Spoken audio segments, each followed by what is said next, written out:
On Britain's streets, a battle is raging. I have 2 children. I'm living in what is like a crack den. Please! Oh, God. On one side, 2 million private landlords. Put a hell of a strain on me. You should have to kill a person. This is our home! This ain't his land! On the other, 11 million tenants. I'm going to have to mortgage my pension to pay this debt off. For those on the front line, Oh my God, it's dog crap on the curtains. This could be criminal negligence. from housing officers No one should be allowed to live like this. This is unacceptable. to eviction specialists, Oh, dear. I'm here from the landlord group to give you the possession order. You are a trust. and letting agents. Get off my land! It's a frigging full room. The cases they're dealing with are becoming ever more extreme.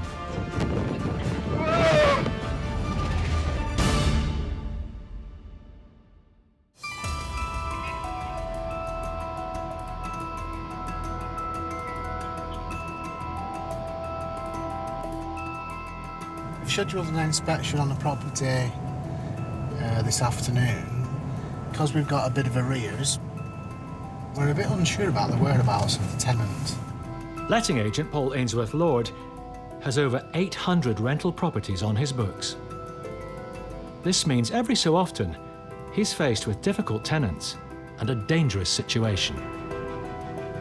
We're not really sure what the state of play is, so it's a bit of a fact-finding mission as well as an inspection. Today, Paul is chasing one of his tenants, Lee, who hasn't paid his rent in 4 months.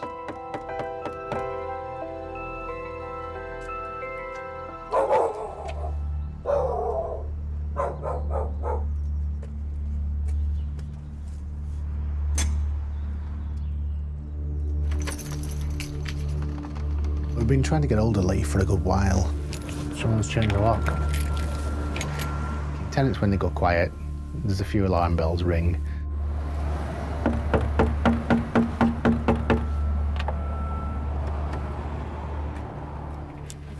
I'll just get my step ladders to go out and back.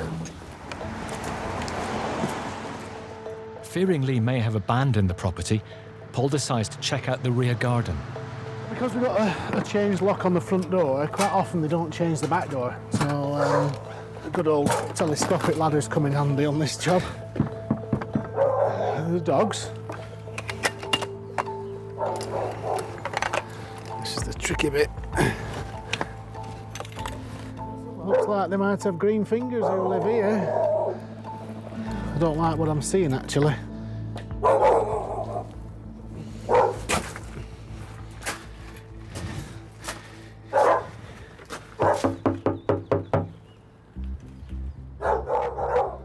Change the back door lock and all. This is the polythene that they use for growing. It reflects all light. There's dozens of these tubs and loads of fans. Obviously growing cannabis. Paul came here chasing up missing rent. Instead, it appears he may have stumbled upon a drugs farm.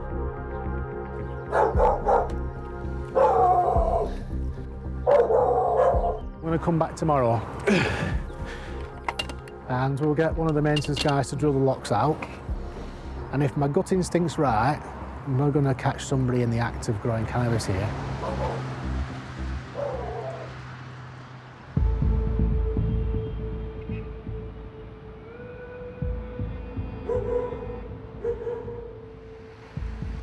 Just in case we have a problem with these dogs, I've got some chicken fillets.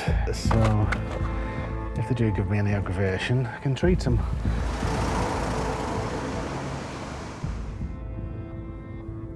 The following day, Paul returns.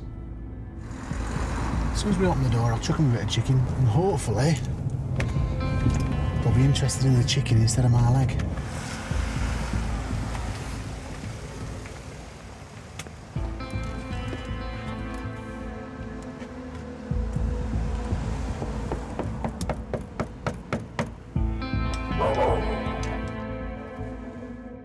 It isn't just the 2 large dogs that Paul's worried about.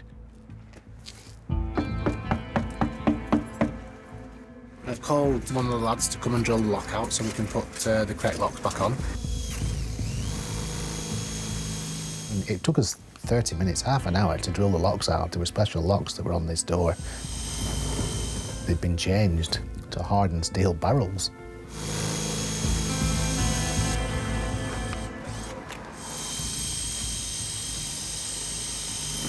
In fact, I was dead certain that we were about to encounter some sort of cannabis growing activity, yeah. A bit too good to be giving to a dog. Right. Wait. Come on. Hello. What are you doing, guys? Come on. Come on. Come on. What's to do? There you go. Oh. God, it's nipped my finger. The tenant may be AWOL, but the property is clearly still occupied. These are like hydroponic trays. There's definitely either a supplier of kit or there's something going on here. I knew that we hadn't got to the bottom of this. I knew there was a grow in this house. I thought there must be. These two here, these should have been in the bottom of this side. So what they've done is put it directly into the fuse, so it's bypassing this completely. So they're robbing electric, are they? Yeah, completely. A couple of snooker balls in a sock. I thought, oh my God, just as well nobody's home. Could have been a different story. You could have grabbed a sock with a snooker ball and you just lash out, and next thing, you know, blue lights and ambulances. British champion. Men's English Thai boxing champion. This guy can clearly handle himself. The whole thing's just a bit weird, really. Oh yeah, here we go. This is where it's all. What you doing in my house? Hang on a minute, lad, who are you? It turns out the house isn't empty. Who are you? A man's been hiding in one of the bedrooms, and it's not the tenant, Lee. Where's he gone? I just don't believe what just happened then. There was no sign of life one minute, and the next minute, all the hell breaks out. The fleeing man lets the dogs loose. Why have you done that? So, a female neighbour arrives to assist. Can I please? I've got a situation at 7 Onion Street. I need some police assistance. Can I get the leads for the dogs, please? Because of all the comings and goings outside, I need to make sure we've got possession of the house. Just need to have a look upstairs.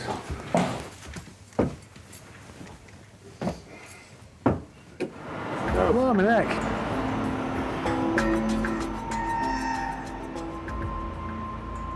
In terms of how well constructed this is, I'm quite impressed with, you know, it's clean, tidy, neat. Everything's, well, neat. The whole thing, it's like a professional outfit. This is like the filter. Quite impressive, really. It's got a complete irrigation system going on here. It's full submersible pump. I mean, it's a very healthy crop. I mean, like, all beautiful and green. It's just a shame it's what it is. A bit like some weird salad. You know, when you've been to some fancy place and they give you some fancy salad and you think, what's that meant to be? A bit like that kind of smell. This is the very reason this house has been secured up. There are anti-vandal security barrels on the front and back door of this house. You know, a lot of thought gone into this. You know, it's like, this is all black market money. This is clearly a drugs farm, but the whereabouts of the official tenant and his unpaid rent is still a mystery.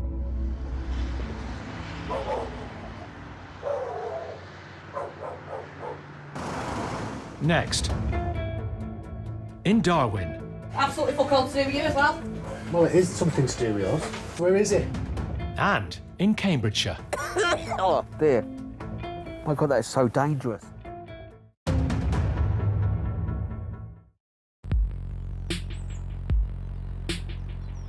One of them was hiding in the house and has just come out. Letting agent Paul Ainsworth Lord has just found a cannabis farm in a property he manages. Now the police have arrived. And so has an unannounced visitor. Excuse me.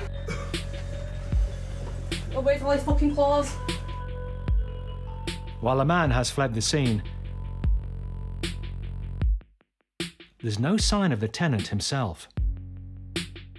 Absolutely take a fucking piss. What the fuck has gone on here? That last there, she tipped up, wanting to get some belongings for the guy that was hiding in the front bedroom here.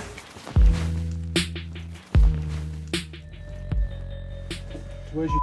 Absolutely fuck all to do with you as well. Well, it is something to do with us. Well, it's really not, is it? Well, it is, because he rents an house and he's got arrears and he's changed up locks, we couldn't get in, he's ignoring us, so where is he? You can't take over a house that you rent and then be growing a load of stuff in the attic. You know, it's just taking mick. Well, don't take your fucking ass. Bring your voice down and we'll talk. Well, would you not be angry? We'll talk. Come in here and we'll have a chat. Are you going to continue like that? No, I'm not. I just need to calm down so angry. You do need to calm down. Trust me, you do need to calm down. Yeah? Just stand to one side just in case she comes out like a banshee. It's a bit all of a tiswas right now. Just trying to keep a track of what's going on myself. Paul gets a call from the office, Ooh, I wasn't expecting that today. which appears to shed light on the whereabouts of the tenant, who hasn't paid rent in 4 months. This house is rented to Lee, and rumour has it he's in the nick. He's been banged up. Do you know when he'll be back roughly? I do not know. And like I said, that's got nothing to do with you. And soon you'll be finding out, won't you, obviously? Well, it is to do with us because he's a tenant here, isn't he? Right, anyway, got the keys. All I will say. Right. Bye! See you later.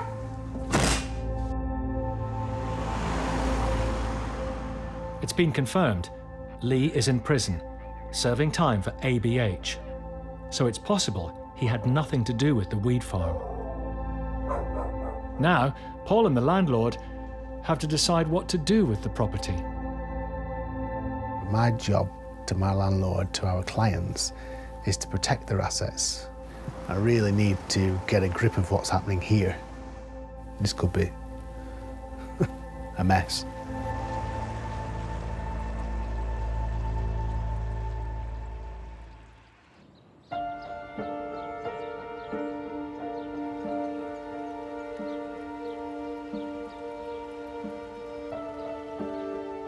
Becoming one of Britain's 2 million private landlords can sometimes mean taking on a whole lot more than just bricks and mortar. 3 years ago, Leslie Ann spent £30,000 buying the cottage next door to her riverside home. But she's not been able to set foot in it since. The property was cheap because it came with a long-term resident, known as a protected tenant, paying a controlled rent. I was a neighbour for 7 years and landlord for just over 3 years. She moved in February 1983, so she's actually been a tenant in the property for nearly 34 years. Leslie, a retired social worker, had serious concerns about her tenant's welfare and the conditions she was living in. She was a holder. Because of her holding mental health issues, she wouldn't sort of engage in any sort of form of conversation.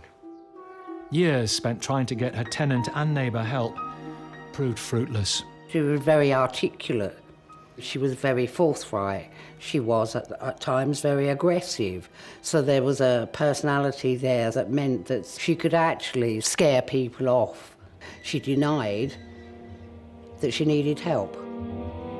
4 months ago, Leslie Ann learnt that the tenant had been taken to hospital and tragically had died. She was just 61 years old.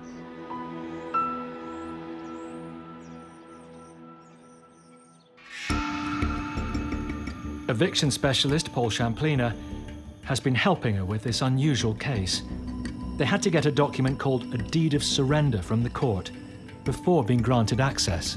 It's quite incredible that if a tenant passes away and the property couldn't be passed on to someone else and to carry on the tenancy, we still couldn't get possession. We still had to pursue it through the courts. The late tenant was an extreme hoarder, so Leslie fears what she and Paul will find inside today. Oh, it's just everywhere. You can't even get up the steps. Just hoardings and papers and letters and... Ugh. Even through the mask. Stinks. When you've been told you need protective clothing, you know it's going to be pretty grim.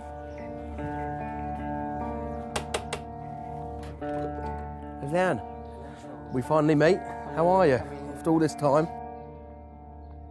My relationship with the tenant was really strained.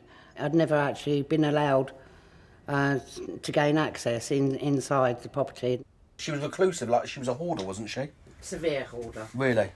The last time anyone has been inside, either yourself or Ian, was in 2015? Yep. OK, right. The next stage is what's in there and how do you deal with it? Leslie Ann's friend and builder, Ian, is joining the inspection. To avoid the risk of infection, protective clothing is a must. I'm ready. I don't know what I'm ready for, but I'm ready. This was a really unique and very strange case because it wasn't an eviction. It was us to take formal possession of the property. But God knows what's behind that door. Right, oh God. Oh dear. It's horrendous. This is the first time in 3 years that Leslie has seen inside her property. Oh my God. Perfect cooker. Oh my God, that is so dangerous. So she never cooked? Obviously. No. When I walked into that property, I was just flabbergasted of how someone could actually live like that.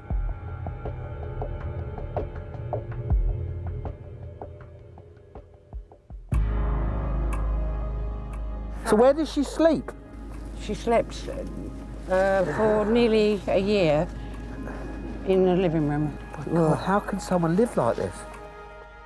I've seen hoarding sort of in my social work career, but not the extent of the severity of the hoarding. We were actually shocked and horrified what we were finding. The smell is absolutely unbearable. The worst property I've ever been in 25, 27 years. It's all too much for Leslie Ann, who has to leave. To me, it smells of death, you know?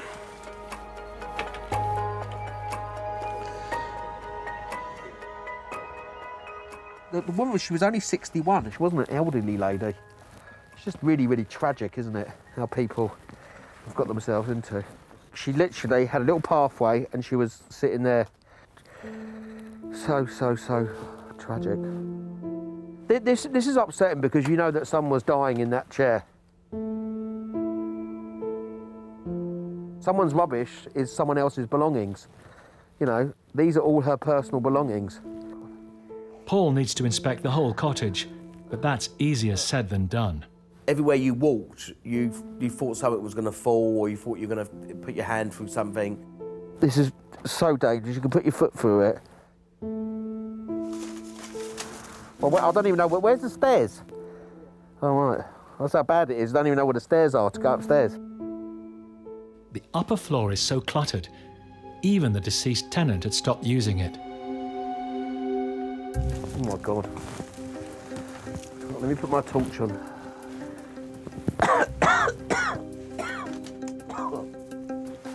This is her bedroom. She hadn't been up there for years. Oh my God. Are we brave enough to open the fridge? Let's go for it. Oh, Jesus.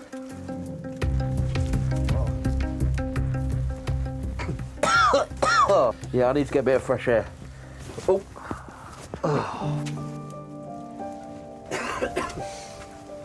It's just so distressing. No. You can smell it. I know what you mean. Yeah. I do know what you mean. It's just so tragic that someone can live. She was dying. I think what's really hard to understand is someone could just live there, sleep there, stay there 24/7. Yeah. I mean, it's just so distressing and sad. No interaction with anyone else. I mean, just can you imagine just being a person, just, you can't even walk 5 yards.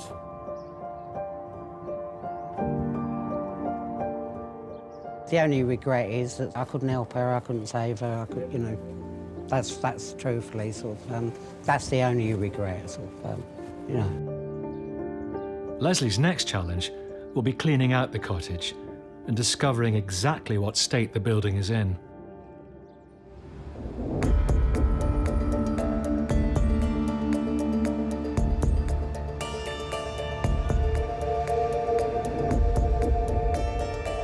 Housing enforcement officers, Micaiah Angus and Andrew Sedman, are on their way to one of the borough's most prominent landmarks, the Mason's Arms. But it's not the pub they're interested in. It's the rooms above it. It's been a problem property for approaching a decade. Overcrowded slum conditions. There's between 3 and 7 individuals in each room. There are 14 rooms. To sum it up, I'd just say it's a weeping sore of Harrow. Horrible. The property has already been raided several times by the council. Despite their efforts, it's consistently been one of the most extreme and dangerous examples of slum housing in the borough. As I walked in, I was like, oh my God, this is ridiculous. Fecal matter. Well, I wouldn't stand in that. I'm seeing raw sewage flowing onto the public highway and people having to like step over it or step in it. It's disgusting. This morning, the housing officers are joining the police, fire brigade and planning department for a full inspection. Good morning, Harrow Council. Next, in Harrow. There's plenty of money being made. There's a lot of questions here that need answering. And in Blackpool. A methadone bottle here. Another sharp on the windowsill.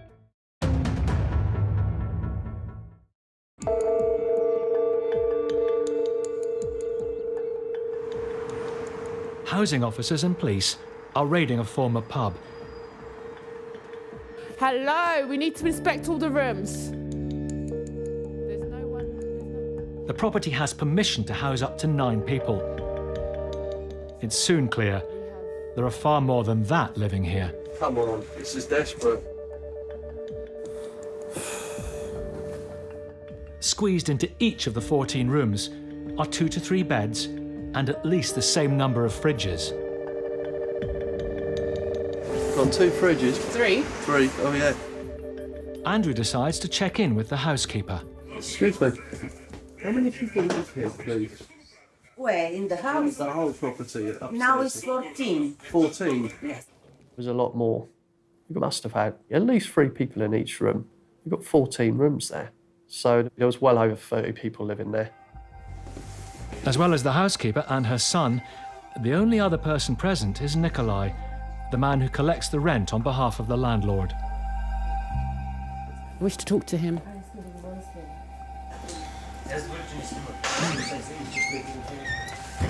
There's 3 or 4 of them in a room. They're paying £300 each a month.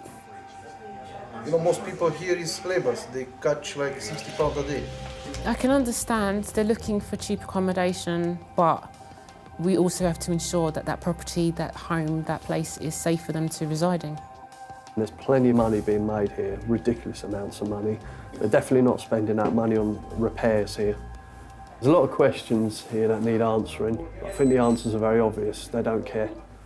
When you collect the rent, do you issue receipts to the individuals? Before, I talked about 2 years ago, yeah, I collect like every room and give him a receipt also, exactly. But Okay, you've got records of those receipts. I don't know because this is long You're time. supposed to, if it's only 2 years ago, you're supposed to keep your receipts for at least 6 to 7 years. Have you been declaring the income from this property? Listen, from now I no collect the rent. You know what, you're going to have to explain to our associates in the tax office as to what you've been doing. I hope so. But the thing is, you're not going to be able to fob them off. Right, I've had enough of this. Let's get out of here. Yep. Micaiah and Andrew have seen enough to know that they need to close the place down. It was fair to say no one can live there anymore. Too many hazards, too dangerous. So knowing what we'd seen, immediate action, shut it down.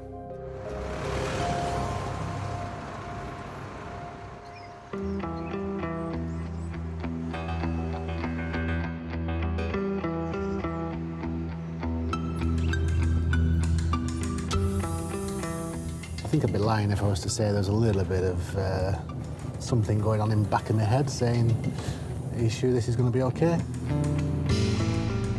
Over a month ago, letting agent Paul Ainsworth Lord discovered a marijuana farm at a property he manages on behalf of a landlord. The tenant Lee was in prison at the time, so the police don't know who was responsible. I'm a bit worried about going up to Lee's house. He can definitely handle himself. Lee has just been released, and today Paul is meeting him to discuss whether he'll be able to stay in the house. You know, my job, you've got to manage these things holistically, because, you know, I don't know when I might bump into this guy again. It could be next Sunday when we're out with the children, with the kids, you know, and the last thing you want is some confrontation. Lee, a former British kickboxing champion, owes 6 months' rent. All sorts of things going through my mind. I'm thinking, you know, what sort of reception am I going to get? I really didn't have a clue as to how that meeting was going to go. Hiya. You all right?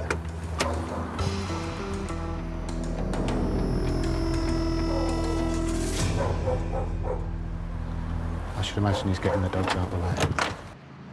You put the dogs out back? Yeah. Oh. You all right to have a chat to you? See what's been going on whilst you've been away?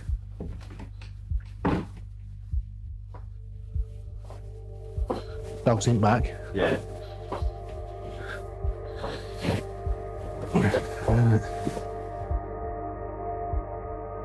So what's been going on whilst you were away, Lee? You know as much as me. So who's been up to no good whilst you've been here? I don't know. There's a lot of people in the house, weren't it? Were there? Yeah, yeah. So, the elephant in the room. As you probably know, there's a bit of a weed farm going on. Did you have anything to do with what was going on upstairs? Nothing to... No. Nothing about it. Well, that's what... I was in prison. I was in prison. Yeah. How come you got sent down? Fine. Surprise, surprise, eh? You know, you can't let this happen, because at the end of the day, the tenancy's in your name. But the tenancy, the responsibility for this house is in your name.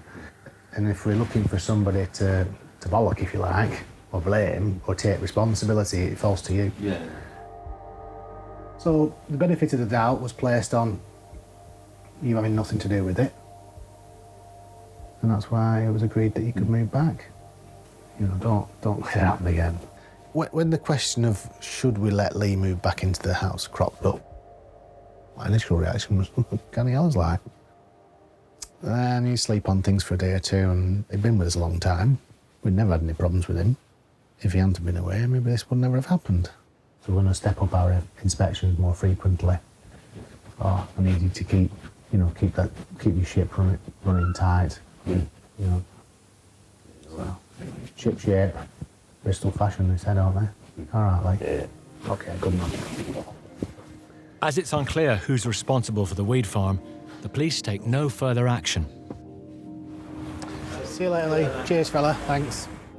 Lee has agreed to pay the £4,000 rent arrears in instalments. He's very much aware that at the end of the day, it's his responsibility, that house. And he needs to make sure there's no shenanigans going on inside.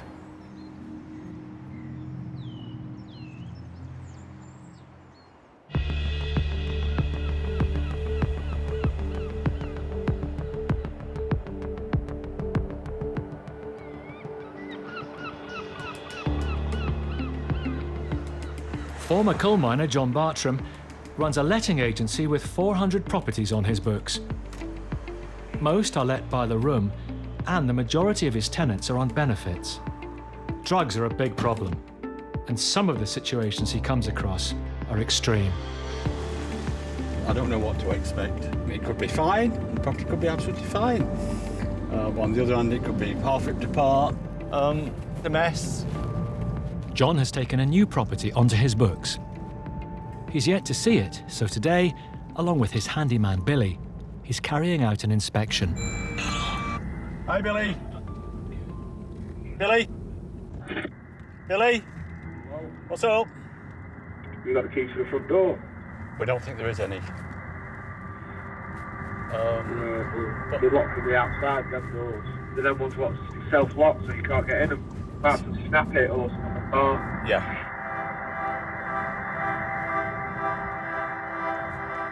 With the decline of the tourist trade, many former Blackpool guest houses have been turned into bedsits for those on low incomes. This former hotel has been empty for the last 2 years. Something behind it. Right behind the door. Suspiciously, the front door seems to have been blocked from the inside. Something behind that door. Not gonna get past that. What we see as an agent is the darker side of life. You see a lot of poverty. So do we try and get around the back, Billy, or what do we do? That looks really. Can we get around the back? I wish we'd got a portfolio where there was all family houses. I don't know whether this is secure or not. But you see prostitution, you see your drugs, you see properties that's been broken into, being squatted. This actually looks pretty secure. A lot of these people are down on the backside.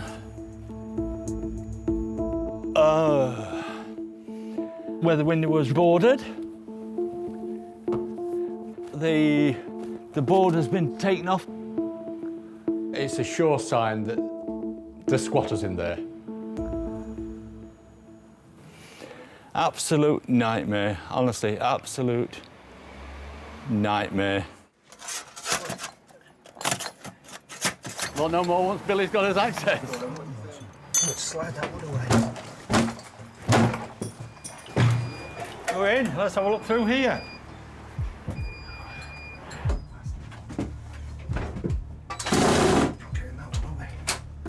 There's a screw holding the inner door and somebody secured it before we got here.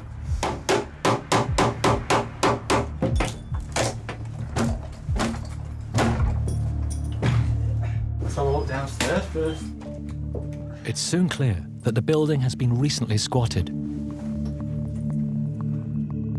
Needles everywhere, you know, everything all over the place.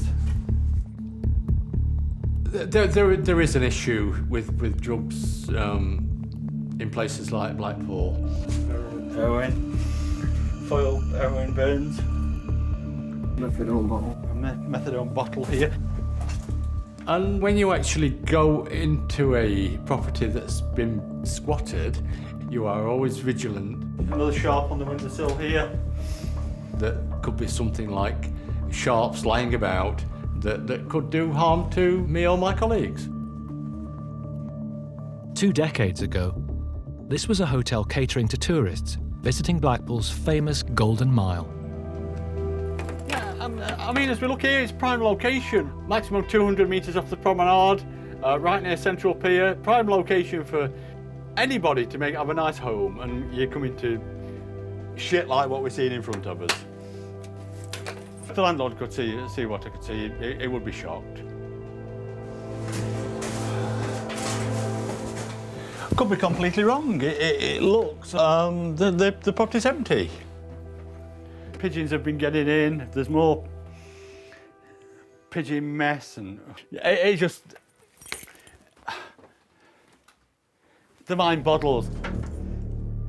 There's just one final room left to check. Next. What are you doing in here? In Blackpool, in Harrow. Oh, God. That's not for chopping vegetables, is it, really?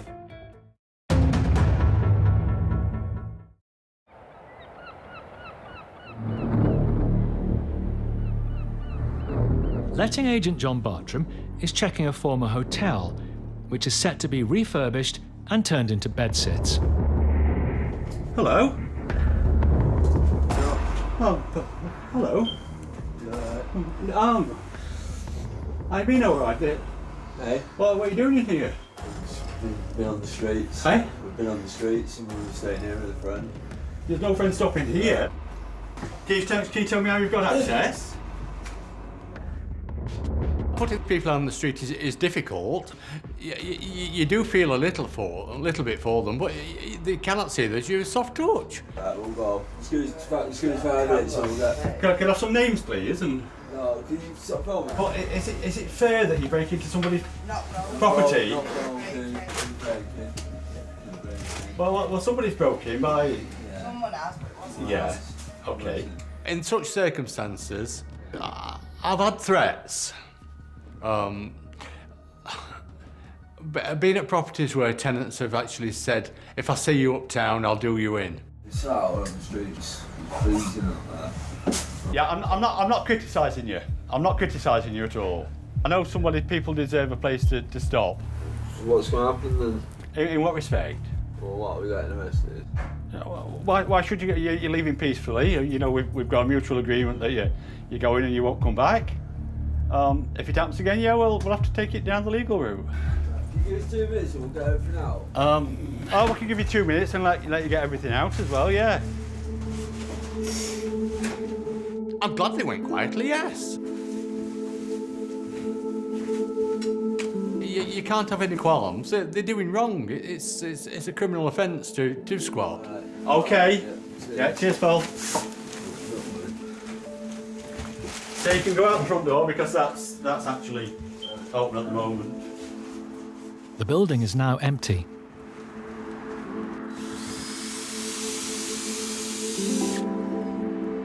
But with homelessness and drug abuse rife in the Blackpool area, John will have a tough task keeping it that way.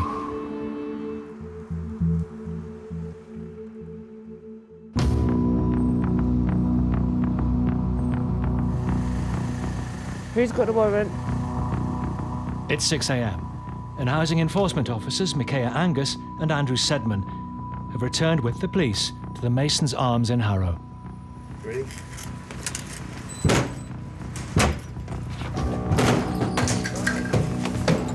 Please!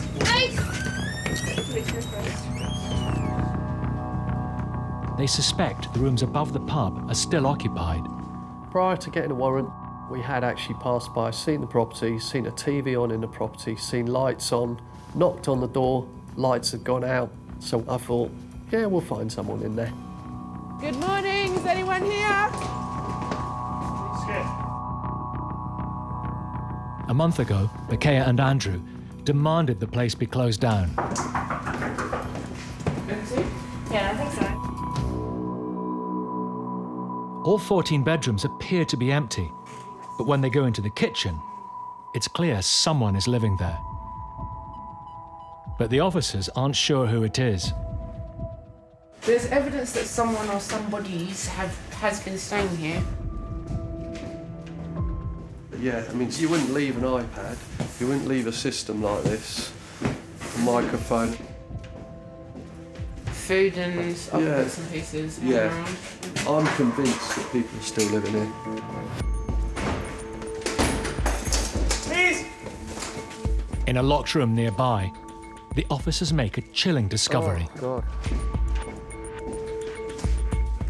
Holy ouch. Wow. Those need to come off the street. Those can't hit the street. They will do some serious damage. They're such big knives. What are you going to use those for? That's not for chopping vegetables, is it, really? They were horrible things. Those things are designed to kill people. And to have so many of them, what on earth is going on? What are they doing there? There was a rifle in one of the rooms. It turned out to be an air rifle, but things like that do make you wonder what else there is going on in there. While the police take the weapons away to be destroyed, the housing officers continue to look around. You're not going to leave your washing like that and vacate. Despite the obvious signs of habitation, Micaiah needs to know exactly who's living there. We've got to find somebody in here to prove our case at the end of the day. Yes, there is evidence, but we don't have enough evidence. It has to be tight to ensure we can carry it further.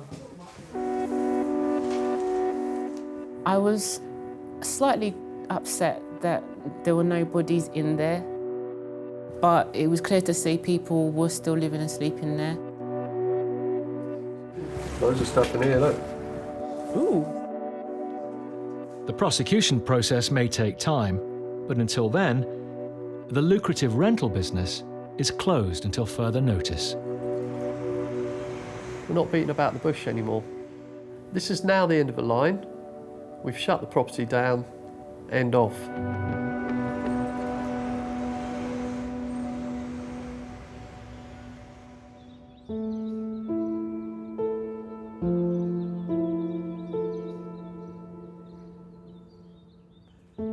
Three years ago, Leslie Ann spent £30,000 buying the cottage next door to her home.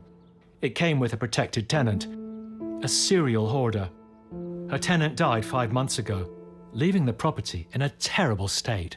This was the worst because you couldn't get to any of the rooms because it was just chocker with food stuff, rubbish on the floor. It's taken Leslie Ann 7 weeks to clear out all the rubbish. The carpet absolutely covered with rats' feces. Rubbish bags piled high. A decomposing mouse in amongst all that. And underneath the settee, there was like sort of human sort of toilet tissue paper, food, and it had all been stuffed underneath.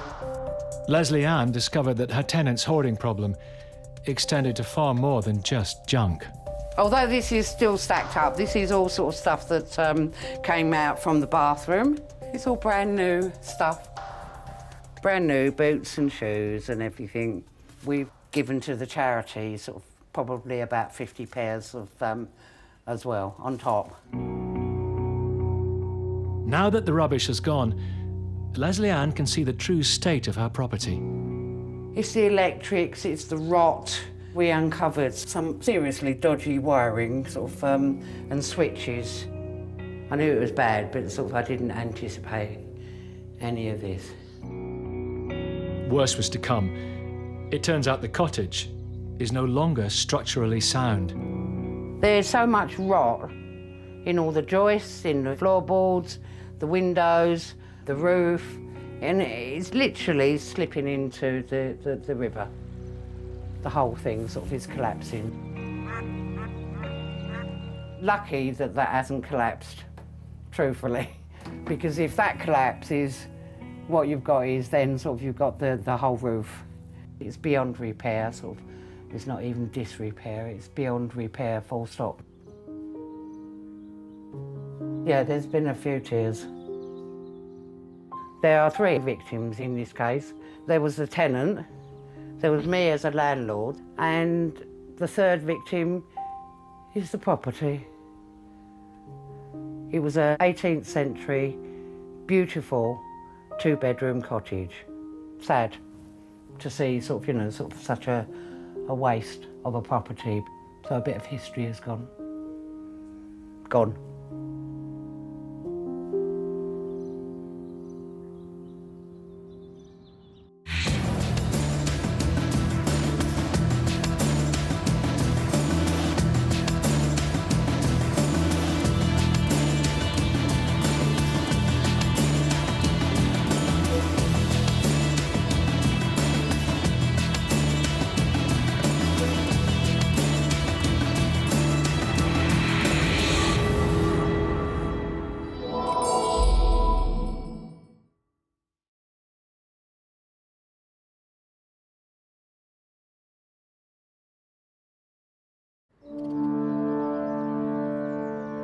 On Britain's streets, a battle is raging.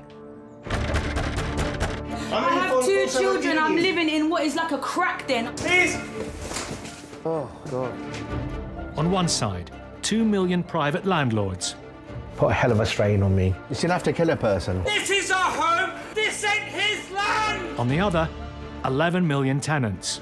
I'm going to have to mortgage my pension to pay this debt off.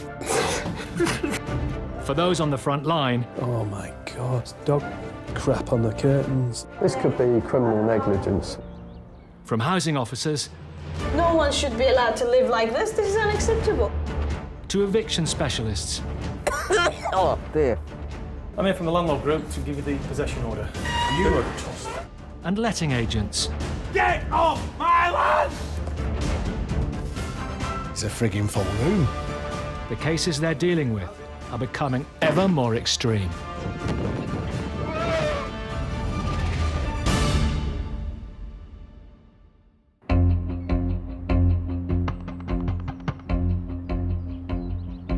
The laws around renting are complex and full of pitfalls for the unwary. Make a mistake, and the consequences can be extreme.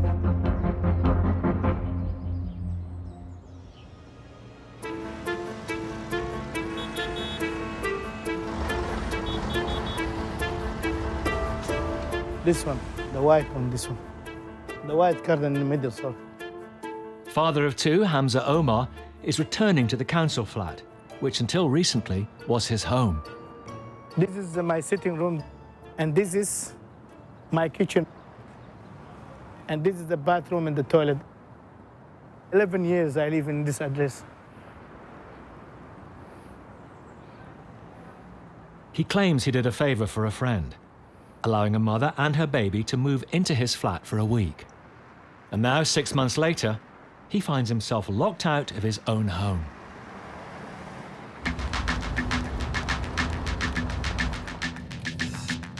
In desperation, Hamza asked eviction specialist Chris Sharp to start legal proceedings to get his home back.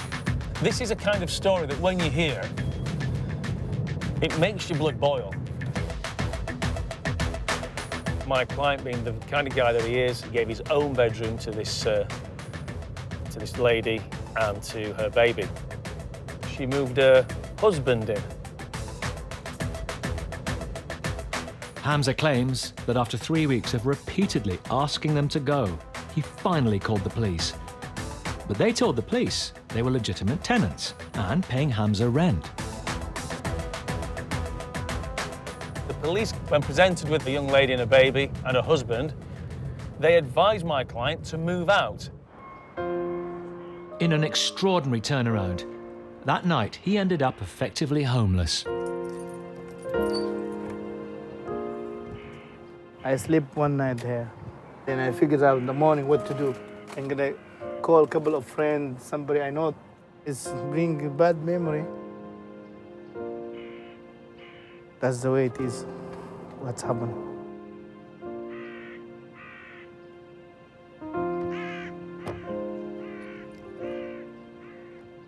There's so much sad story there.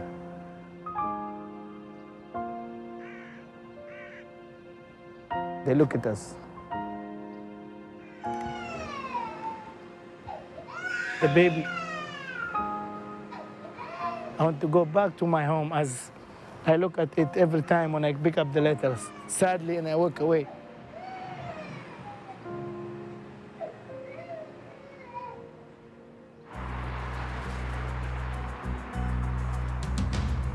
Today they're heading to court.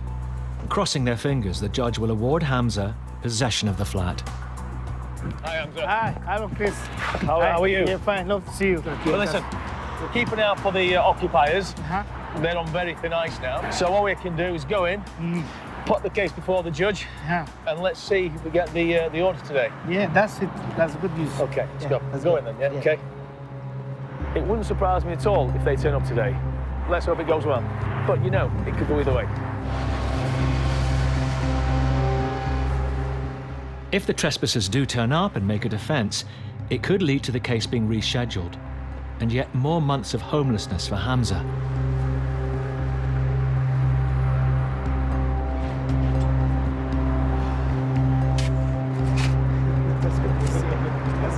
to see you. Got the order.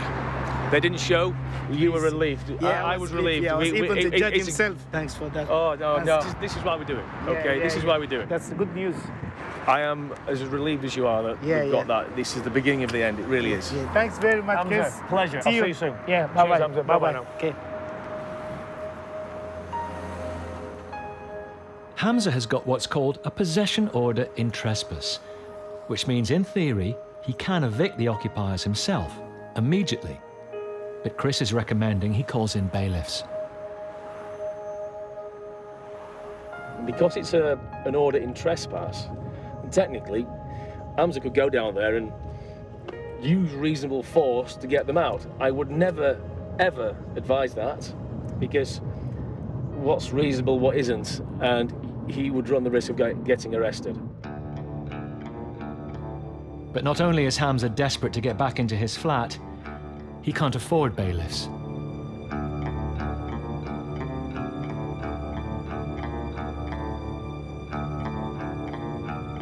Now we're gonna check. We're gonna go to the property. Finger crossed he don't give us any trouble, you know. Here we are. We reach our house.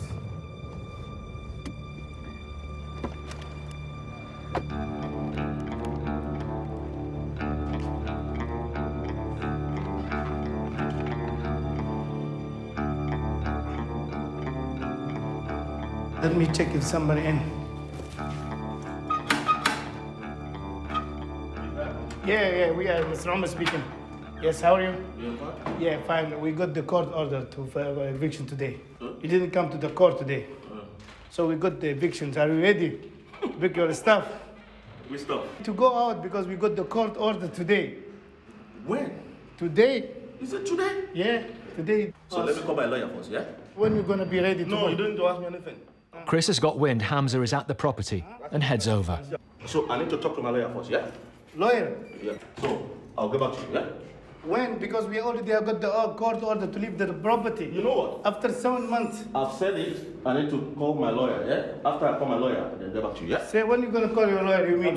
Hamza, everything's in your court now. Uh-huh. Okay. Yes.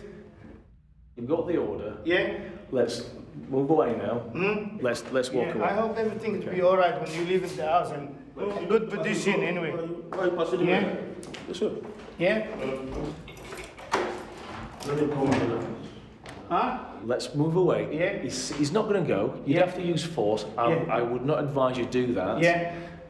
You'll get arrested. We got the court order. You will get arrested. Okay, And that's I do fine. not want that to happen. Let's go. Bye-bye. Yeah. Thank you. For Hamza, it's a real dilemma. Does he do it by the book and pay for bailiffs to get the trespassers out, which will cost yet more time and money? Or does he risk trying to get them out on his own?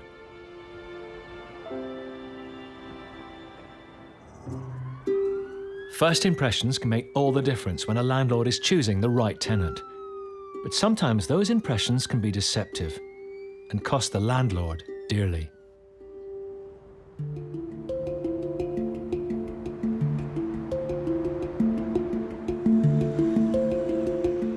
Just north of Manchester city centre is Prestwich, a quiet residential area popular with families.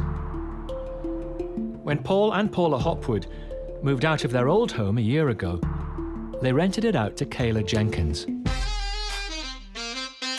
aka YouTube makeup guru Okayla, and her friend Casey Pecci. Hi guys, welcome back to my channel.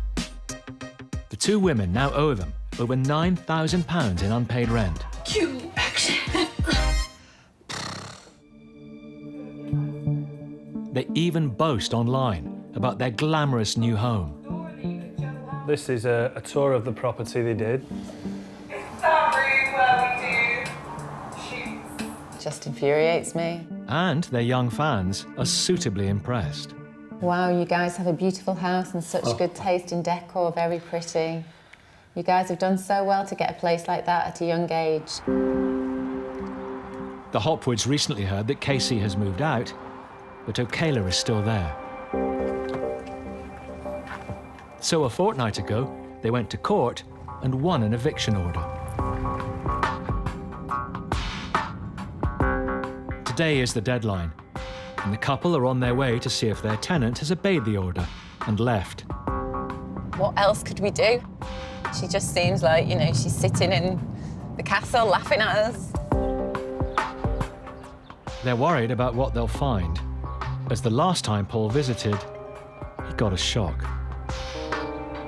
As I walked in, the house absolutely stunk of dog feces and urine. I looked, she had 5 dogs, 4 cats, 2 budgies, 2 guinea pigs, and 3 rabbits. And in the rent agreement, we'd made it quite clear that no pets were allowed.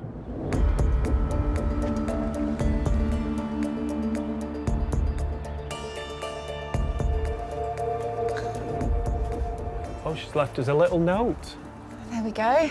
Still here, 9th of August, do not enter.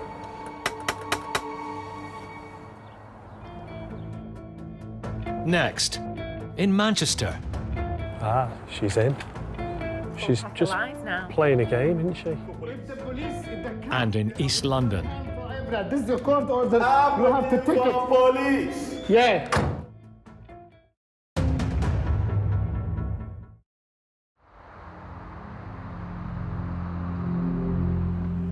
Paul and Paula Hopwood have won an eviction order against their tenant, a YouTube star, who owes them over £9,000 in rent. She should have left by now. Oh, it makes my blood boil. That is just the ultimate of cheek. Doesn't surprise me the least bit, though. Not the tiniest bit. She's in there. She's making money in our house, using it as a film set for her videos, and not paying her rent. And there's not a thing we can do. It was literally just a big middle finger to us, wasn't it? Yeah. Yeah, look, just dirty.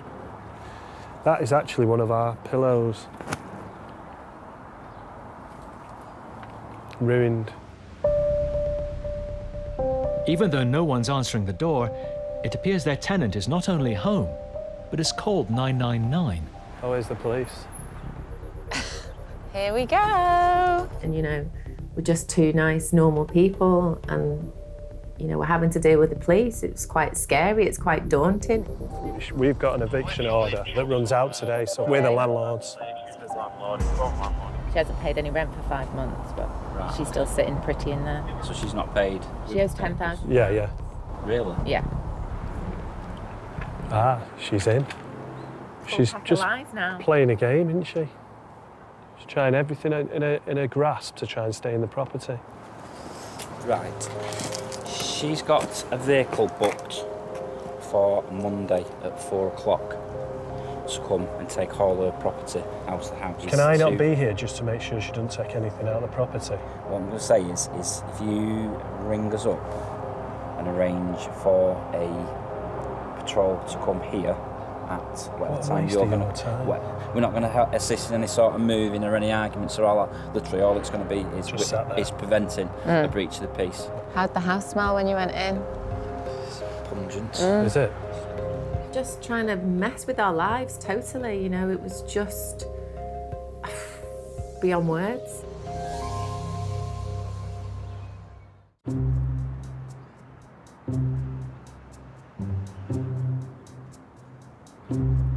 Hamza Omar claims that 6 months ago, he was kicked out of his own flat after inviting some acquaintances to stay with him, who then claimed tenants' rights. After a lengthy legal battle, a judge has ordered them to leave, and 2 days later, Hamza has the paperwork to prove it. This is an order from the court, so hopefully today is going to be the end. I hope so.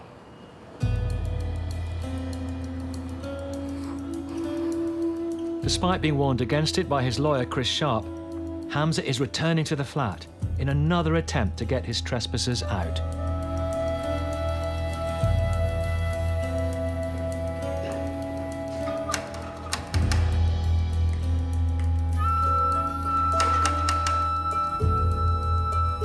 Yes, please open. Hello. We got the order for position. Yeah, I don't want to see the order. No. Yeah, you have to see the order. This I'm not going to see it. by law, you have to pick up the order. No, me and you, we are seeing in court on the 14th. No, this is your order. See you on the 14th. Okay, let's call the police and see if it's gonna come in.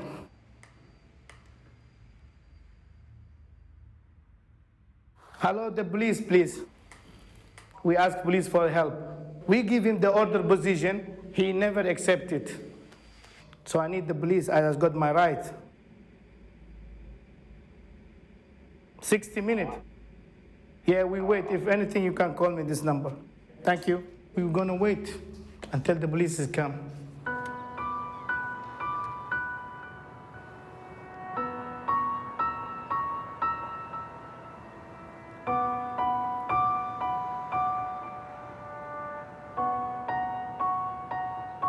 It's a nightmare. It's a nightmare. He don't want to listen to the law.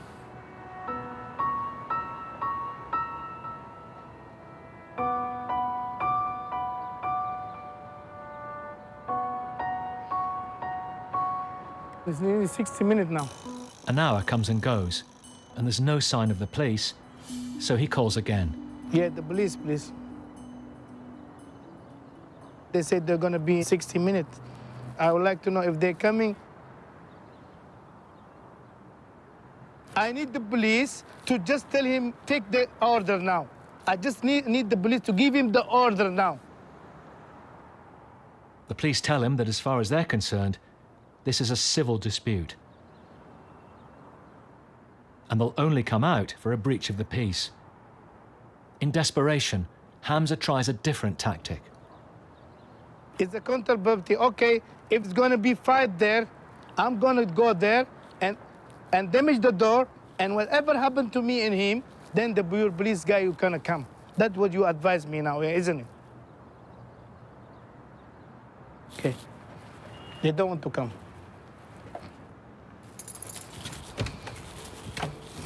Let's go back. We cannot pay the locksmith. We will do it ourselves. Hamza decides to confront the trespasser again and phones the police to tell them what he's doing. I'm going to the front door now, but it's gonna be a big fight. Then you're gonna come. Yeah. Yeah. And the bailiff is gone because it costs me money. It costs too much money to pay them by hour. It's gone. Yeah.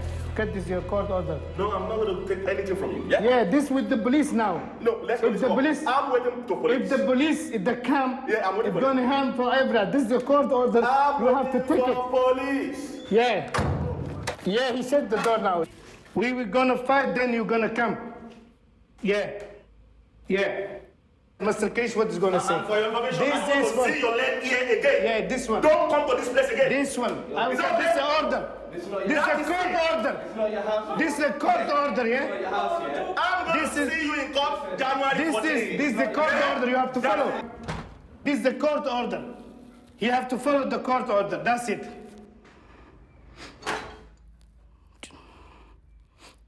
He's laughing inside.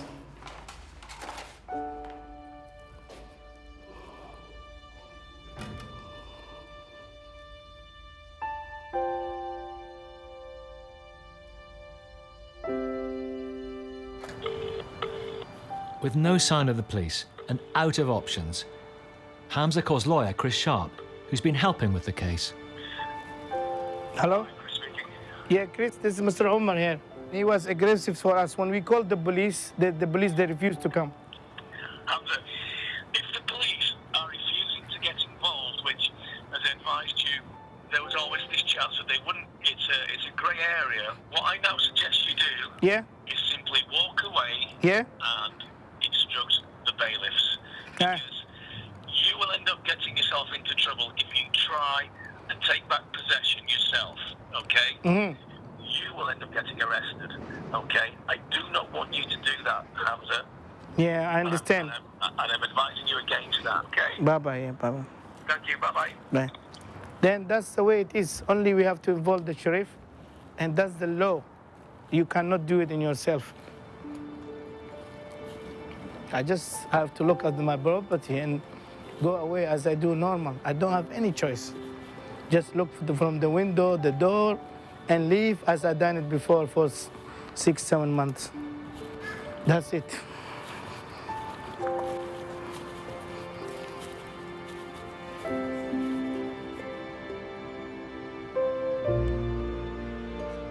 Hamza had little choice but to be patient and pay for the bailiffs.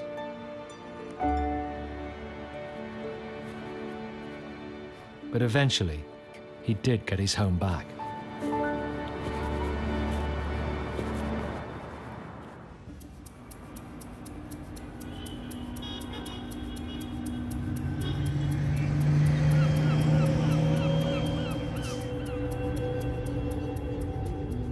Letting agent John Bartram manages 400 properties on behalf of landlords in and around Blackpool.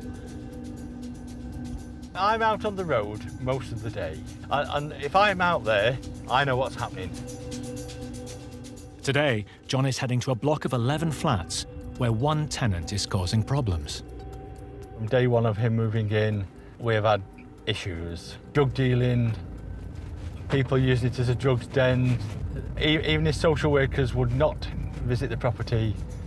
Last time I laid the law down to him, one of his friends came and gave me a mouthful.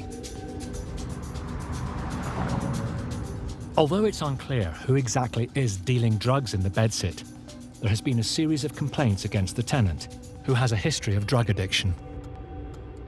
Oh, I feel sympathy for them, yes, but I'm not having them causing antisocial behaviour for other residents in the street, in the block, in the vicinity. And that's one of the reasons we're taking the notice today to terminate his tenancy.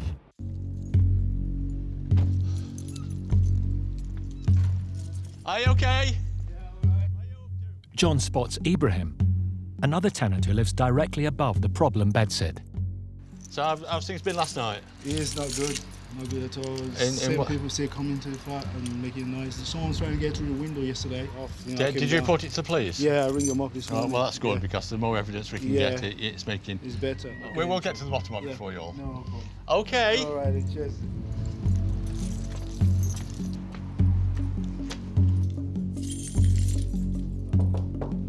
This landlord was on the verge of bankruptcy. We actually lost 5 tenants out of the 11 because of the issues that we was getting in the flat. Landlord, JJ Properties, could you open the door, please? I'm over here. Eh? Over here. Paul, because of all the antisocial behaviour that's going around in this premises, there is a Section 8 notice. Cannot put up with this issue any longer. We have now took landlord's instructions to give you this notice to vacate the property. You are responsible for your tenancy. I was here the other day visiting someone else and I got threatened by somebody who was wanting to come into here. I was in hospital then. But it's people that's revolving around here. If they're threatening me as an agent, they're going to be threatening other residents. So who's the dog, by the way? What? Who's the dog? It's my friend. Yeah, well, it shouldn't be here. I suggest you contact your social workers. Are they coming back to see you now? Yeah, they're coming tomorrow. Because they actually refused to come in because they was told to F off because there was somebody who was doing a drug deal in here. No, it wasn't. Well, you know, I'm afraid it is fact. Okay, thank you.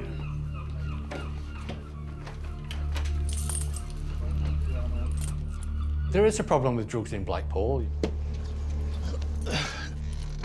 But this should not affect the normal lives of normal law-abiding people. We was hoping that we could get him out without any further issues, not just for the property, but for the vicinity.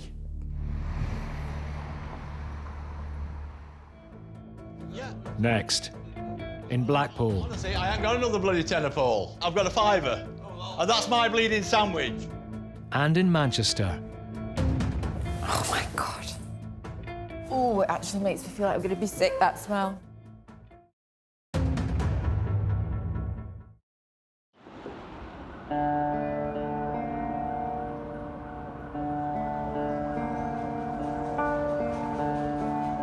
With more demand for a roof over your head than there is supply, unscrupulous landlords are cramming vulnerable tenants into run-down properties.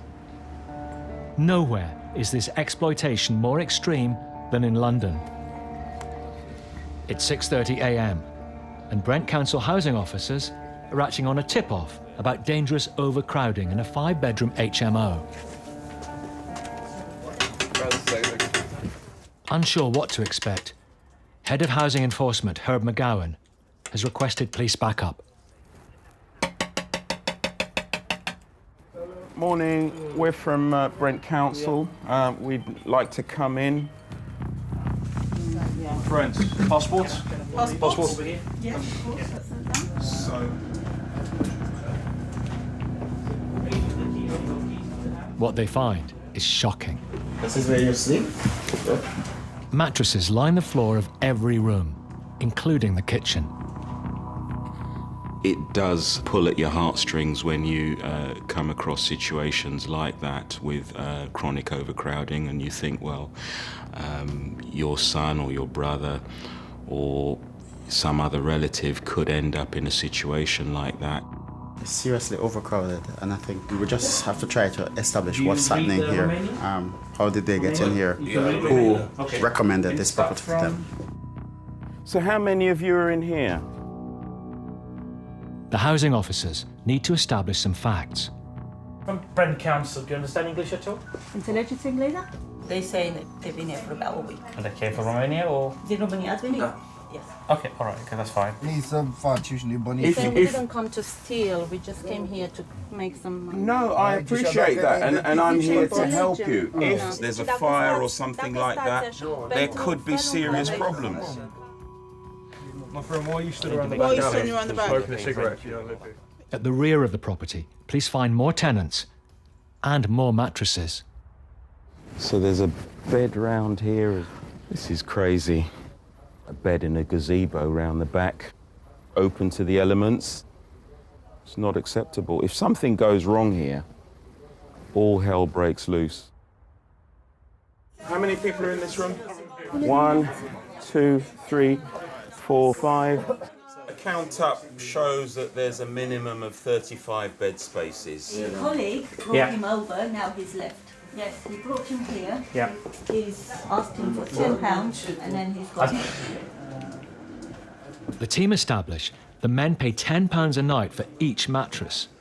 If their figures are correct, someone is collecting nearly £2,500 a week in rent. Herb's next task is to find out who. I need to know who is responsible for letting this room to you. He comes once a So he comes once a week? Yeah. And we give him the money, we don't know his name. Right. Not only are these men living in a potential fire trap, but they're also at risk of being evicted without warning by the person operating the scam. In these types of situations, landlords will often come and say, right, get out now. If that were to happen, we couldn't help you if we don't know who the landlord is. Okay. Tenants in those circumstances can feel a fear of authority. It's our job to develop trust. They're being exploited. It's as simple as that. You know, it's totally unacceptable. As the men either don't know or aren't prepared to name their landlord, Herb and his colleagues need to track him down. Thank you very much, gents.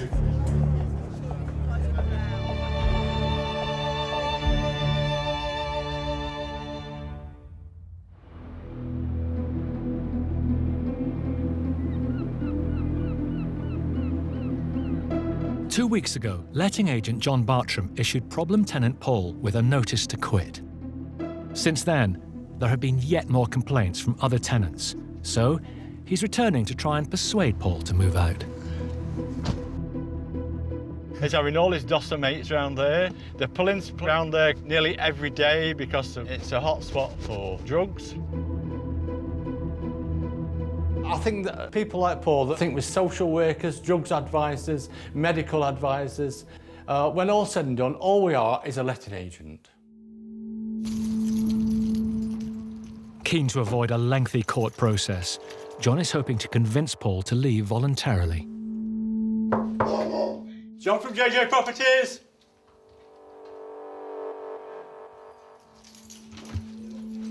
Can I come in? I just want to talk to you. Who's everybody here? We're not ones that take them. Do you know why I've come today, Paul? Can I sit down? Hey? Go on then, I'll sit in your wheelchair. How's that sound?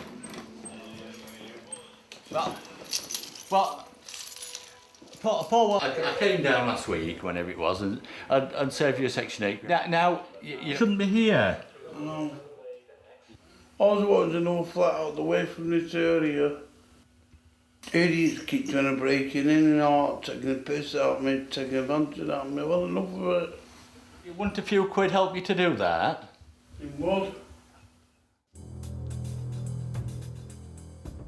Basically, we thought the easiest option was to offer Paul a cash payment to find alternative accommodation on his own behalf.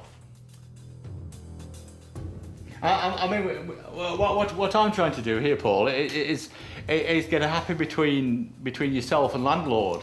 I mean, I've got the authority from the landlord to offer £300 to ask you to go. Is it 300 quid keys? Give me the keys back, yeah. Straight away? Yeah. Every time we visited Paul, there was always people in his home, and I don't think these people are at his best interest at heart. There's been people coming to the window now, poking their head through, trying to get in. I don't know who this is, we keep trying to piss off.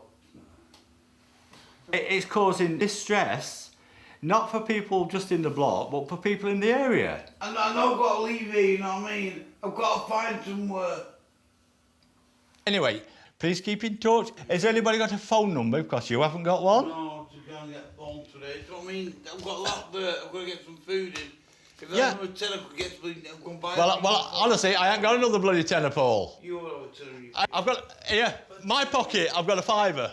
And that's my bleeding sandwich. We can look forward to having 300 quid ready for you on Friday to resolve the issue. Cheers, Paul. Best advice for Paul would have been get yourself straight, get yourself help, and stop the sort of social activity that's surrounding your tenancy.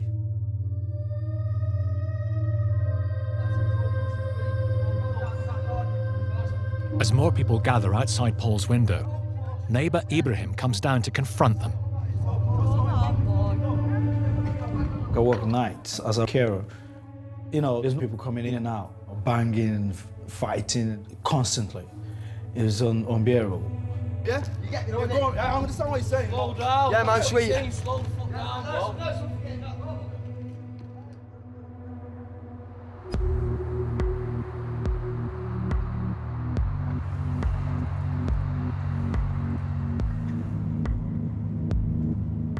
Landlord and builder Paul Hopwood is on his way to inspect his 4-bedroom rental property in Prestwich, Manchester.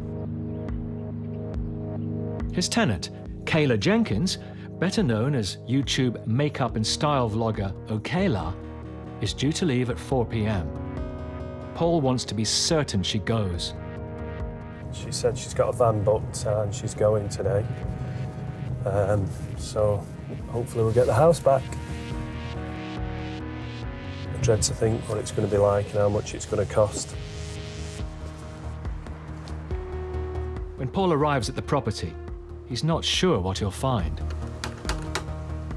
Before going in, he heads round the back to check whether she's left. I think she might have gone, you know, the TV's gone. Kayla now owes over £10,000 in rent, but that doesn't include the legal fees or the cost of any repairs. And from first glance, it looks like there could be a lot. The rubbish everywhere. She'd never once emptied the bins, she'd just thrown the bin bags in the garden. The cat wee and dog wee all over the curtains. Paula is going to freak when she sees this. All right. Yeah, you.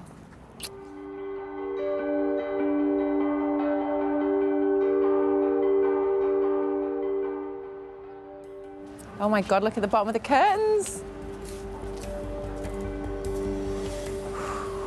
And then to just walk in and see that it had just been completely wrecked was just absolutely soul-destroying. Oh my God. Oh, the smell. Oh, it actually makes me feel like I'm going to be sick, that smell. The tenancy agreement clearly said no pets.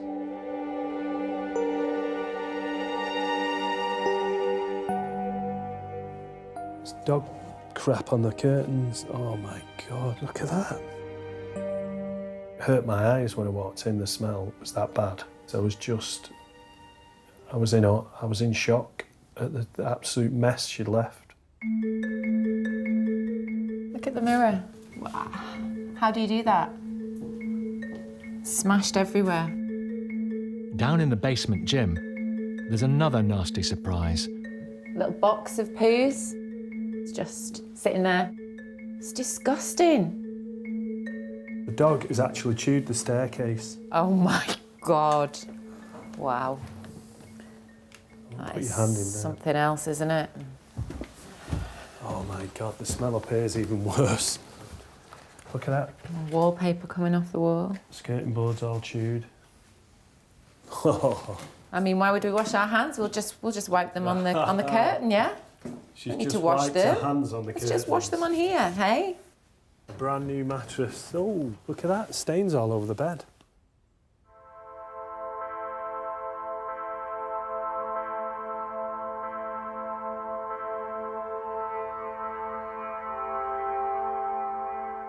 The whole house is going to have to be ripped out. Everything's going to have to be ripped out, all the carpets. It's just thousands and thousands of pounds of damage.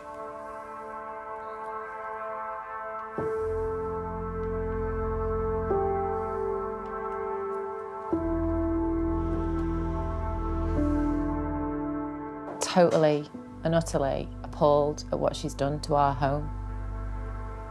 Just can't believe it. Are you okay? I'm not okay now. I'm appalled. I feel sick. I feel just really sick. Not just from the smell.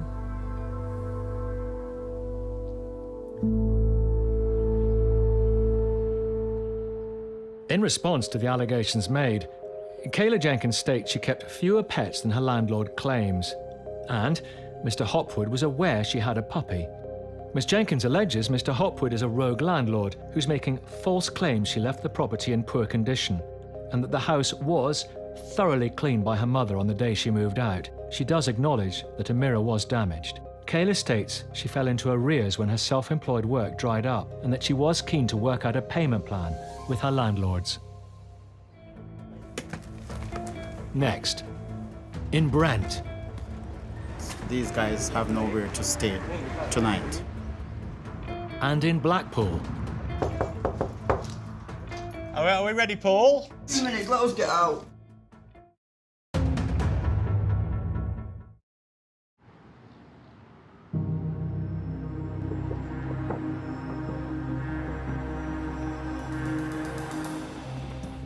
It's been 3 days since Brent housing officers raided a 5-bedroom house and found 35 men sleeping on mattresses.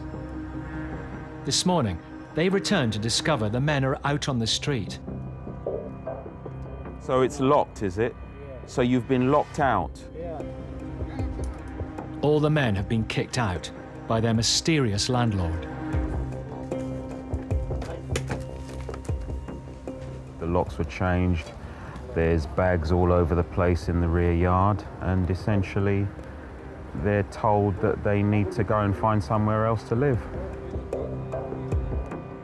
Even though the house is dangerously overcrowded, the men's eviction is still unlawful. Very nice. I really do feel sorry for some of these young guys because they're caught in the crossfire.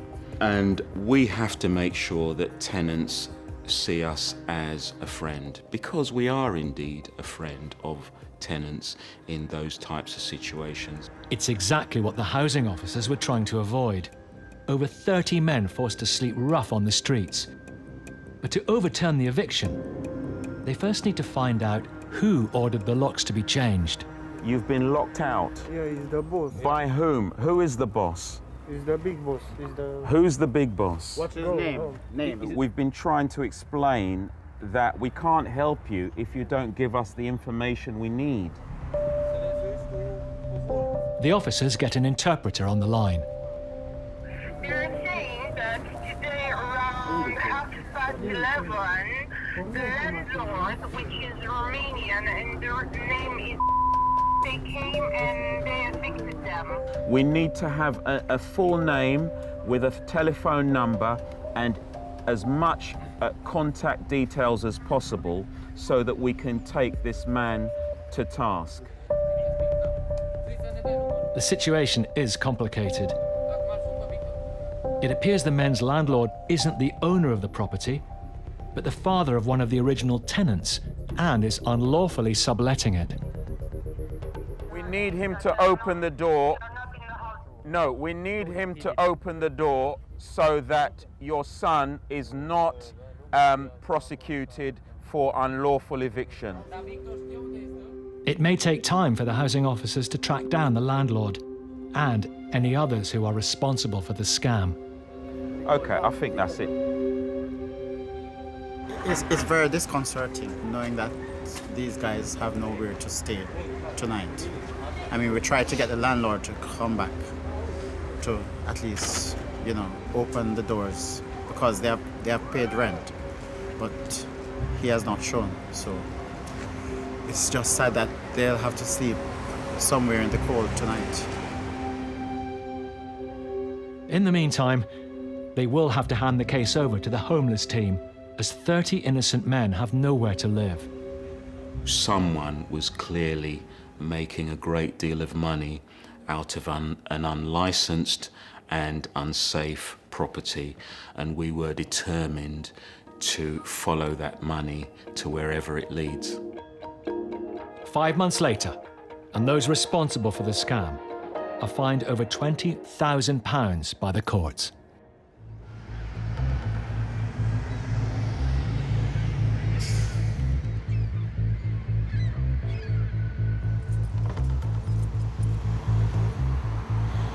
Letting agent John Bartram has been trying to convince his problem tenant Paul to leave the property he manages. Please do me a notice to say terminate my tenancy. Although there is nothing to suggest that Paul is involved, with continuing complaints of drug dealing at the bedsit, John and his landlord have come up with a solution. What he does with his money, that's a different issue, but I'm glad to have him out of our hair. John has been authorised to pay him to move out. Are we ready, Paul? 2 minutes, let us get out. No problem.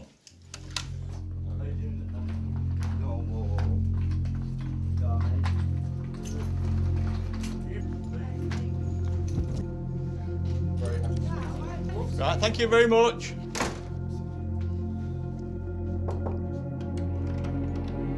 Are you okay, pal? Is Paul in? Yes. We've agreed £300, is that correct, Paul? Right, okay. 350. Okay. 350. Right, what I've actually done here, if you want, I hereby terminate my tenancy at the above address with immediate effect. Yeah. Are you okay with that, Paul? Yeah.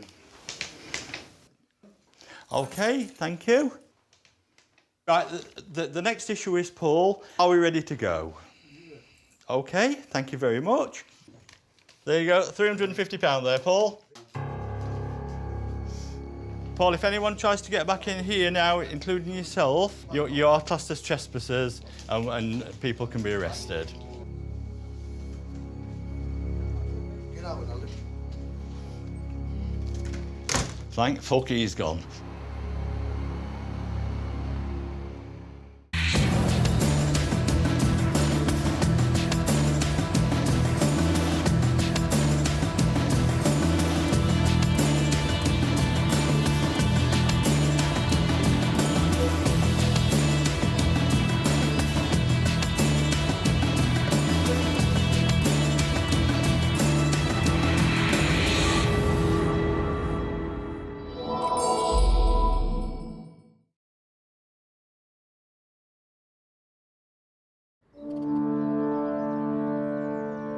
On Britain's streets, a battle is raging. I have 2 children. I'm living in what is like a crack den. Please! Oh, God.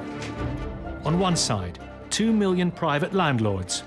Put a hell of a strain on me. You still have to kill a person. This is our home. This ain't his land. On the other, 11 million tenants.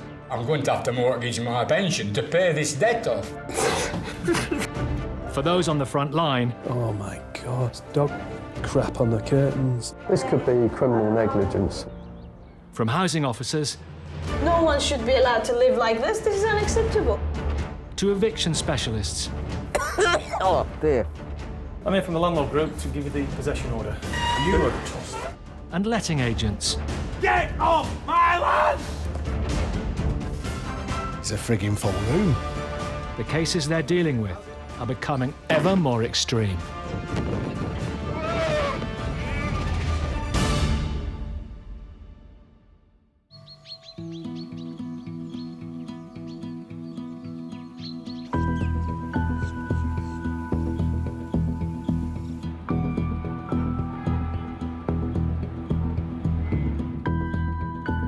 Letting agent Paul Ainsworth Lord is heading to a 2-bedroom house he's been renting out. It's one of 800 rental properties Paul manages with his wife and business partner Debbie on behalf of local landlords. Many of his tenants are on benefits or low incomes, and they don't always pay their rent on time, which can cause conflict. But Paul has no way of knowing that this will turn out to be one of his most extreme cases. I need to call around at this nice semi that we've got. It's a proper nice house.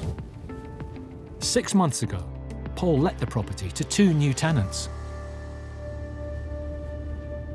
Ticked all the boxes, everything came back fine. But Paul's heard the couple have split up, and the remaining tenant, Dean, is 2 weeks late with the rent. When there are arrears, the thing that sort of sparks that most of the time is some sort of life-changing experience. Whether it's redundancy, relationship problems, that sort of makes the wheel fall off. Are you waiting here? No.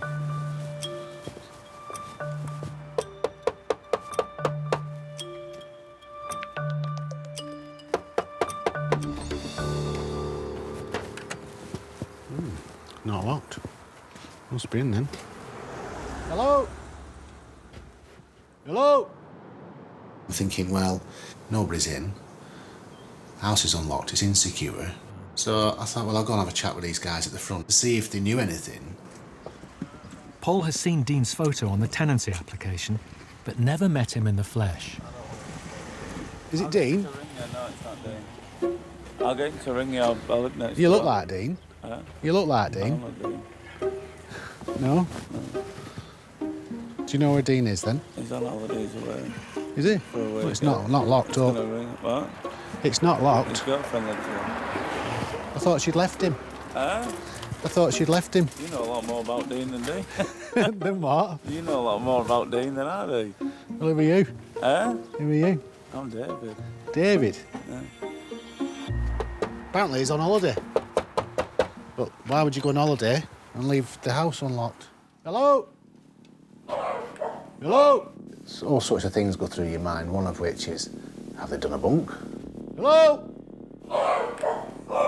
But there's dogs in there. For all I knew, he could be dead. Hello?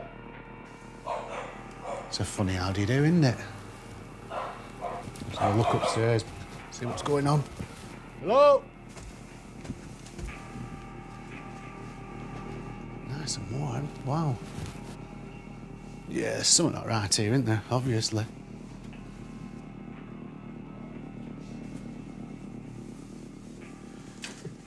Get out. I am Dean. Get out the house.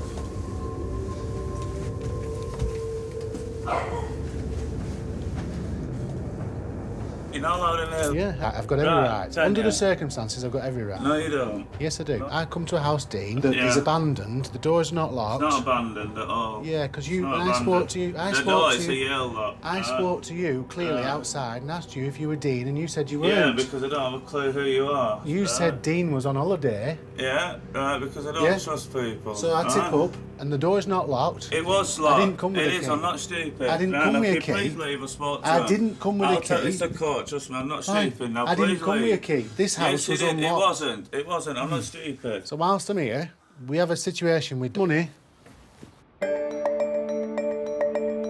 Dean says he intends to pay the rent arrears soon. So you're saying to me you're going to pay 2 months on Friday? Yeah, before Friday, well, it's probably Tuesday when I'm thinking. Hang on. Hang on. So, hang on. So, it's Thursday today, so Friday's tomorrow. Next Thursday. So, when are you going to make the payment? I told you, next Thursday. 100% next Thursday by 1 o'clock. Now Thursday? we're done. Yes. Thursday, 1 o'clock? Yes. All right, come on. Another man arrives on the scene. I've been sent to collect some furniture. I'm thinking, hello, are they doing a flit? He's give us his word he's going to pay by 1 o'clock on Thursday. So if that doesn't happen, then he's had his last chance.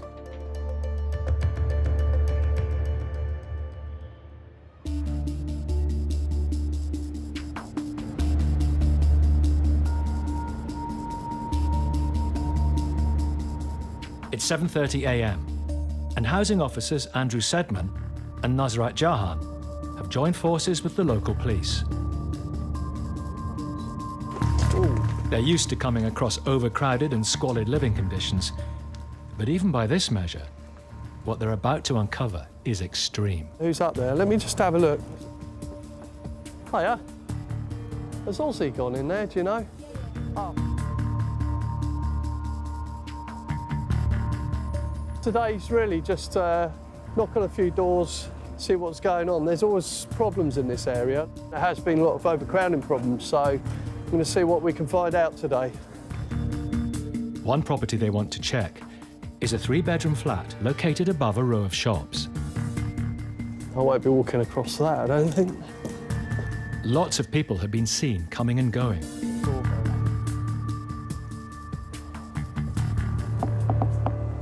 But the police think they know why it's been so busy. We done this place as a brothel last week. Oh, really? Yeah. Ah, OK. Might still They be... got kicked out. Oh, right, OK. So hopefully there's no one in there. Fingers crossed. It's the council with the police.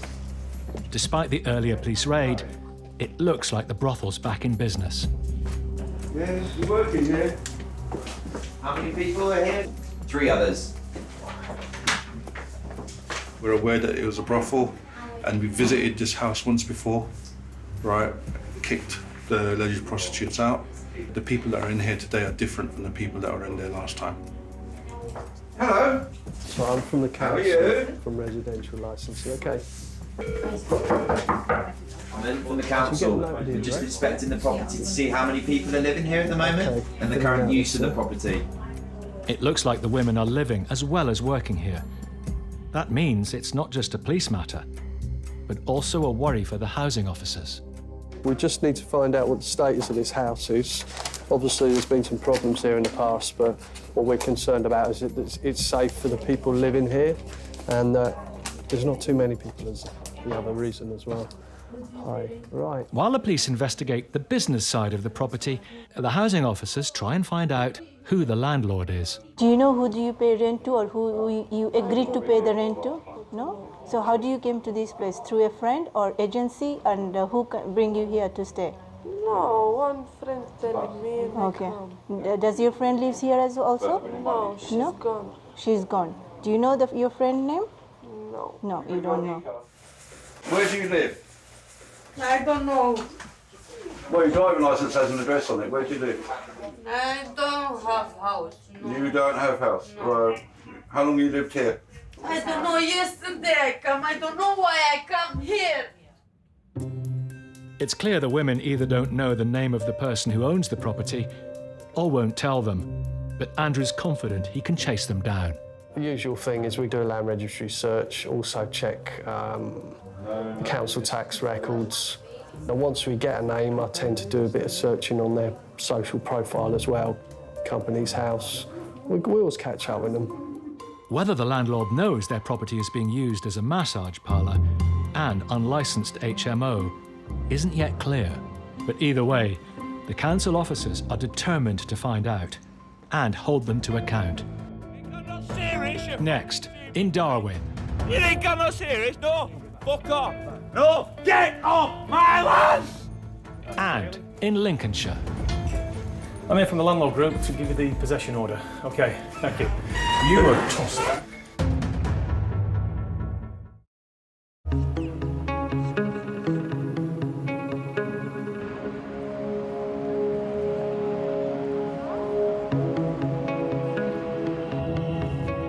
Letting agent Paul Ainsworth-Lord is concerned about the behaviour of his tenant, Dean. He's worried he may be doing a runner without paying the rent. Well, alright. Got it. He's arranged to meet with the owner of the house, landlord Steve Dixon, so they can conduct an inspection. There's a light on upstairs. Dean? Go away, you legal prick. Dean? Go away. Need to do the inspection, mate. No, my contract. No suspension in the contract. Go away. Yeah, we wrote to you the other day saying we were doing an inspection. We need to do the inspection today, fella. Fuck off. You need to open doors so we can talk about this. Talk about it or talk. See and go, you prick.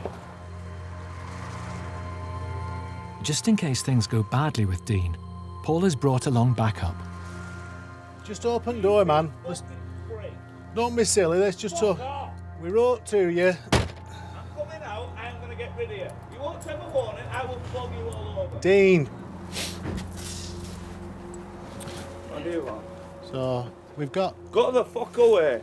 We've got you... What do you want me to do, police? What are you going to do? Viper security, soft prick. I suppose if you were telling your mate in the pub, you'd say, it kicked off big time. Get the fuck off my property now. Get off. Leave. Go on. Leave.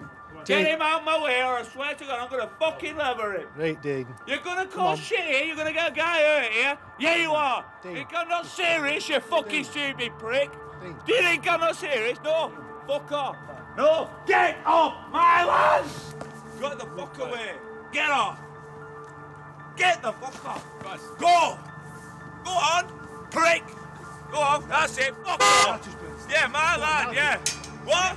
No, now you're on, are you? No, fuck you, I know the law. Go on, fuck you! Go on! Kiss my white ass, you prick! Fuck off! Tough dick. Tough nut. Yeah, I am tough nut, not your end of your fucking mate. Taking a fucking rich fucking cripple. For him to stoop low and start making, you know, personal comments about how I walk. And fortunately, you know, I battled an aggressive disease. At least I can walk, you know, I didn't think I'd be able to walk. What are you going to do, plastic man? You're going to do nothing. You're going to listen. I'm going to see you in court. You're going to pay me a very handsome fine of money. Because your wallet is not above the law, yeah? You're really pretty thick, aren't you? And a bully. You bully people around here. I know the law better than you prick. You try to come in my house again, I'm prepared for you, dickhead. What started as a simple dispute over late rent has spiralled into an ugly standoff. You're not Paul. You won't be able to live with yourself when I finish with you. Go on, Paul. Piss off. Go on, Viper, get a proper job.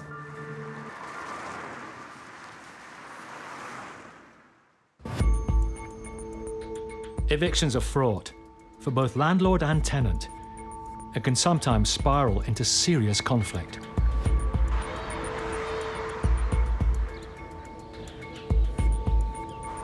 Lawyer Chris Sharp is serving an eviction notice to a man running the local pub in a Lincolnshire village. His company has gone bust, owing £40,000 in unpaid rent to the pub's owner. Hi, Mr. Haley. I'm here from the landlord group to give you the possession order. Okay, thank you. You are tossed. The £40,000 that... Go away now. Go away. What's now. happening to the £40,000 that you owe Jim? Excuse me. Because you don't pay any rent. The reason why? Because he did me for trespass. So he forgoed the rent, didn't he? Well, what about before that, the £40,000? I was paying rent here. Well, the court didn't believe you. I've got rent receipts. I have rent receipts to show you if you want. And because he wouldn't do any repairs here, if you come to that light there, we've got water leaking through it, which makes it dangerous in here. I have an underground leak that's leaking water. Mr. Haley, you have no personal right to be here. You owe my client £40,000.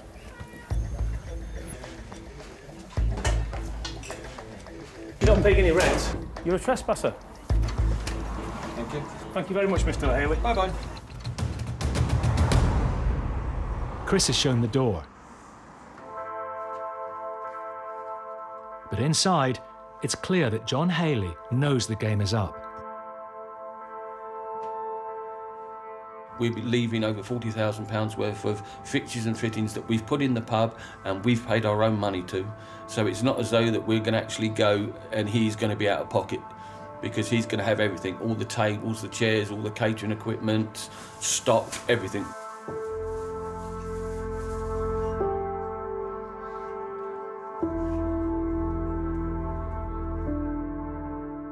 I can't even get a job in a pub trade because of this court case being done for trespass. I can't even rent a house for myself because of this court case, because it comes up on the record and nobody wants to touch me.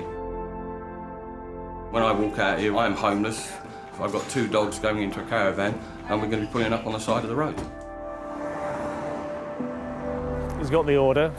He clearly wasn't expecting that. The fact is, he's got no right to be there. He's still trading there, not paying my client a penny. Where's the money? What's he doing with it? He knows he's got a few days left, but he's going to wring every penny he can out of this business. In a bankruptcy case like this, everyone loses.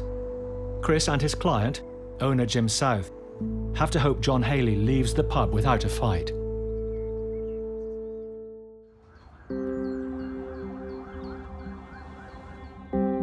Three weeks after raiding the massage parlour, Andrew and Nusrat are on their way to inspect the property again. I received an email from the landlord over the weekend stating that her property is no longer a brothel, it's empty, and new tenants will be coming in. So we're just going to go down and check out if she's telling the truth and see that the property is empty. Hello. How are you? Hi. The landlord has given her property to a new agent, but Nusrat checks she still knows she's responsible for whatever happens here. Do you come to visit the property or I like never every did 3 months? visit the property. Because as a landlord, you should, because Yeah. then you know what's going on in your property. Now I know, because the agent was dealing with it and I thought everything was fine. They done all the checks, all the referencing and all that, and I was totally shocked to hear about that. It is your responsibility, although agent Yeah, are now involved. I know, but you this is your opportunity to come across yeah, and exactly. say like what, You don't- because we are you not don't blaming think you. of this No. kind of thing. I didn't even think that this kind of things were possible. OK, let's have a look. All empty. It still looks like people's personal belongings are there. They already start living in. We did agree on the tenancy agreement that they have 1 week to prepare, to arrange, to do... To put their own stuff. Yeah, exactly. And you have checked them, referenced them, and vetted them properly? Yes, sure. Okay. We will be taking extra care of this place now that we had those problems previously. We are planning to do monthly inspections at the beginning, and yeah, hopefully everything will be all right. Satisfied that the brothel has closed down, Andrew and Nusrat's job here is done. Take care and good luck with everything. Thank you. Bye-bye. This is a good result. I mean, now that we've met the landlady, we've now met the new managing agent who's on board. He seems to be quite sincere and on top of things. We are happy with that, and Yeah. she's happy to make the application for license. So hopefully everything will go well. And now we have the agent in front of us as well. So if anything goes, we can hold the agent and the landlord both accountable. It's one less brothel in our borough, so they're not there now. That's great. Yeah.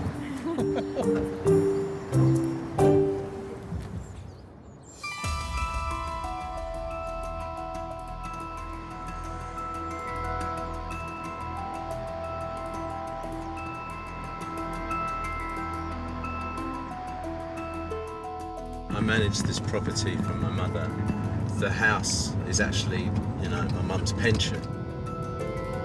Do you really want your pensioner mum being kept up at night, worried, courtesy of somebody just unwilling to pay the rent? Dale is on his way to court. He's begun eviction proceedings against his 81-year-old mother's tenant, who is in serious arrears. It's about, I think, £8,000 now. Coming up to 9. A lot of money. The house is the former family home, which adds to his mum's distress. I tried to say to her, stop looking at it as your home. It is a property you rent out that you derive an income from, but she can't let go of that. Going to court is Dale's last resort against the tenant. She's not paying the rent, she's not picking up the phone, she's changed her number. There's a point where you have to say she has to go. There is a certain amount of apprehension when you go to court. You don't know what scheme or what plot they're going to come into court and try for their benefit.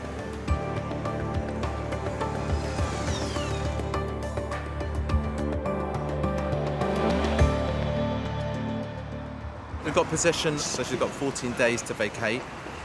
I can't wait to ring my mum and let her know that she'll soon have her property back.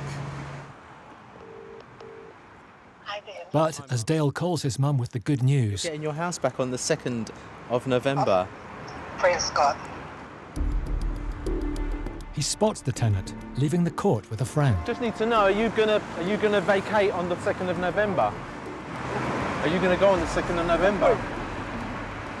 Wait, walk away. Walk. Are you?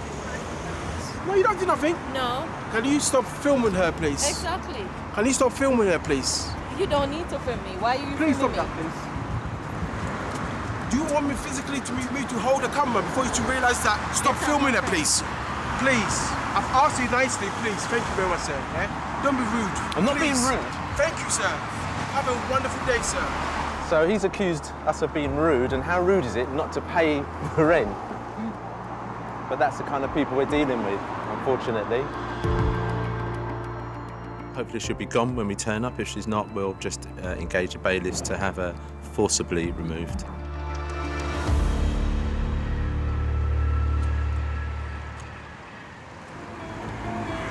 Next, in Darwin. Come anywhere near me, I'm gonna snap your fucking neck. And in Lewisham. Is it not disgusting that you're not paying the rent?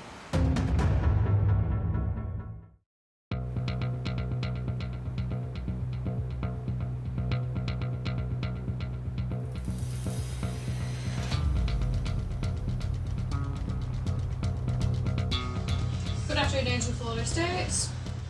Letting agent, Paul Ainsworth Lord, has decided to take action against his troublesome tenant, Dean. His extreme behaviour has only strengthened Paul's resolve.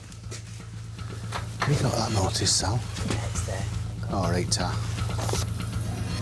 Even though Dean has now paid his rent arrears, the landlord wants him out. So Paul and his wife and business partner Debbie need to serve him with an eviction notice. Right, so after all shenanigans, we're on, Mum.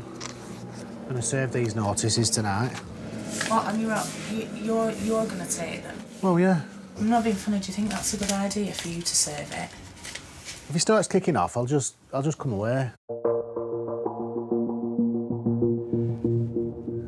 Well, I'm not too happy him going by himself, because you really don't know what he's capable of.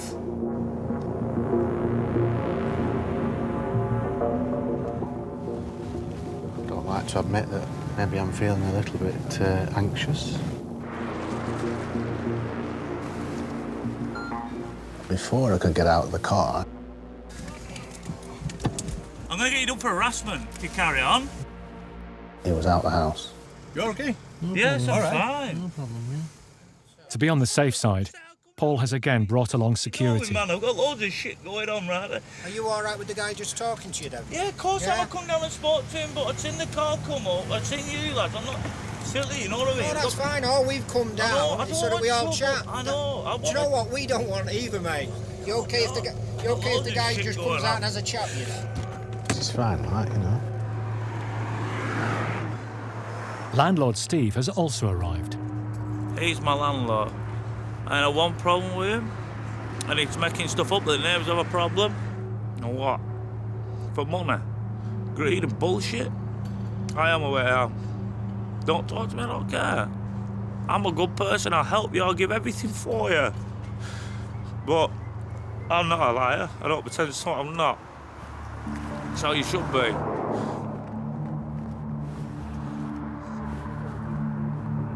Wasn't quite expecting this. Bit of a contrast from last time we came. There was all the big hard man. Today he's the kid in tears. Don't know what to make of it, really. There's a little bit of me in my head saying I do feel sorry for him, but I can't let that get any bigger, you know. But then things changed. Paul, really? I just want to give you this. I just want to give you this. I'm giving you a warning. You come anywhere near me, I'm going to snap your fucking neck. Give it him, I'll talk to him. Do not push me, because you will never see the light of day, really. All I have to do is give you this, Dean. No, give it him to give it me and I'll read it. That's all I want to do. You give it him? No, because I can't just sell me because I want to fucking hit you. I don't know why you're being like that. Because you're a prick. No. Really? I'll shove that stick so far in your eyes you'll have a human kebab, you prick. Dean, Whatever. he has to physically hand it you. Let me just give you this, No. then I can go. No. Give it to him. Go home. Go on. Go home, I know where you live. Hell, that way, no. Get here, Paul. Do you want me to whack you? I really will. You come in, I swear to God. You want to? I'll give you enough warning. Right, come on, you big. Just take the letter. Just take it. No, fuck! No. Take the letter and we're done. You're a prick. I am going to end you. Get him away. And he came straight for me, and it was like... I wasn't sure what was going to happen. I thought maybe for a moment he was going to actually take the letter. But, oh, no. And then sticks the head on me, and it's like, don't really get paid for that. Fuck off in your car, you fucking sorry excuse of a man! That's the mailbox. That's it. Served. Job done. Right, we're done, Dean. I've done my thing now. Yeah, see you in fucking court. I'll see you up that nice little lane. Whatever.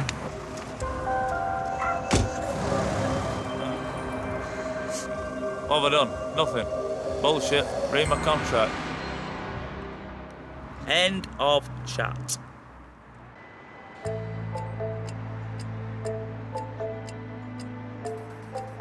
Two weeks have passed since Dale won the case against his mum's tenant, who owes £10,000 in rent. And today, she's due to leave. Hopefully today she might do the decent thing and just move, you know, stop costing my mum even more money. It's difficult for my mum having to visit the bank, rain, shine, snow, to find out if someone's paid money in, to find out no, they haven't. It just adds to the trauma of it. He's heading to the property to see if she's complied. I don't see any removal trucks, so... Hi, yeah. Today is the 2nd. Are you moving today? I can't move today till they give me the eviction notice. So you want us to bring the bailies? You do realise it's going to be fairly disruptive. Is there a reason why the rent hadn't been paid?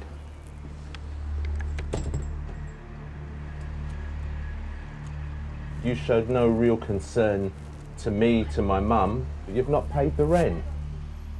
An unfamiliar voice shouts at Dale from inside the property. Come on! We're all human beings at the end of the day. What are you doing? What's the problem? The problem is you're living in a house for free. Not even renting the house to you. Don't know why you're there. Stop being disgusting! So is it not disgusting that you're not paying the rent and you're living free? And there is now 3 adults in the house, you couldn't muster enough money to pay the rent. If you've got so much to say, say it in my mum's bank account. £10,000. Yeah, I thought you didn't have anything to say about that. There is a natural respect for elders, and she had done what she'd done to an elderly woman, my mum. And that's almost the unforgivable sin.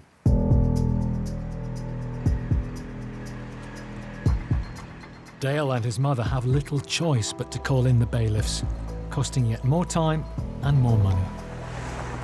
She's going to be forcibly removed from the property and see what she has to say.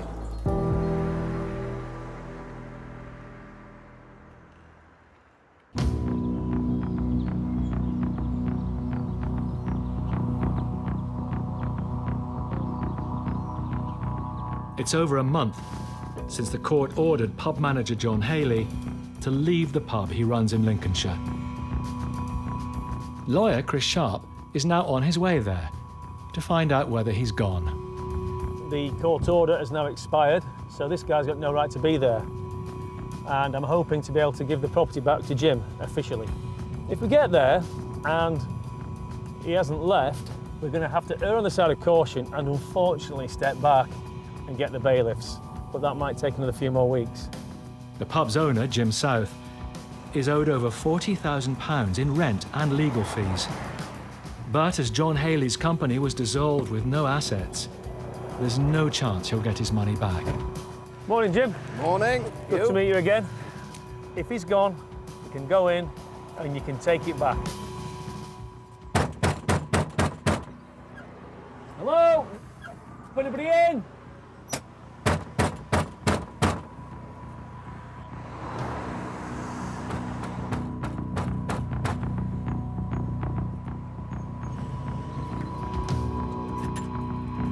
Okay, Jim. Right. Hello? Anybody in?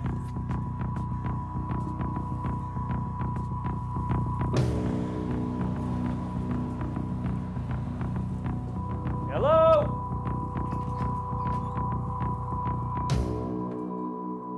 It's soon clear that the pub manager has left and the property's empty. Jim's 19-month ordeal is over. Well done. Now he needs to try and recoup some of the money he's lost. We'll go to the kitchen to see this 45 grand's worth of stuff he's left you, Jim. Yeah, that'll be interesting.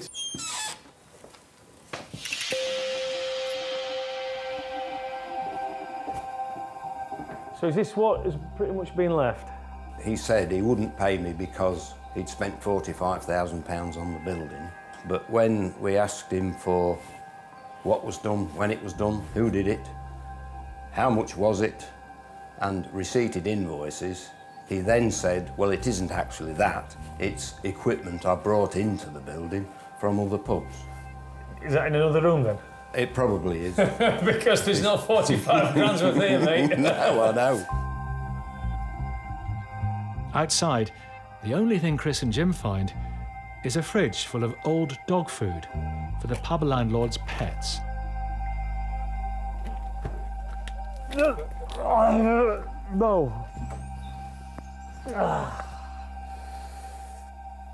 Why did I open that? And some scrap metal.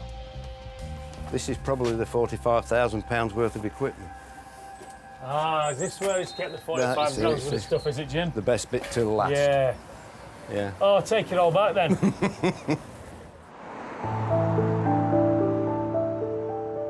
Now that John Haley has gone, Chris's job here is done. One last thing. There's the keys. Jim, it's been an absolute pleasure meeting you. Thank you very much. Thank you.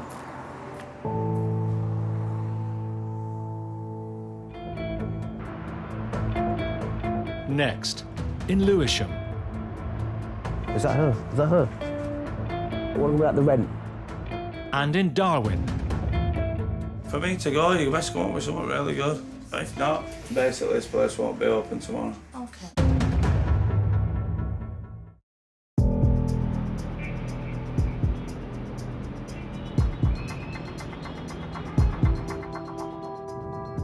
In South London, Dale Prime Holder is hoping to get his house back for his elderly mother. Now over £13,000 out of pocket, Dale's meeting eviction expert Paul Champliner at the property. For Paul, it's one of his more extreme cases. We've got the possession order. So today is going to be D-Day for us to get the property back. I don't know what state the property is going to be in, but what I do know is we're going to be getting the property back.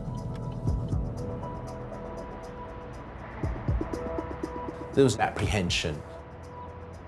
You know, what's going to meet me when I arrive there? Is it up there? Bearing in mind all that anger towards me, on our last encounter, we could now potentially meet face to face. Looks empty, doesn't it? Yeah. We just spoke to the neighbour and she's confirmed that she moved in the last couple of days. She saw vans coming and going. So that's a good sign. So she's clearly left. Just annoyed that they've taken it to the wire at a cost to my mum, you know, time and effort for everybody concerned. By law, Paul and Dale can't enter until the bailiffs arrive and do the paperwork. Is that her? Is that her? Just then, the tenant turns up. Do you have the keys? I lost one of them. Sorry? I lost one of them. You've moved out now, yeah? Okay. What about what about the rent? Are you going to make an instalment plan? Yeah. Okay, because a lot of money, 13 grand. But heads up, just to understand, you know, your sister's a guarantor, so that means her property is at risk and her business is at risk if that arrangement isn't made soon. Yes, I'll make it. You can understand how stressed my mother would be and put yourself in a situation you didn't need to be in if you'd just pick up the phone and spoke to us. Even if you'd said, I'm going to leave, but we're going to pay this amount, but to pay nothing. It didn't have to be like this. And now we're in a situation where landlord action are going to be quite rigorous in going after your sister's business and her house. You know?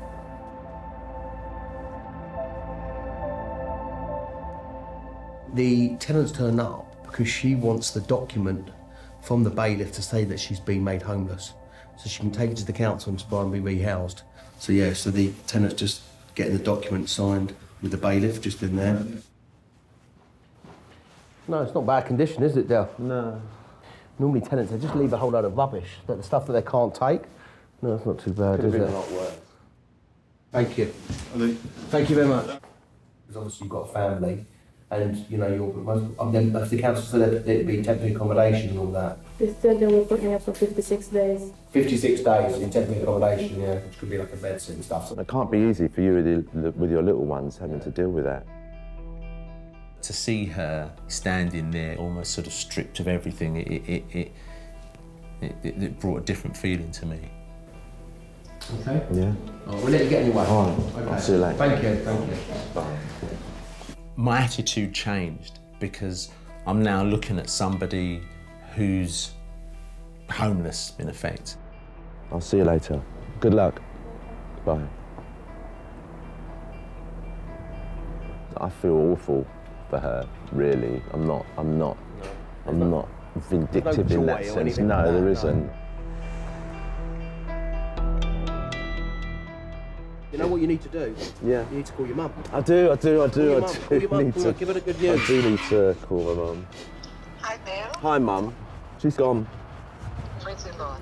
It has been a long time coming. Yeah, very much so. It caused me lots of stress and what have you. Yeah. Name it, yeah. She said she will call you and apologise.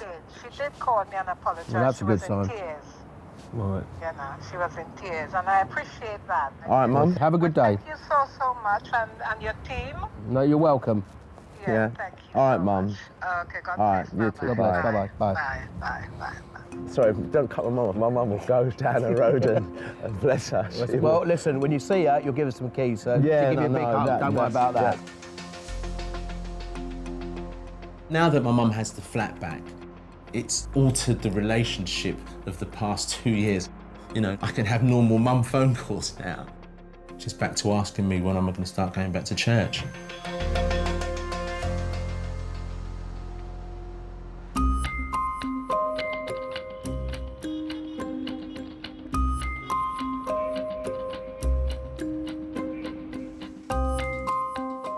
A week ago, letting agent Paul Ainsworth-Lord served a volatile tenant with an eviction notice. After we met last week, Dean rang up the following day and said he wanted to see me face-to-face in the office to discuss matters. It's a tricky situation. Dean has now paid off his rent arrears, and there are still 6 months to go on his rental agreement. So getting him out won't be easy. Hoping he's seen the light of day and he's going to review his decision.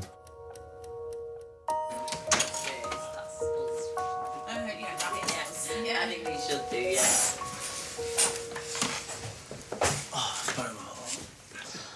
So, Dean, where are we up to with things? You explain your side and what you want to do, and then I'm going to hit you with something that's going to hit you for 6. So go. Okay. You start.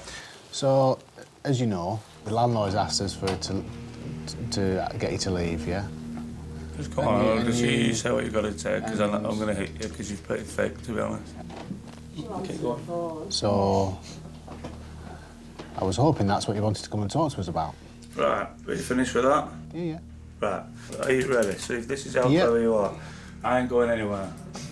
There you go. Now, where do you want to go?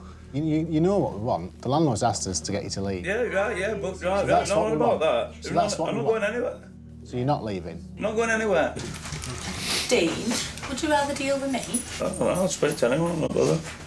Because we really would like to resolve it. Why don't you come and sit at my desk? I'll come sit down. I'll speak to anyone, not bother. With negotiations going nowhere, Paul's wife, Debbie, steps in.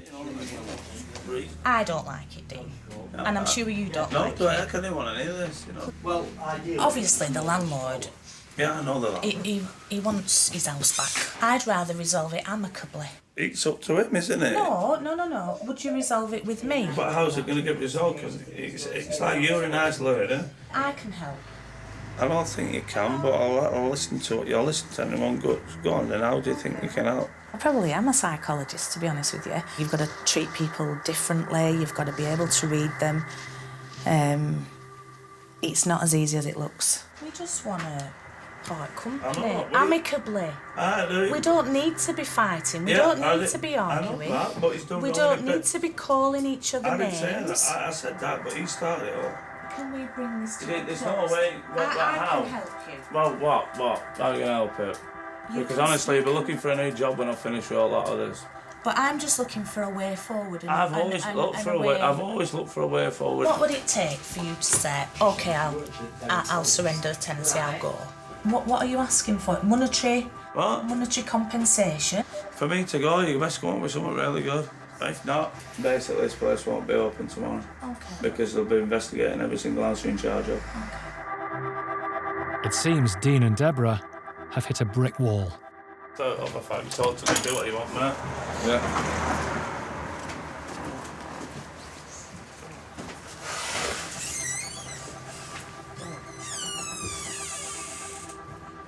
It was a bit like a plate of spaghetti, really, wasn't it? It was all over the place.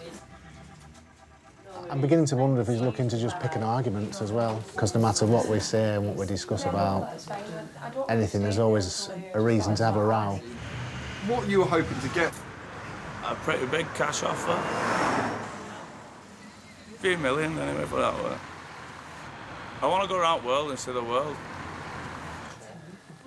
He's clutching at straws, I think.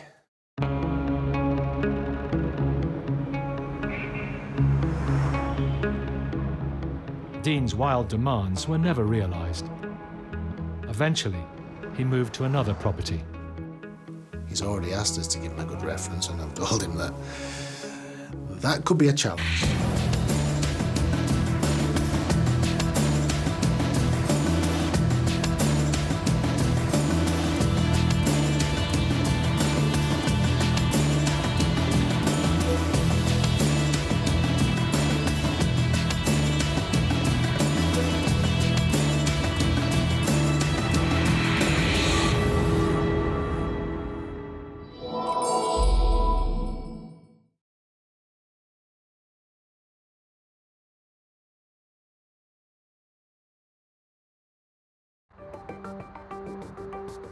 Britain's rental market is at breaking point.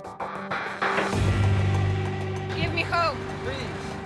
With not enough homes to go round and soaring rents. They don't want to give me a place. I can't afford it. Some unscrupulous landlords are squeezing tenants into squalid, overcrowded properties. Oh my God. Pretty dire conditions, to be honest with you, yeah. If something bad happens, catch fire, people get killed. It's the job of local council housing officers to close them down. Do not touch us. Do not touch officers. We need to investigate if this is occupied. Excuse me. You can't touch me. And protect exploited tenants.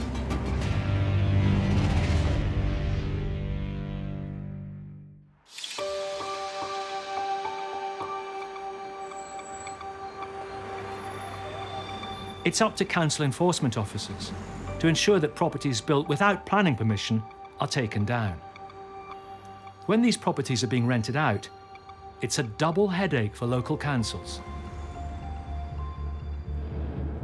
In Harrow, Micaiah Angus is responding to reports from the housing team that a series of outhouses have been built in a small back garden of a property and filled with tenants. We found a bungalow that had been converted and extended into 8 self-contained units. The electrics are unsafe. It's all been converted without planning. It's that bad that I produced a prohibition order. The order means that everyone living there has to leave within 28 days. Micaiah is on her way to serve it and has no idea what sort of reception awaits. We don't know how many people or who or what is residing in there because there's more than one body in each of the 8 units. The 8 flats have been built by illegally converting the bungalow itself and building 5 separate mini bungalows in the garden. As Micaiah serves the notice, a resident arrives. Sir, what unit number do you live in? All right, please wait, 'cause I need to talk to you. Please. Can you put this thing inside? Can you leave the gate open so I can come through, please? Thank you. With access gained, Oh, stroke alert. Micaiah can inspect the garden. Once you open the doors and you start to see what's going on, it's like, wow, okay then. It gets really frightening. The owner of the property has neither planning permission nor a license to rent the 4 mini bungalows out. Good morning, is anybody around? Look at this. This is a soil stack, just like dumped in the middle of the place. Hello? Yeah. It's just a copy of what's been posted on the front door. Not only are these structures illegal, they are also unsafe. It's a total mess. You've got internal quality electrics outside. We've got electrics and water in very close proximity. They've just crammed as many units on site as feasibly possible.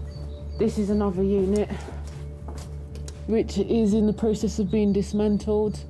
It's sad and it's dangerous and it's frightening. It's extremely frightening. This is an extension of some sort. Excuse me, you cannot get in like that. Yes, I can. You under don't the have... under the housing. You just put it like that and you come Yes, in I like can. that. Under the Housing Act, I have rights of entry. Oh Under the Housing Act, I have rights of entry. I'm not arguing with you. Micaiah's inspection is interrupted by a woman, who she later discovers is the property owner's sister.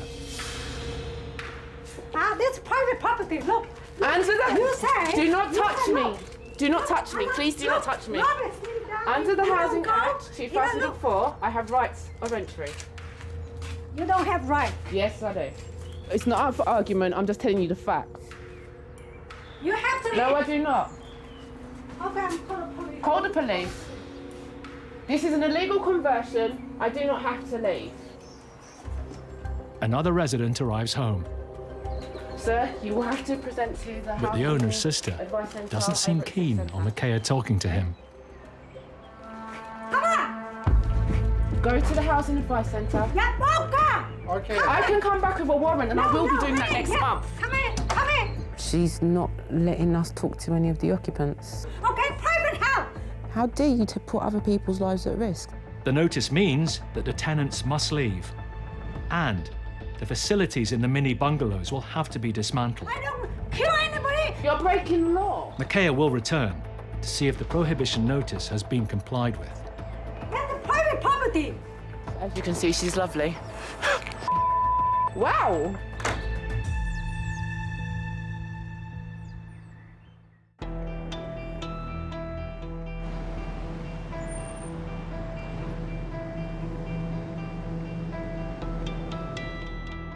According to the housing charity Shelter, 1 in 5 homes in Britain is substandard. Some of the very worst cases involve migrants being crammed into dangerous and overcrowded properties. Makaya and her colleague, Ozzy Al-Bayrak, are responding to an alarming call about a 3-bedroom semi. We've received complaints from neighbours regarding antisocial behaviours such as noise, disturbance, rubbish, and also there's too many people. If overcrowding is behind the problems, a surprise nighttime inspection offers the best chance of finding out. People are at home after work, so we're more likely to get them in.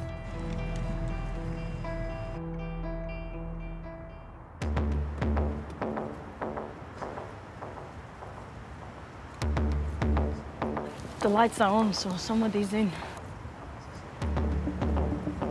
We're always cautious, and we are aware that we could face a really dangerous situation. Badge ready? Let's go.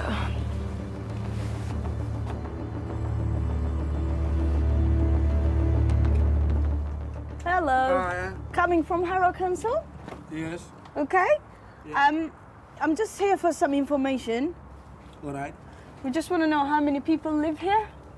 15. Okay. Wow. I'm going upstairs, Ozzy. Thank you, gentlemen. There you've got a double bed and a single bed. Apparently there's 3 guys in here. 1 double bed. At first glance, it looks like there are at least 15 people living at the house. It's a classic case. Mattresses on top of each other. You got 1, 2, 3. So they line them up 1 by 1. That's how they fit so many people in. Okay. His wife is working in Edgeware. Okay. He stay here with wife? By chance, evidence there could be even more people arrives on the doorstep. Ah, who is these guys? Where are you going? What's with these mattresses? Where are you going? There was a guy who was dealing with mattresses in his van. To us, that was a bit suspicious. Ozzy and Makaya suspect the mattresses are earmarked for new tenants, so they decide to widen their search. Let's have a look here. Sometimes they hide.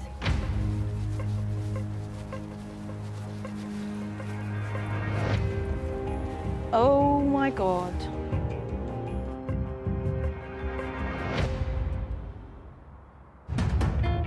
Next, in Birmingham. So you've still got no hot water, no heating? No. In Harrow. Hello guys, I need all of you to give me some information, okay?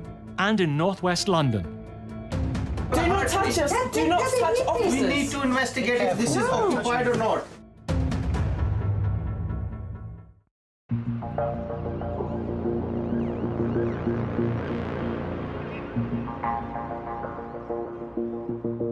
Housing officer Ozzy Al-Bayrak is searching the back garden of a suspect semi. Oh my God. Oh my God. Guys! Guys, I can see you! There were 7 to 8 people hiding from us. Literally buried themselves on the floor, hiding. Get up! Hey, we're not gonna eat you. Come on. Come. We're here for your safety. They were frightened of us. They thought we're police or immigration. You two, I can still see you. Get up. Come on, get up. Come, I need you to give me some answers.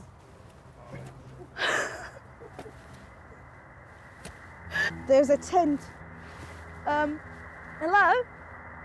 Wow, this is first in my career.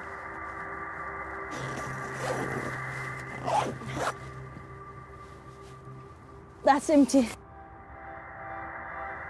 See the lights blinking over there up till 11 at night. Okay. Following a lead from the neighbours, Ozzy makes another discovery. Hello, guys. Wow. Okay. We've got a few guys here. Do you want to come in? And we've got a marquee. Yeah, 1 second. Yeah? Come. Come, I need all of you to give me some information, okay? Oh my God. How many of you are in here? Yeah, Nissa. It looks like nearer to 30 people are living in the house. The team tries to find out exactly how many are here and who's in charge. We're from the authority. We're here for your health and safety. And you said there is 15 people here. Yeah, it's my brother only, my cousins, you know, my uncle. It's only family, like family. There's some cheeky business going on. The idea that this is one big happy family in a house share does not add up. Next, we'll be obviously investigating who the responsible person is, why all these men have to be packed into one house.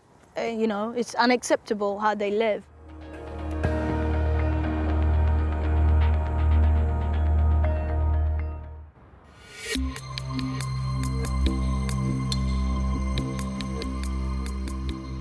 A big part of the job of local council housing officers is to protect vulnerable tenants.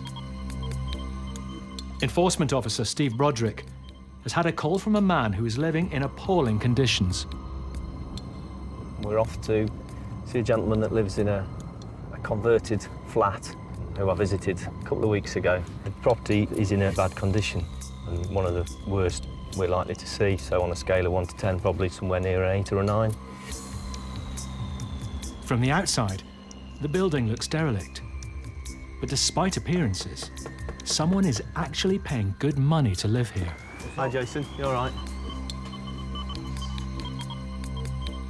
Yeah, right. I would offer you all a cup of tea, but I'm not too proud of my gaff at the moment. Yeah, then. Okay, well, come on, yeah? Today, he's meeting the tenant who made the complaint, 56-year-old Jason Cook.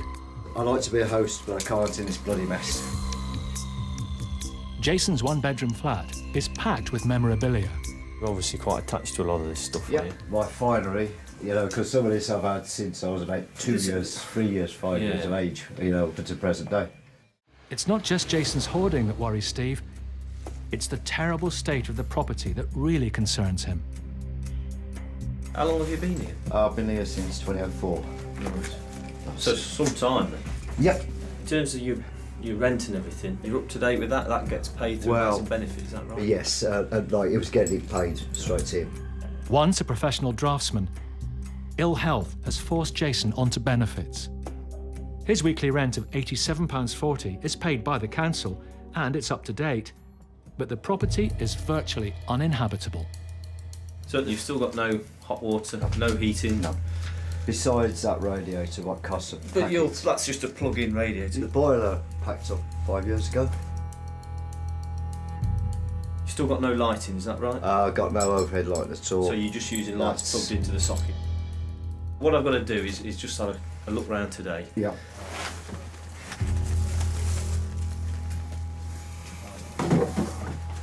Does look like the bath's been used for some time. Obviously with there being no hot water supply, it's difficult to use anyway. The toilet looks like there's been a long-standing leak. The floorboards around and beneath the toilet are quite rotten. It's quite unstable, the floor there. A lot of damp and mould on the walls. In the kitchen, water from the boiler is dripping from leaking pipes. There's 2 or 3 large bowls and a bin there collecting water that's coming out of the pipework. obviously they've overflowed, so there's water all over the floor as well, and it's, again, falling through into the flat below. Because of the leaks, Jason is forced to turn the water off at the stopcock. Jason, just to confirm then, when you want to use the water, obviously, you just turn it on very briefly, fill up what you need to fill up, put the bucket under the boiler to catch the water. Your water's turned off at the moment. Oh, yeah. To prove just how bad things are, Jason turns the stopcock on and sends Steve down into the empty flat below. So we're stood below where the boiler is upstairs, and we can see that there's just water cascading through here. The ceiling's collapsed partially, and it looks like the rest of it's about to come down fairly soon as well, so pretty dire conditions, to be honest with you, yeah. It's certainly one of the worst properties I've been in. There's a catalogue of serious problems that need to be sorted out. With no heating, running water, or proper lighting, the flat is both miserable and hazardous. But Jason doesn't see any other option. Well, put up with it because I've got a roof at least, you know. I'm not on a park bench or in a bus shelter, like some of these poor people are. But he's getting rent, so why should I live like this?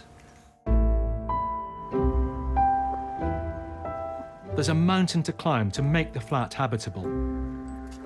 But first, Steve needs to find the landlord.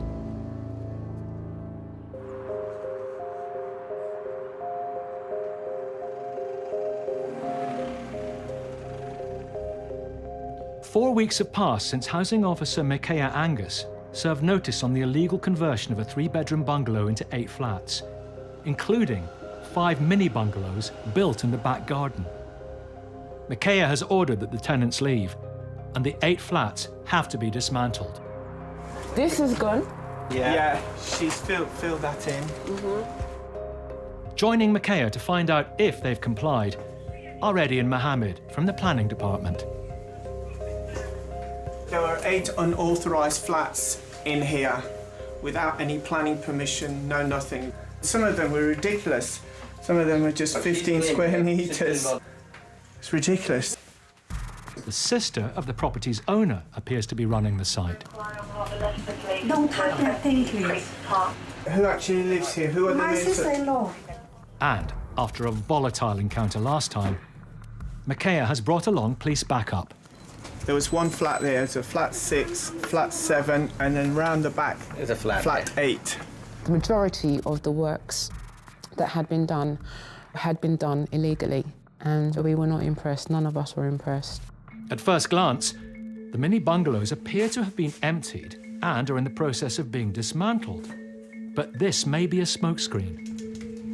This was the living room sleeping area. The kitchen was in that corner. Yeah. And then they had like a 2-ring or microwave here. Look. Still got the food in there. Somebody's still living in this room. Yeah. They have merged 2 flats into one. They merged them. Micaiah and Mohammed uncover more evidence that the illegal mini bungalows are still being used. Don't touch anything. Clothes are still here. No, don't touch anything. That ones are here. Oh, you're gonna hurt me. Have you been told previously, do not touch officers? Touch officers. No. Do not touch us. Do not touch officers. We need to investigate if this is occupied or not. This is occupied. Extra cupboards, wardrobes, beds, plug-in heaters, washing machines, cookers. It suggests that as soon as our backs are turned, she'll put it all back. Yeah. And what will happen as soon as we leave this site in a couple of hours, it'll be back. It'll be back.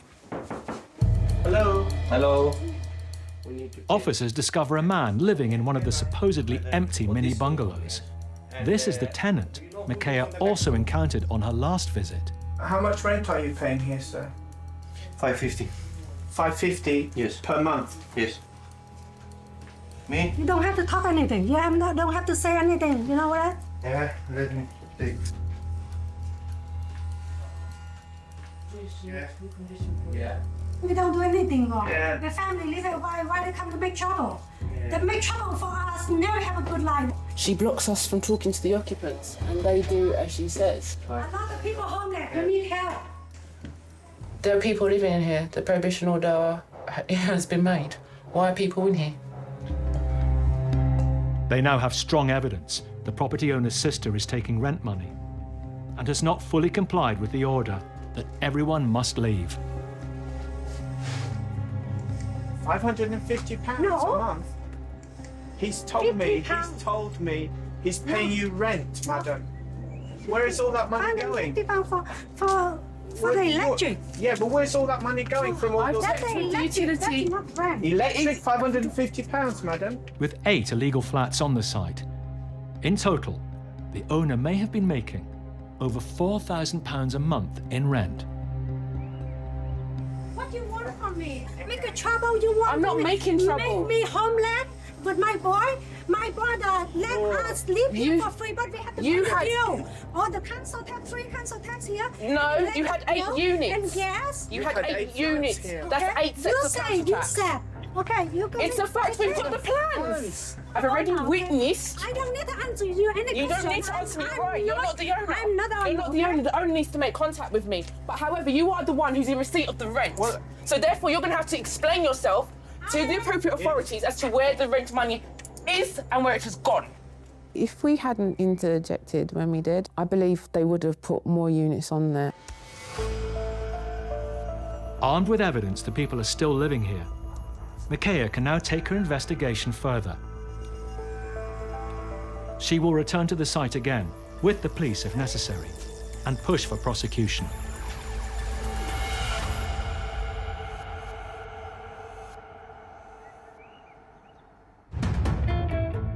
Next, in Birmingham.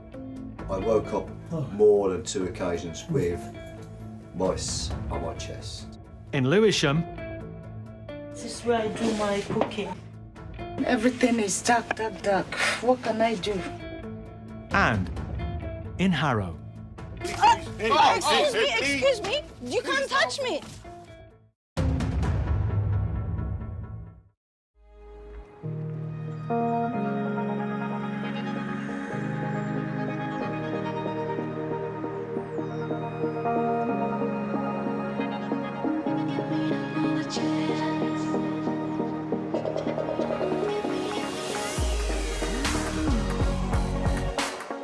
In Lewisham, southeast London, Ben Reeves-Lewis leads a specialist council unit tasked with rooting out rogue landlords and protecting the most vulnerable tenants.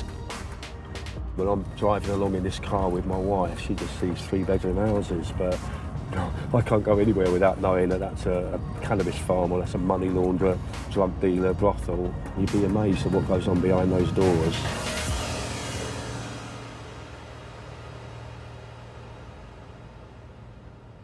Today, Ben and Micaiah are acting on a tip-off from their planning department. They believe there's an entire family living in a house with no services. I wouldn't want to live in it.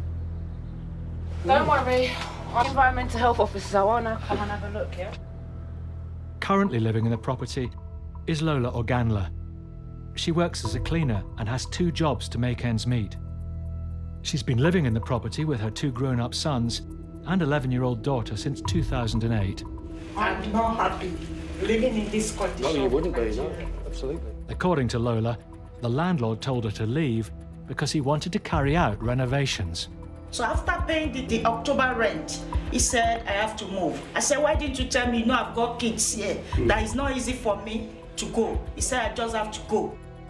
I tried to get a place to live, but the price they are giving me, they said they don't want to give me a place, that I have to rent 3-bed flat. I said, I can't afford it. It's too much for me. This is the kitchen. It used to be the kitchen. When she refused to move out, the landlord started the building work regardless. Just knocked down everything. But this was in October, this October, and it's now just May. Knocked down everything.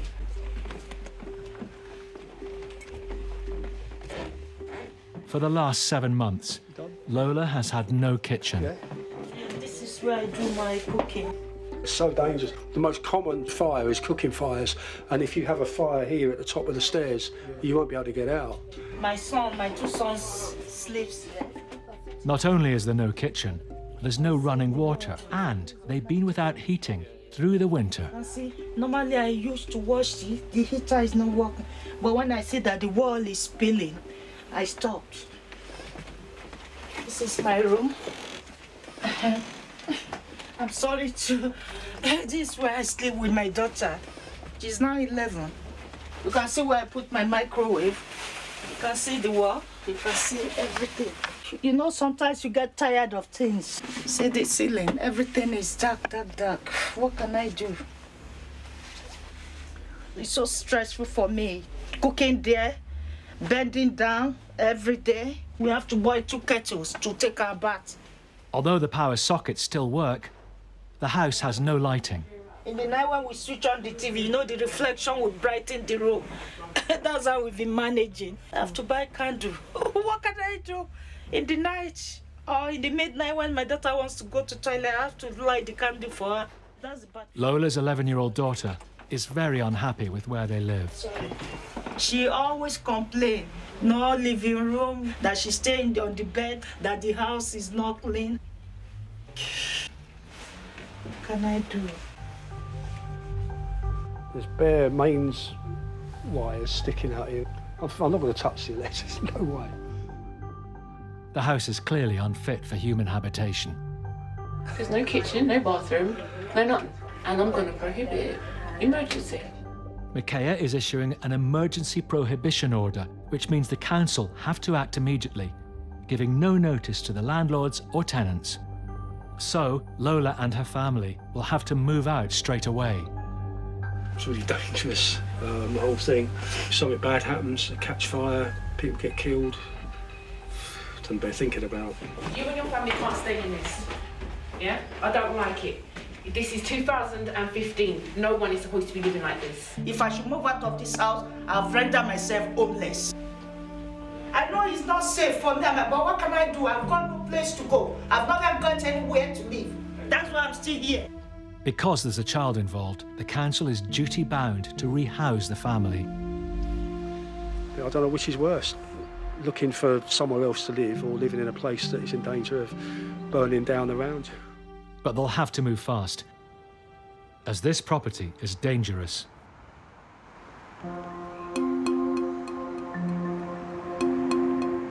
Three months have passed since Harrow Council uncovered a dangerously overcrowded house in the borough.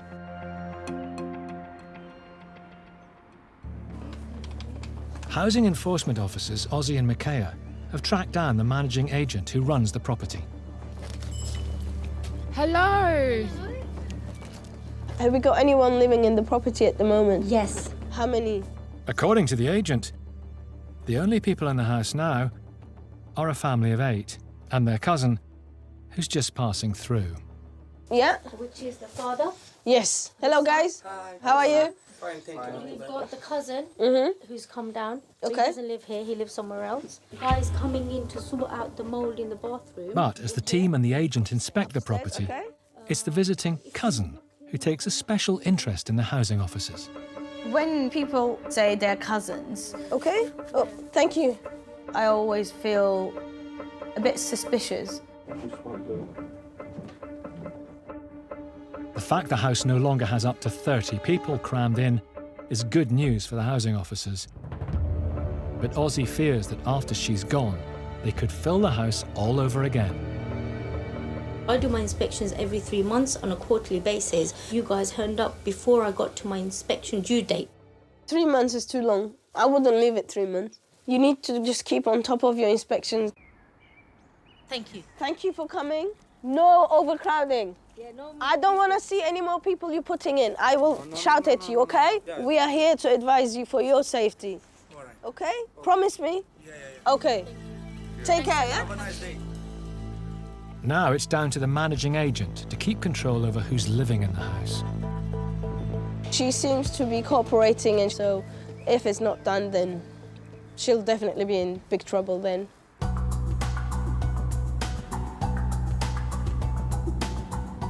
Steve Broderick from the housing enforcement team is on a mission. Tenant Jason Cook is living in atrocious conditions, and after some investigating, Steve's managed to track down his landlord. The conditions in the flat are pretty poor. And I think if anybody lived in those conditions for any period of time, it would have an effect on their physical and mental health, possibly. And the longer it goes on, I think the more of an issue it might become. So yeah, I think it's quite a serious problem. Waiting for Steve at the property is the landlord. Before going in, Steve is keen to establish some facts. At the moment, the housing benefit is going to yourself, isn't it? Yes. You're getting the rent. Yes. But effectively, you manage the property. You're responsible for repairs and everything like that. So I'm looking to you to get stuff sorted out. Yeah. Okay. Right. First problem is, obviously, as you can see, there's no lighting. So there's no lighting on the stairwell, in the entrance hallway, anywhere upstairs. He's having to use plug-in lamps. According to Jason, it's been over a year since he's seen his landlord. I tried to get in touch with you, and I had no reply for quite a while. It's only the one. Maybe you might have been busy just... Yeah, well, I've been here trying to survive. As well as the electrics, top of Steve's job list is the faulty boiler. This obviously hasn't worked for some time, has it? We've got buckets full of water, so the water is literally pouring out of here whenever it's turned on, which isn't really acceptable. To get that boiler sorted, that's the most pressing issue, because then he's got heat, hot water. The management of the property has been pretty poor. Yes, you're right. There is an issue with the toilet.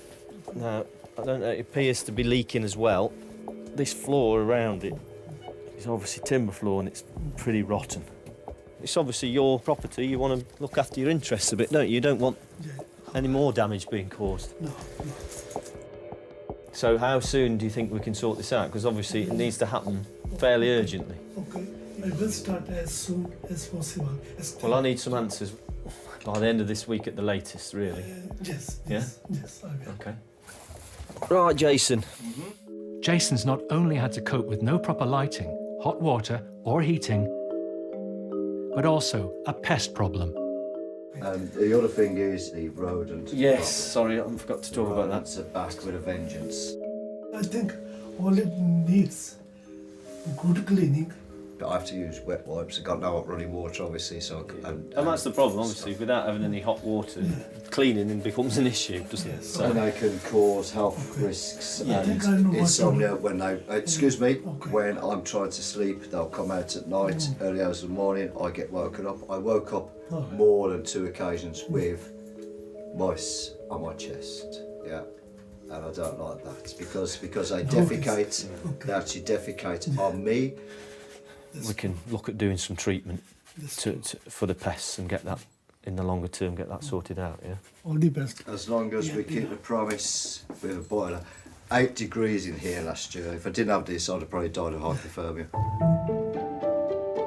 After years of neglect, Jason can only hope the landlord is as good as his word. I'll speak to you soon, yeah? Thanks. I'm really happy you come. Yeah, no, I appreciate it. I'm glad we sorted it out. Okay, thank you.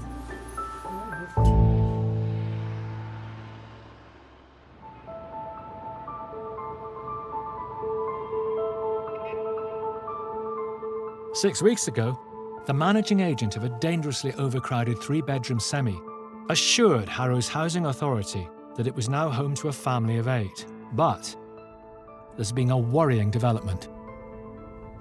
We've received a complaint saying that there's still lots of people coming in and out of the property. I suspect it might be true because the managing agent seems very lenient.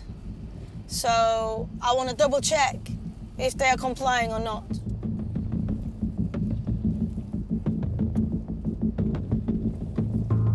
Lights on.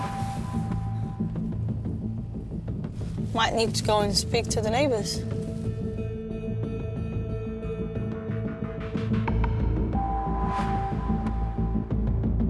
Hello, I'm coming from Harrow Council. Yes. I just want to ask you a few questions about that house style right next to you. I was just planning to... Complain? Yes.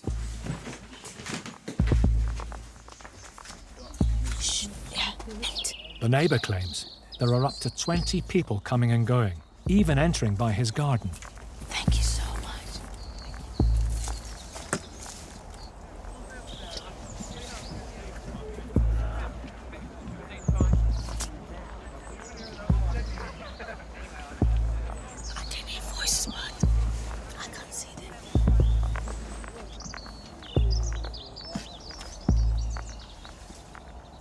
one time they access my garage. They just cross over the garage, jump in my garden, and then just been in that side. Yeah. Okay. This is offensive. How can we live like this in this kind of neighborhood? Don't worry, we will get to the bottom of it, I promise you. Ozzy needs to see inside the property. And on the way, I am going to call our lovely managing agent who claims that there's 8 people max. Doors open. Hello, can I speak to Taz, please? As a housing enforcement officer, Ozzy has power of entry if she suspects an offence has been or is likely to be committed. Who is calling? Hang on. I'm calling from Harrow Council. Hello? Yeah. What is this? Taz, 1 second. Standing in Ozzy's way is the mysterious visiting cousin who seems to recognise her from the last inspection.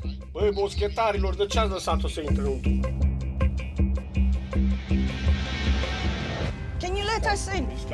No. No. You told me there's family here. Yeah. You are now barging me outside. I have too many complaints about this house. I know you're holding me now. I can see they're running out of the garden. Move out the way. He's coming. No. Hey. You move out the way. We want to go inside. Sorry, no good. No. Please. Listen. Please. No.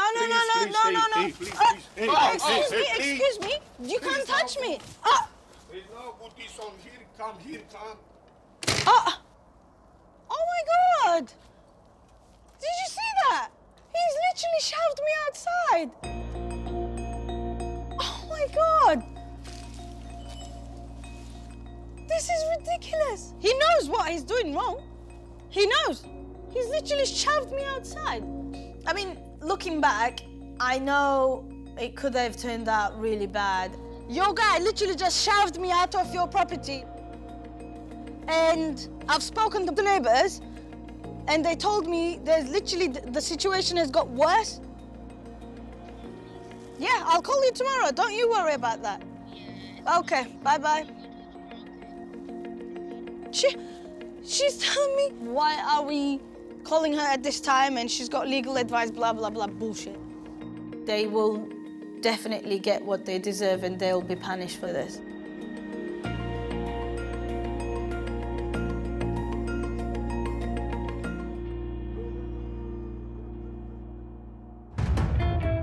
Next, in Birmingham. You could almost fry an egg on that. In Lewisham. We have to leave this place by 11 tomorrow. I don't know where to start.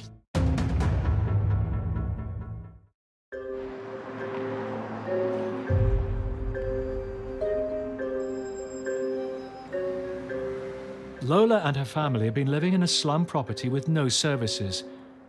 She's been called in by the council's temporary housing team. Hi, hello, how are you?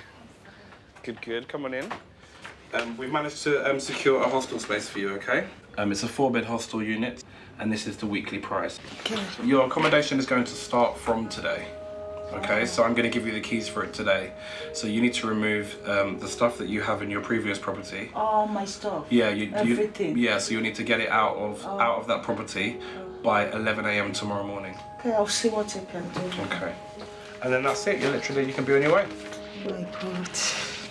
I'm so happy. I never expected.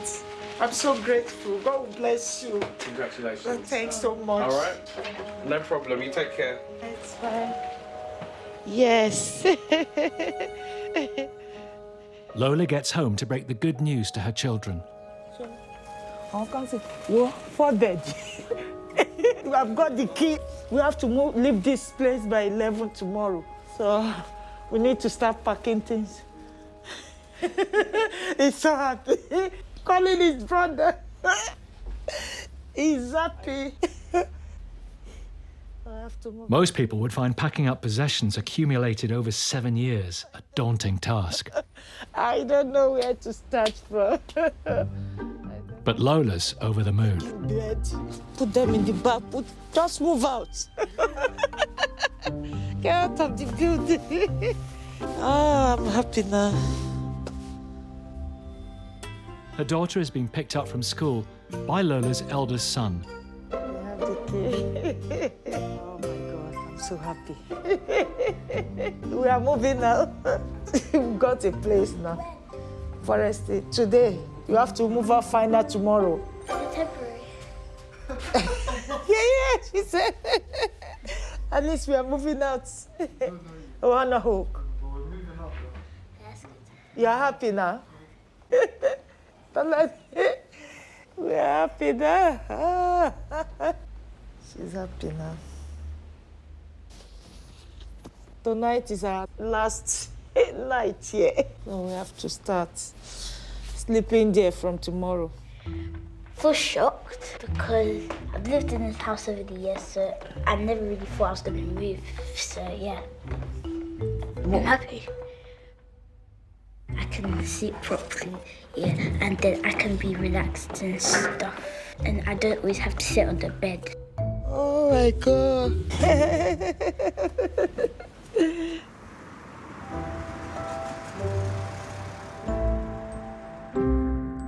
It's been 11 weeks since Housing Officer Steve Broderick ordered Jason's landlord to fix the property. Now he's on his way back to find out what, if anything, has been done. It is very frustrating when you come across a property like that. The landlord's obviously neglected any of his responsibilities in terms of providing basic facilities in the property. No heating, no water, no lighting, no smoke alarms, anything like that. So quite serious problems and leaving the tenant in quite a lot of danger. A lot of the tenants that we come across tend to be vulnerable tenants, and some of the landlords do tend to exploit them a little bit. More often than not, the landlords Steve deals with are full of empty promises. Certainly. Thank you. But he's in for a real surprise. So, it feels a lot warmer in here. The radiator's working okay? Oh, yes. You could almost fry an egg on that. It's nice and hot. That's good news. You know, instead of going to the library to keep warm, it's just wonderful. Got lights as well, which is a bonus, isn't it? Indeed, it's good it news. is. We can see what we're doing. It all looks good, but Steve needs to confirm all the work he demanded has been done. And this is the new boiler. Oh, look at this. Excellent. This is a darling. Excellent. Yeah. And there's no problem since he's fitted it. The heating's working fine. Heating's been constant. Excellent. And the bathroom, new toilet. Okay, indeed. Right. My gorgeous new throne. Excellent. Yeah, look at that. No more leaks. No more leaks. Brilliant. Yeah. So nice and watertight. And your bath? Bath is fully optional. Looks nice and clean. You must have been busy cleaning it as well, have you? Oh, yeah, I always keep it like that. So you can have a nice hot bath Oh, now. Indeed, yeah, because I obviously wasn't using it because no hot water. So it was a store bin, it's like a flipping trough. I was going to get a couple of ponies and put a bit of food in it. That's warm to hot. Have a feel. Yep. Yeah, it's almost piping hot, isn't it? Lovely. Oh, yeah. Excellent. For Jason, it's life-changing. I'm well pleased with what's been achieved. I'm pleased that everything's on the mend. Excellent, and many thanks back on track. to you and your team as well. Yeah, brilliant. Thank you very much. Good on. Take care. Have a good See you day. soon. All right. After years of living with no hot water, no central heating, no proper lighting, Jason at last has the flat he deserves and a legal right to. Pretty good outcome, to be honest. And the landlord's responded fairly well once we got in touch with him. So, yeah, Jason seems pretty happy with the way things are at the moment. Obviously, he's got his heating working again, he's got running water. So, yeah, the situation within the flat is a lot better, and he seems pretty happy about it, yeah.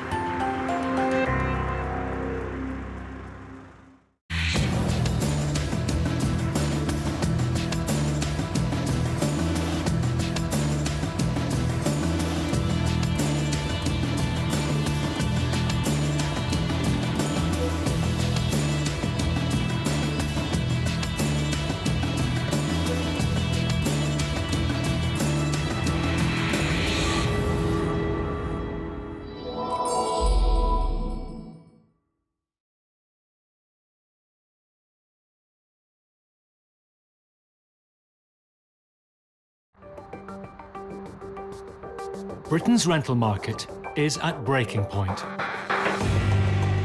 Give me hope. With not enough homes to go round and soaring rents. Squatters are every landlord's worst nightmare. I love you! They took off the water heater and now there's water coming in because the drains are blocked. Look at it. Get out! Jesus Christ. Look at how they're living. It's just absolutely horrendous. Some squat as a lifestyle choice. No, you're trespassing. I've got permission to go on here. Not by us. No, it doesn't matter. It doesn't matter. Others because they have nowhere else to live. I'm not going back on the street. I'm not doing it. Whatever the reason, conflict is inevitable. Move it out of my face now, do you understand that? Don't touch me, son. Well, I already just did, didn't Yeah, I? don't threaten What me. are you going to do about it?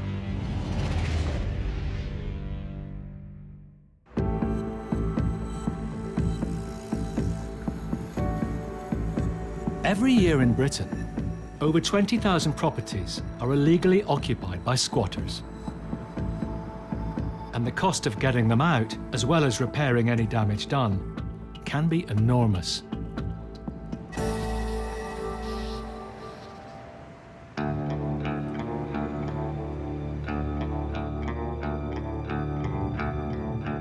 Lawyer Chris Sharp has a number of difficult cases on his books involving squatters. His clients hire him out to get the squatters out as quickly as possible, and sometimes conflict is inevitable. This morning, he's heading out on a tricky job. We're on our way to the site now, and my client has already informed me that we are dealing with travelling squatters. Now, I'm not going to lie, this part always fills me with a bit of anxiety. You always have to have your wits about you because you do not know who or what you are about to meet. There were 10, perhaps 12 caravans on the site, but it's changing all the time. Sometimes there are more on there. It's added up to 20 on there this morning. Chris needs to inform the squatters he's started legal proceedings to keep them out, so things could turn nasty. I think there are going to be about 20 to 40 people there potentially. If there's any sign of confrontation, if I feel it's a proper or real threat, I will simply call the police. We're nearly there now, so it'll be interesting to see what we find in a moment. Site is here behind these walls and this fence. The law says Chris must put up notices about the upcoming court hearing on every entrance. There is a way around the back. This is the side entrance. I can observe what's going on then from this angle. Chris can see some of the caravans, but there's something shocking he wasn't expecting. There are. A mountain of dumped waste. Carnage. A week ago, this 1.5 acre site was completely clear. It's a disgrace. It's taken them 2 to 3 days to do this. You know, they will fill this site. It's as simple as that.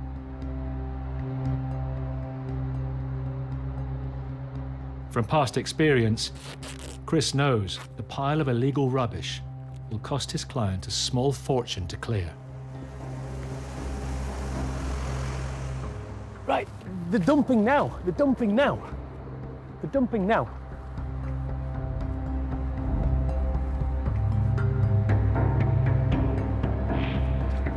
The truck's just pulled up now and it's reversed up to where they've been tipping before, and it looks like it's about to unload another load of house clearance. Yeah, he's doing it now. He's doing it now. Tipping it now.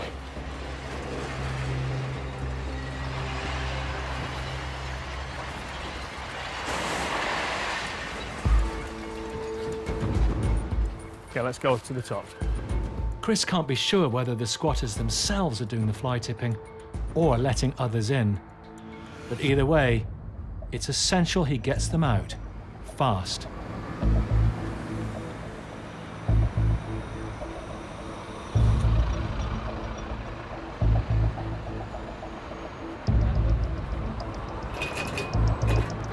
I act for the guy who owns this land. Yeah, move that out of my face. No. Move that. See that? Move it out of my face now, do you understand that? Move out with that out of my face. Guys, don't threaten me. No, Don't threaten me. I'm not touching that. Move. Do not touch me. No, don't touch that. Move out of my space. We didn't mind you taking a photo of the gate, but you're not taking a photo in there because the Okay, lads, I'll take one with you guys. Before Chris can leave, he needs proof that he's stuck the court notices clearly to the gates. Don't touch me, son. Well, I already just did, didn't I? Don't threaten me. What are you going to do about it? This is what you're up against. This is what you're up against. So we've got all day. You swear to God what? I'm telling you to go, that's what. Well, I'm not going. This is not your land. Move from that gate there. Right, that'll do. See you later, lads. So, you like the friendly response there, okay? You've seen what they're doing over there. They've threatened us with violence if we go near the gate. This is what you're up against. As more people arrive on the other side of the gate, Chris decides it's time to disappear. Let's go. Come on, let's go. Get straight in your car and let's go. Time to leave Dodge.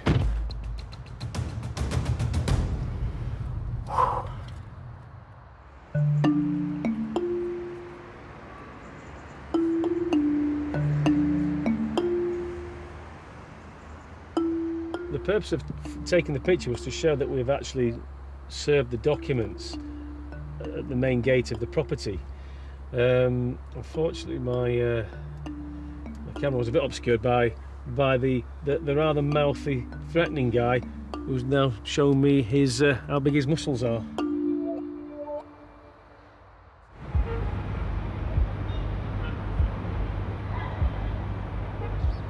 In 2012, squatting a private home was made a criminal offence in England and Wales. But many squatters now target commercial premises instead, which aren't covered by the new law. In South London, Pauline Evaldi is on her way to visit a shop she's been leasing for almost 10 years. I ran it as a fishmonger's for 5 years, and we've since turned it into a production kitchen and base for our catering company. 5 months ago, her shop was occupied by squatters. The authorities told me that it might be better to negotiate with this group of squatters because they seemed of a slightly higher caliber than the usual. They didn't seem like crackheads, that was their phrase, and that they were less likely to cause any damage or to overstay their welcome.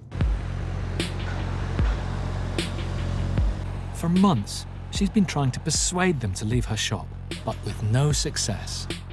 I know there is a problem with affordable accommodation in London in particular, but squatting in commercial premises when you're actually harming people who are trying to run businesses isn't the answer.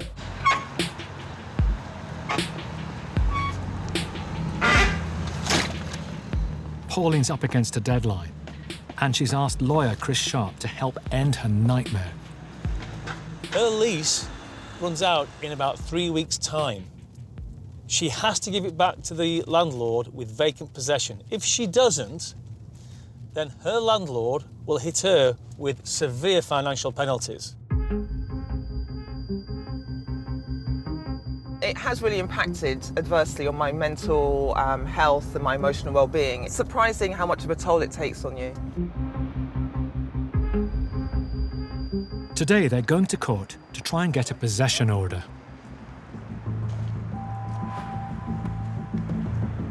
The squatters have also turned up to fight the case. I think they're very clever, they're very clued up, they know exactly what they're doing.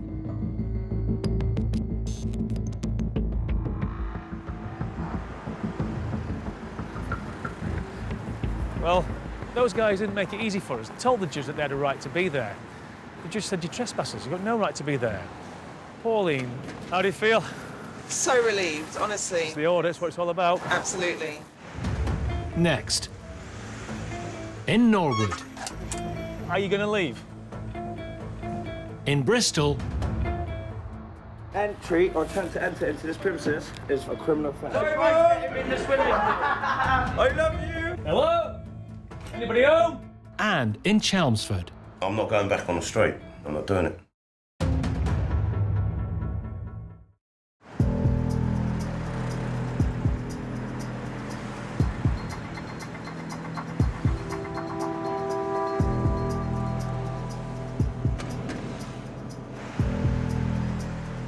Chris Sharp is helping Pauline evict squatters from her shop. The court has awarded Pauline possession, so Chris needs to serve the squatters in person. Hi, mate. We've got the court order. Yeah, do you want to open up a minute? Hi there, mate. How you doing? We're here on behalf of the landlord. Do you know that they've got to give this place back with vacant possession in 3 weeks' time? Are you going to leave? Yes, I will. When are you going to leave? We'll organise leaving. How many of you are there in here? There's about 8. About 8 of you? Yes, sir. So you will be going very soon, yeah? Yeah. Papers have been served. He said he was going to leave. Let's see if he does. If the squatters aren't serious about leaving, Chris will have to call in High Court enforcement officers to physically evict them.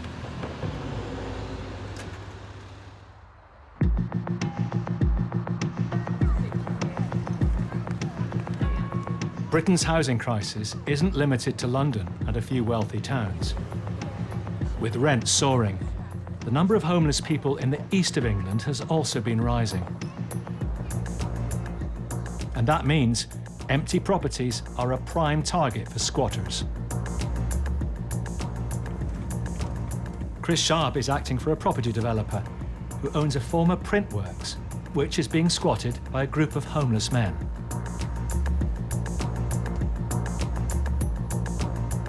I have heard some rather disturbing reports that they aren't shy when it comes to throwing themselves around, pushing people around and making a nuisance of themselves. The very nature of a squatter's action is that you never quite know what you might meet or expect. There's always a sense of anxiety.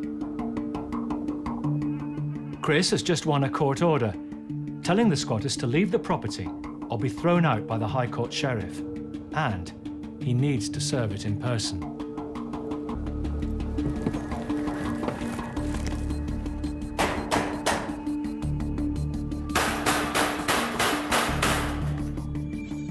Hello? You can just see there's evidence that it's been used.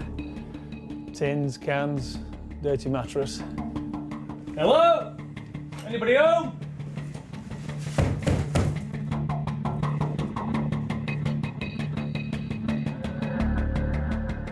It's clear the squatters have taken over most of the building.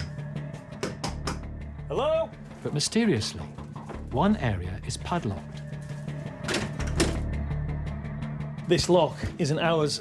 That has been put on by somebody that we don't know of.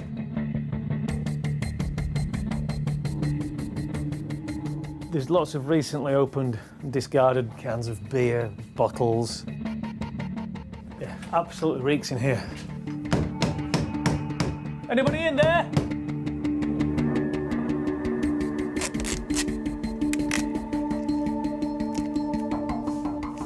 What's going on? I'll be honest, when these guys rode up, I had to be prepared thinking, here we go again. Are you guys living here at the moment? Yeah. Oh, okay, guys. Well, look, just doing our job today. We've got the court order. It's a forthwith order, so basically there's no right to be in there anymore. But clearly you are. Well, yeah. Well, we're going to stay until basically the bailiffs come and throw us out. We've got stuff up there. If you want, you can come and have a look at the premises. It's not a shithole or nothing like that. It's tidy. We're homeless, but we're not animals. Okay. As you can see. Yeah. If you want, if we can go and have a quick look, that's absolutely fine. Yeah, it smells a bit damp downstairs, obviously, but we live upstairs and it is reasonable. It's not brilliant, but it's better than getting your head kicked in living on the street. Yeah, you know, like I've been homeless for about 8 months now, do you know what I mean? Yeah. But like, you know, like all I need is a place for a month. Yeah, and then we can sort ourselves out. Yeah, it's with me ex, 19 years, split up, lost my job and then ended up homeless, yeah. Well, I'm born and bred Chelmsford. I'm a plasterer by trade, 16-year relationship, 3 children. And unfortunately, when I split up with Mrs, alcohol dependent, and yeah, things just didn't work out. And so this is the scenario I'm in now. I met Dave on the street. Yeah. And yeah, we pretty much kept an eye out for each other. There are other homeless people living in the building, but the two men prefer to keep themselves to themselves. We have took a couple of other people in, but some of them we didn't realise they were drug users. I'm totally against drugs, so they had to go. I've got enough problems as it is, let alone getting on drugs and all that crap, do you know what I mean? When you meet people like that, it does touch your heart. Suddenly, you then are faced with the reality of what you are dealing with, and it's a dichotomy. Here's my job, and here's my heart. But I have to do that job. I know you guys, you'd probably say that it's safer than being on the streets. I get that. My job today isn't in any way to have a confrontation with you, just to let you know, look, the order's being made, it's forthwith. You know how it works. There will be a point in the future that if you don't leave, then the bailiffs or the sheriffs will turn up. Yeah, that's fine. I mean, like, you know, I don't want no trouble. Yeah. Listen, guys, I'm not taking more of your time, but thank you for your hospitality, okay? Cheers. The two men and the rest of the squatters will have about a week before the sheriffs arrive to kick them out. I'm not going back on the street. I am not going back on the street. I'm not doing it. I am fed up of people out for a good time. They see a homeless person, they think, oh, right, let's have a little bit of fun with them, start kicking you, throwing dog ends over you, pissing on you. It's not nice, so I'm not going back on the street, no way. People out there like it, that's up to them, but I'm not doing it. I'm a bit more human than that.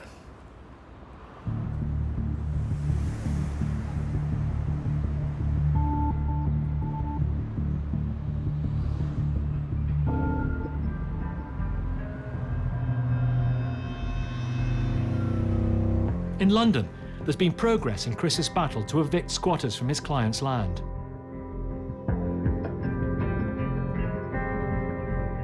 The courts have now granted a possession order. But to ensure it's legally binding, he must act fast.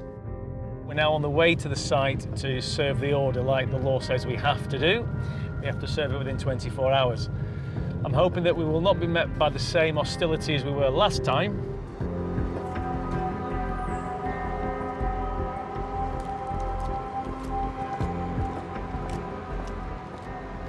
I'm just looking through here, it looks like they vacated.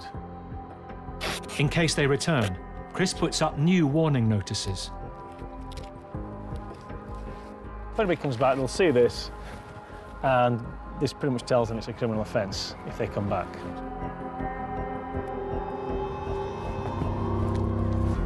The landlord has his land back, but the place is now a massive refuse tip. Just staggering. It beggars belief, it really does.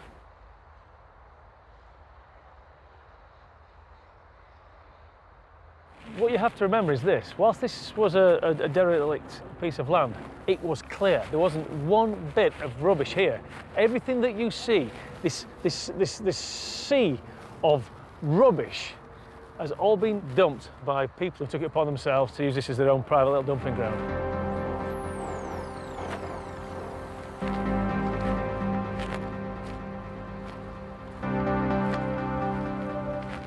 It's bittersweet, isn't it? Because, yeah, we've done a job for the landlord and we've got rid of those people, but look what they've left. It really is a disgrace, an absolute disgrace.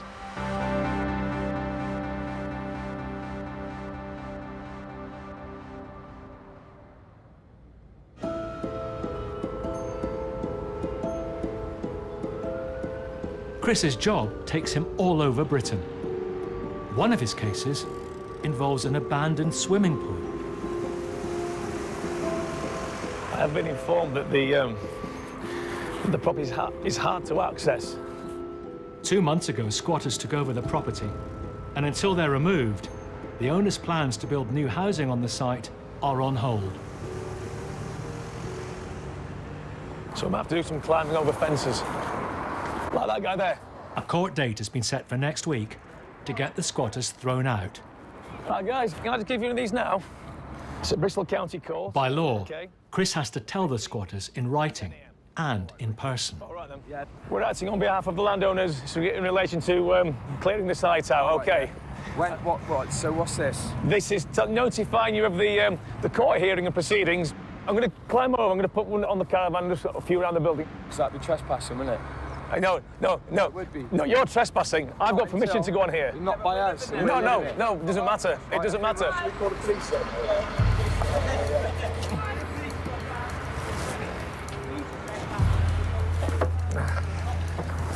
I have permission of the owner to be here, so that's not a trespass. We'll go to the back. Chris puts up notices in plain sight. If any of the squatters claim they didn't see the documents, they could use that excuse to fight the eviction in court. Hi, guys. I'll just leave that for you there, guys. OK. It's on Friday. No, excuse me. Entry or attempt to enter into this premises without our permission is a criminal offence. I've got permission of the owner, but you're unlawful occupiers in any event. OK. Do you want to come up? Hey, work away, man.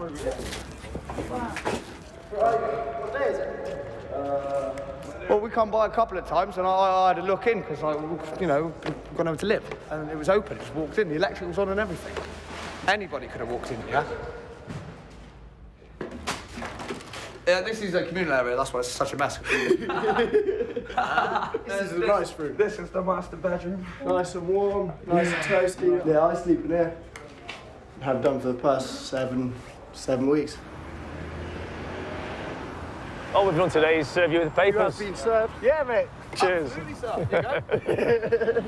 I'll leave it with you anyway, OK? Maybe see you again, perhaps, maybe not. Thank you very much. Goodbye. OK. The squatters have 5 days before they're due to go to court. Next. Hello? In Bristol. Hello? This is just a sty. It's just a hovel. It's awful. In Norwood. I feel like just blowing my stat. I really am. I'm so angry. They have wrecked it. And in Chelmsford. Guys, just be careful, our needles. Plenty more over there.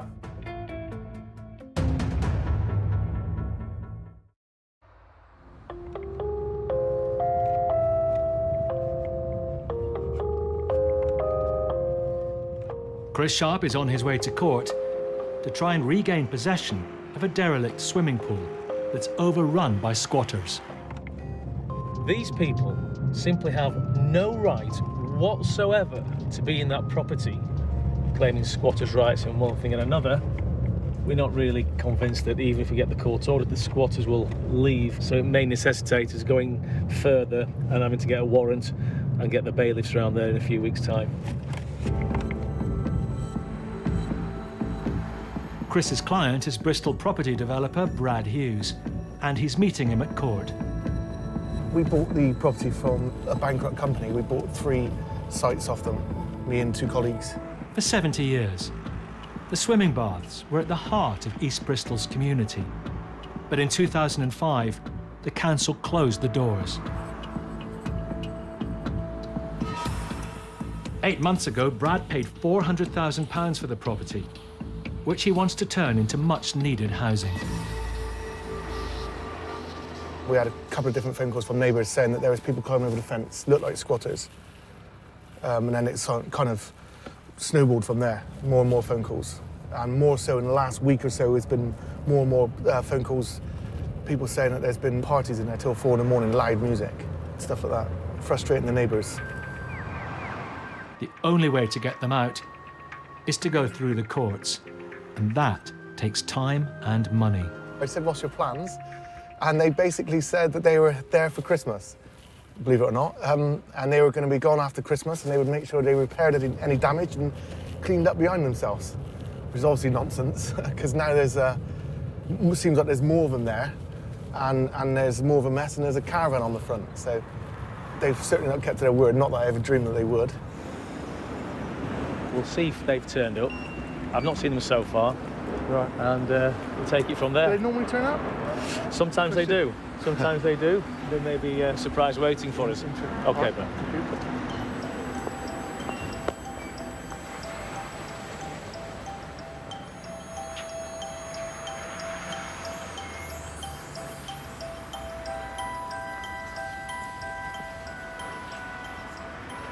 That went well. There was no show by the squatters. The judge was happy to make a order for possession. My worst worry now, we get them out and they come back. Then we'll be back to square one, won't we? I don't know what else we can do. Later on, the squatters get wind of the fact they'll have to leave shortly.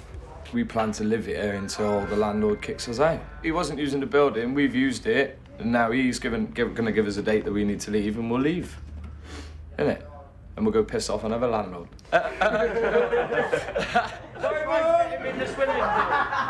love you! We'll just go and get another building. And then when they kick us out of there, we'll just go and get another building. And then when they kick us out of that one, we'll probably have another one already. We'll have another one already. Do you know what I mean? For some of the squatters, it's a lifestyle choice. For others, the only choice is between being homeless or being here. I didn't feel safe or comfortable, surrounded by heroin addicts and crackheads, and you know what I mean, vicious alcoholics and dangerous people. So I turned down, and then I got taken off of the council's register for a place to live, so I have to wait an extra year before they find me any housing, because I don't want to live around a lot of drugs and people like that, because I've lived around that my whole life. I'm trying to get away from that scene. So yeah, that's why I'm in this position, really. And I love it. It's a great life. It's good fun, good people, you know. I feel safer here. It's your home as well, isn't it, Sky?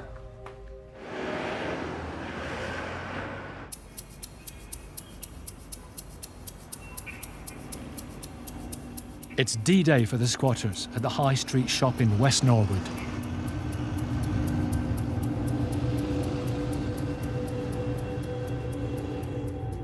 These people can sometimes be problematic, and it's the problems that we do not want. Chris, his client, Pauline Ivaldi, and High Court enforcement officers are planning a dawn raid. You don't know what to expect. You've got to expect the worst and hope for the best.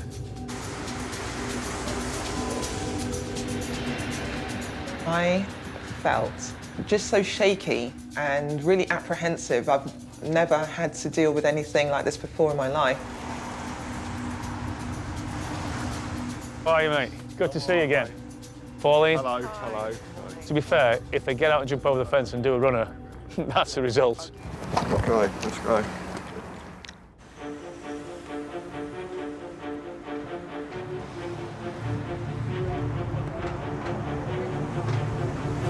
Hang on, Postman. Hang on.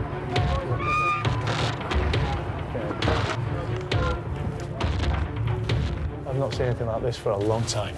There's loads of people here. How many are there of you, mate? How many are there of you? I don't know, I just worked out.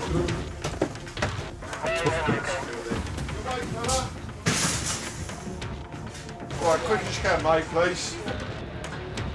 It was just overwhelming to see it, to smell it and see it.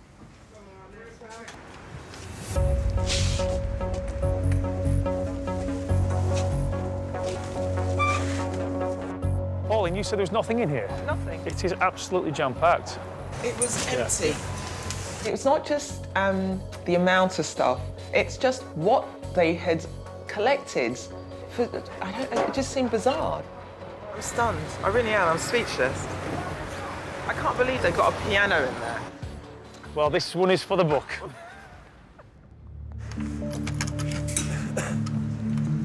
I'm not without sympathy for the squatters. I realise that for a lot of them are homeless and they just need somewhere to live. How much I can afford to spend every month for rent? How much I can afford with the minimum wage? Come on. Give me hope. Please. But I have to hand back this property as quickly as possible.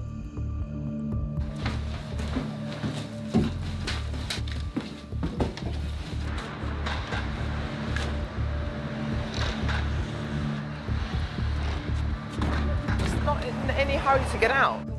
Pauline's business lease runs out in just 4 days. Any overrun will bring significant financial penalties. This is costing me a fortune. I'm going to have to clear out whatever they don't take and then have it all renovated in time to hand back to the landlords. Pauline is facing financial ruin because of these guys. We all are. You think you're the only one in this world that's suffering? We're suffering too. Get your stuff, get your stuff. We're getting out now. Get your bags, get your stuff, and get out.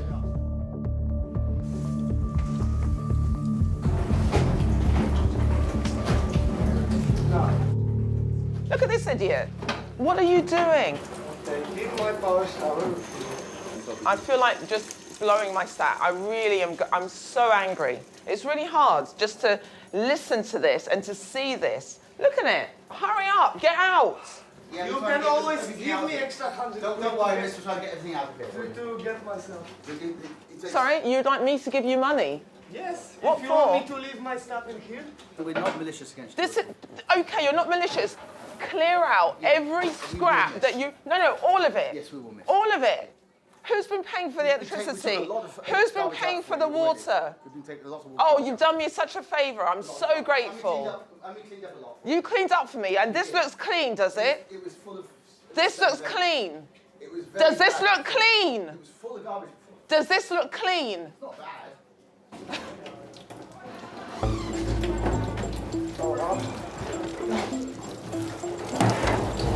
They took off a water heater, and now there's water coming in because the drains are blocked. Thank you very much. Cheers.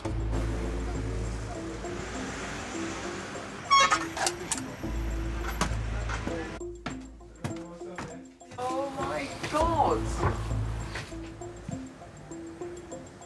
This was empty! They have wrecked it. They're not going to win. They're not going to beat me. And if I break down and cry, then they do win. And they can never be allowed to win. Ever. Despite her best efforts, the squatters have left too much mess and damage for Pauline to fix in just 4 days. I was overwhelmed by all the work that had to be done, and that meant going beyond the deadline. She handed back the property 2 weeks late, adding to the thousands of pounds in costs already caused by the squatters.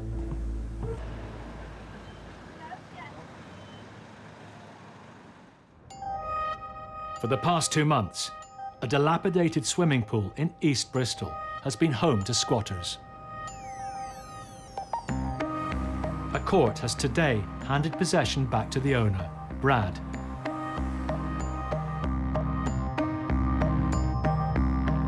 We've had the hearing, we've got the order, now's the return date for the bailiffs. Today, Chris is set to kick them out. The adrenaline does get pumping somewhat when you go to an eviction because you just never know what's going to be there. We're hoping that everybody's left.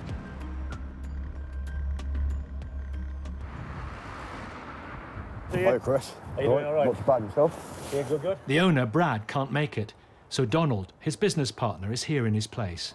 Okay, let's go. Not a pretty sight. Good morning, guys. The bailiffs arrive to start the eviction, not knowing if they'll find anyone inside.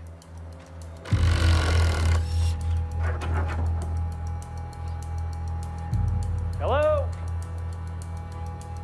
Hello? Anybody here?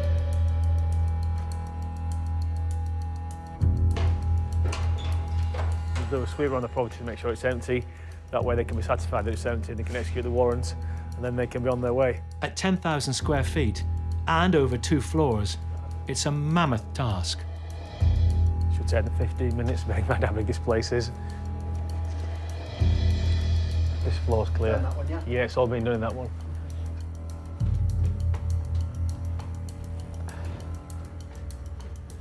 Guys, just be careful down here. I know you don't need telling that.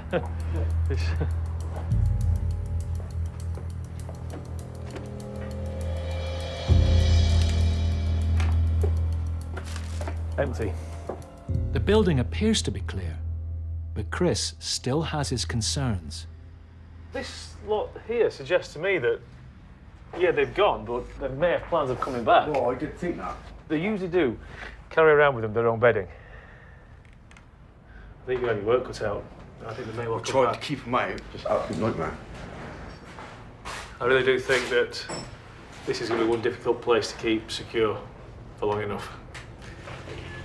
There may well be more trouble.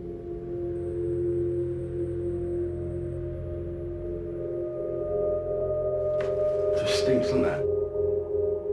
You can see the way they're living. It's just disgusting. They're even trying to keep the place, the space that they've got for themselves, even remotely tidy.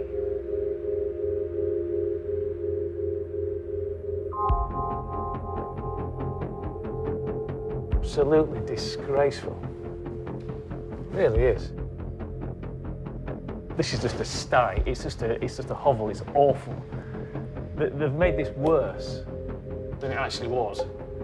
So, if it's sympathy that they sometimes are crying out for, then I think sympathy is going to be lost when you see the state of this place and how they have used it. Just absolutely beggars belief.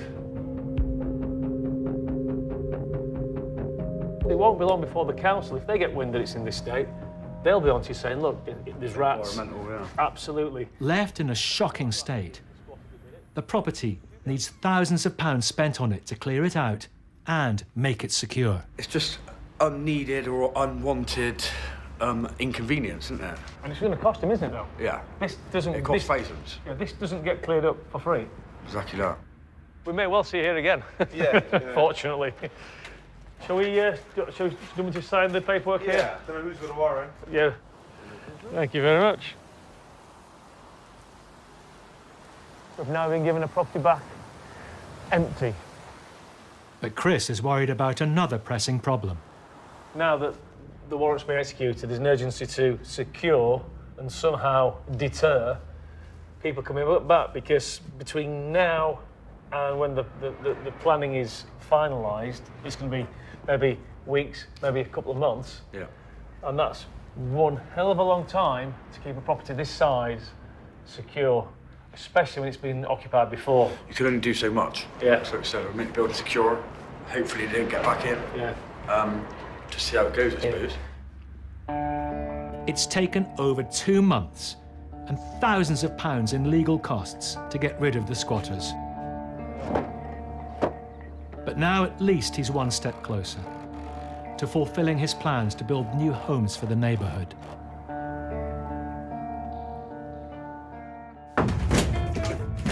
Next, Sheriff's office! in Chelmsford. You see the needle there? Look at how they're living. There's needles everywhere.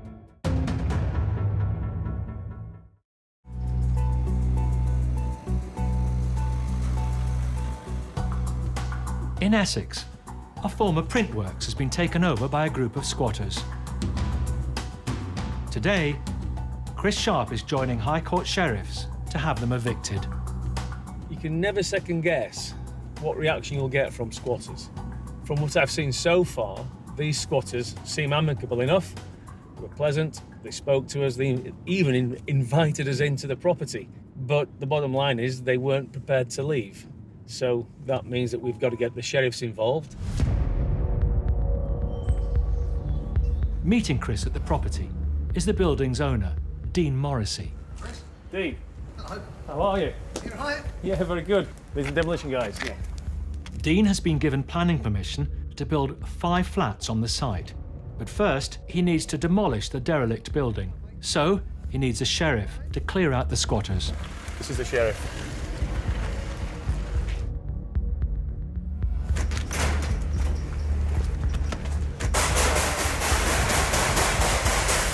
Sheriff's office! Can you show yourself, please? Sheriff's office! It looks like the 2 homeless men Chris met before may have left, but the other rooms still need to be checked.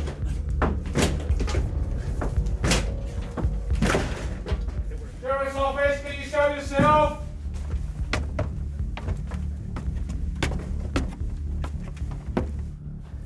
You see the needle there? be careful, guys. Guys, just be careful. Our needles. Plenty more over there. Yeah.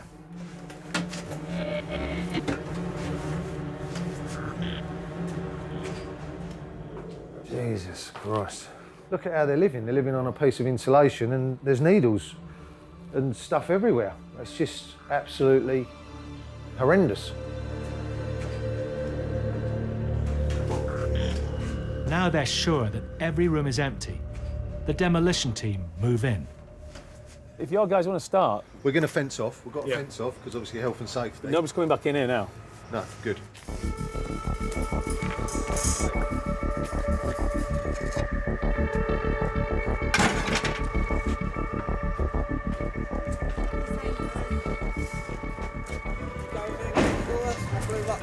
Rucksack, that's what I need out of there. He wants his blue rucksack. Can't go in. Can't go in there, building site. Can you get it for He wants us to go in there for him. Yeah, it's just one rucksack. It's upstairs on that. Can't get upstairs till tomorrow. Yeah, I can't get upstairs till tomorrow, mate. Yeah. Tomorrow morning, all right? Yeah, what time? About this time tomorrow. Come back tomorrow. Because I'd have made me way in then. It's so dangerous now, the stairs are gone. No, that's cool, that's fair enough. Yeah. Back on the street again, isn't I? When it's safe to go up there, we'll look for your rucksack. Don't come back here tonight, though, will you? Because it's dangerous. All right? All right. Cheers, yeah? As the squatter heads off, it soon becomes clear he's not the only one to have left something in the building. You want me on, mate? Yeah, I've just got stuff in there. Have you? I've only just got out of jail. Yeah. Yeah, so my stuff's been here for 5 weeks. I'm serious, it's my property, isn't it? Excuse me. Out. It's my property. No.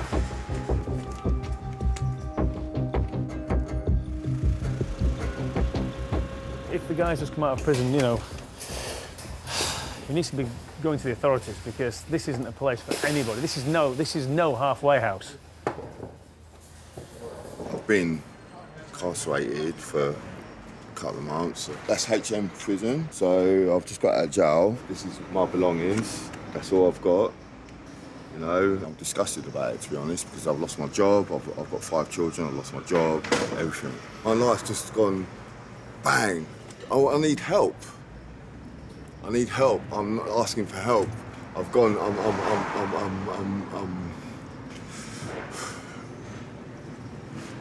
need help. They can't find nowhere for you to live? No, mate. No. Is there no one that can help you? No, no one can help me. Chelmsford is riddled with homeless people. Yeah. It's riddled, mate. I'm telling you. But the problem, I mean, honestly, the problem we've got now is this is now a building site. Oh, not problem. No, I'm just saying, you can't come in here no matter what. It's all, honestly, I swear to you now, it's dangerous. We can't go looking for tobacco and all that sort of stuff. I'm sorry now, mate. Yeah. But, yeah, let me shake your hand. That's all right. Take that.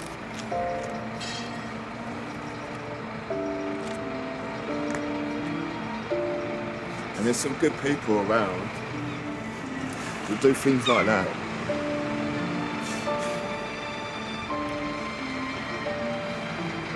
You do get some good people. I think to myself, just takes that little bit of bad luck, lose your job, next minute you know you can't pay your rent. What do? You walk out, you live on the streets. They're all not sticking needles in their arms, they're not all relying on alcohol, they just are stuck.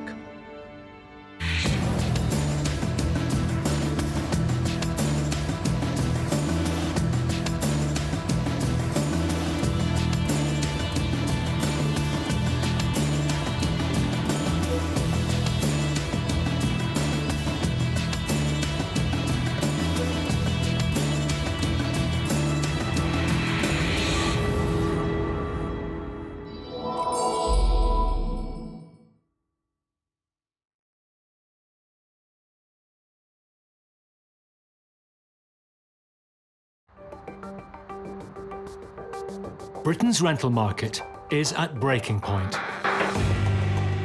Give me hope. With not enough homes to go round. And soaring rents. Housing rip-offs are on the rise. You are part of the agency. You haven't paid me the last 3 months. I want to know when I get the rent from you. Rip-offs that target tenants. Sorry, hold on, wait a second. I got this place to be safe. And unwitting landlords. What went through my mind is how money's gone. Causing misery for their victims. We need help, please. I am angry and I am very frustrated. One of the worst days of my life.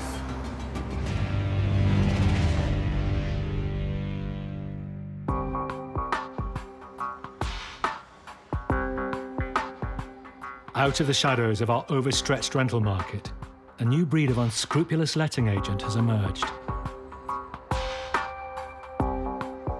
Their MO varies, but commonly they will sign up small landlords, put in tenants, and fail to pass on the rent.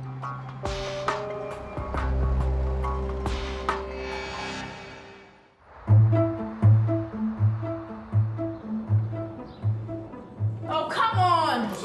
What is it? Gear change. How did you do it? You'll see this. Susan and Gary Bailey recently took out a second mortgage and bought a 3-bedroom rental flat in East London, hoping it would be an investment for their son's future. As soon as they advertised the flat, the couple were approached by a man claiming to be a registered letting agent, saying he could guarantee their rent for the next 3 years. He went to see it the next day and then emailed an offer over to us straight away. And it was on letter-headed paper, it had his business card attached to it, and it looked really professional. And then he really got us. He sent us another offer through and another email, higher than the original offer. And that's when I said to my husband, this is a great offer. Wouldn't it be great if we could just give the responsibility of this property over to this agency?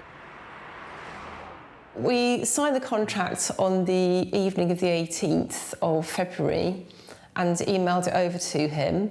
That evening, I looked at his website again, and that's when alarm bells started ringing. She realised his website was a carbon copy of another legitimate agent's website. I called him at 9:20 in the morning and the phone number didn't go through. It said, sorry, there's a fault on the line. So then I really started worrying. Immediately, Susan emailed him, trying to cancel the deal.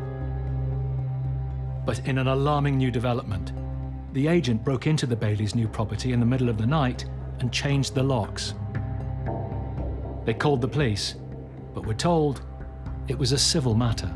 So in desperation, Susan and Gary have called Paul Champlina from Landlord Action for help. Tell me what the latest is. He broke in at 2:30 or 3 a.m. in the morning of the 28th of February, and we're presuming he had a locksmith with him. That's shocking, that is, yeah. So police won't get involved. As far as they're concerned, it's a civil matter. Yeah. And unless you can show hard evidence with regard to fraud taking place, they won't get involved. Now, I've dealt with them for years. The Baileys hadn't handed over the keys to the agent, but because they'd signed a contract with him, legally, they're in a grey area. I think I've been in a state of shock since it happened. I can't understand why it's happening to us. It's been very personal to us, this, and to have someone break into the property is just awful.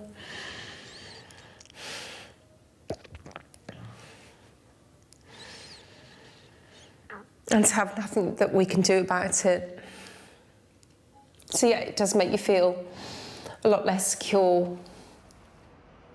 In another twist, the agent has put tenants in the Baileys' flat and is collecting their rent. Rent he's not handing over to the couple. While he's earning money out of your property, he doesn't want to give it up. No. We need to try and remedy that problem so that you can get control of the tenants. That's the key to this. She wants the property back. He doesn't want to give the property back because he's earning money out of it. I do blame myself. By signing that little piece of paper, we've allowed this person into our lives. She's really stressed. She's desperate to get her property back. The most likely likelihood is that she might have to do a deal with the subtenants, give them new tenancy agreements, and they pay the rent directly to her. Yeah, I've got the keys, yeah. Taking Paul's advice, Susan and Gary are heading to their flat to talk to the new tenants, but they're nervous. Worst case scenario that he's got associates of his in the flat and they might be quite aggressive, so that's something else to be concerned about. Here we are.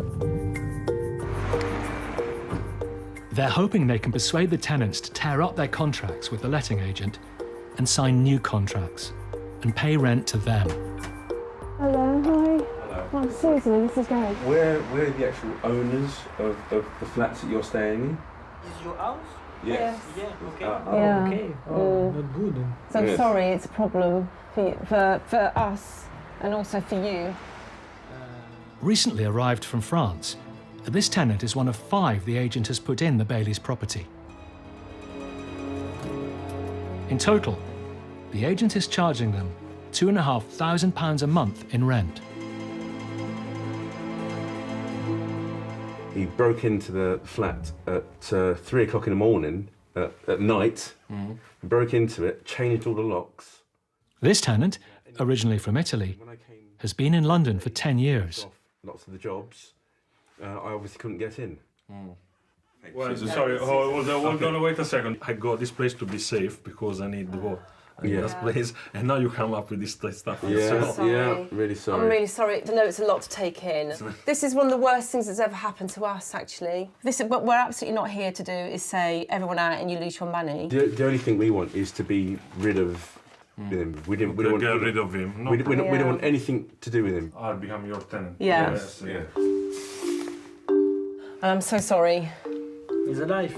Thank you very much. All Susan and Gary can do is get the locks changed and pray they finally got the rogue letting agent out of their property once and for all. Thank you, bye-bye. Bye.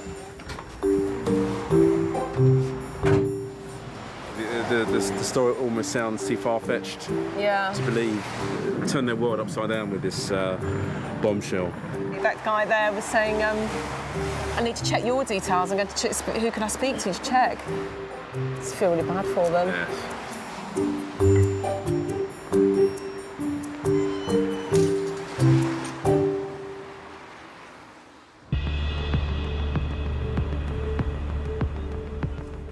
The role of letting agents is to collect rent from tenants on behalf of private landlords. Most are fair and honest. Nonetheless, for Paul Champlina, going after rogue agents is an increasingly important part of his job.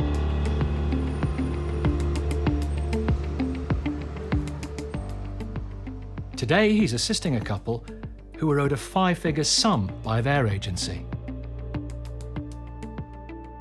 Landlords, Monwara and Mohammed, instructed a letting agent called Lang & Ward to rent out their property, and the agents appear to have turned rogue on them.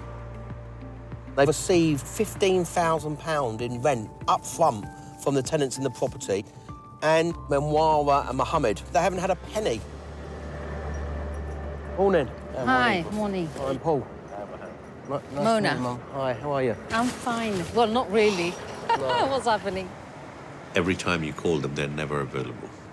You send them text messages, you send them email, phone calls. They're never in the office.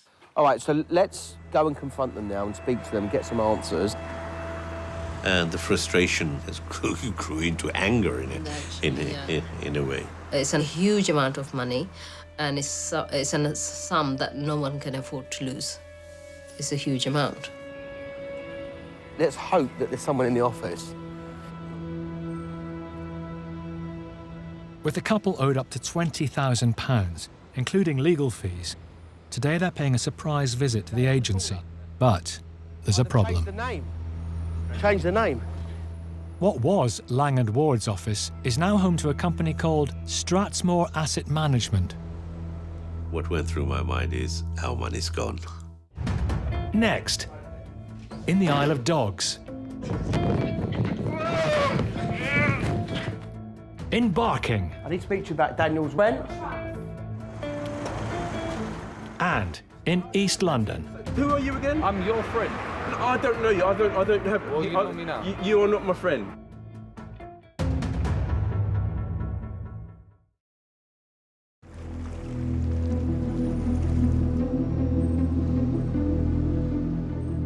Paul and his clients, landlords Manwara and Mohammed, are paying a surprise visit to letting agents Lang and Ward.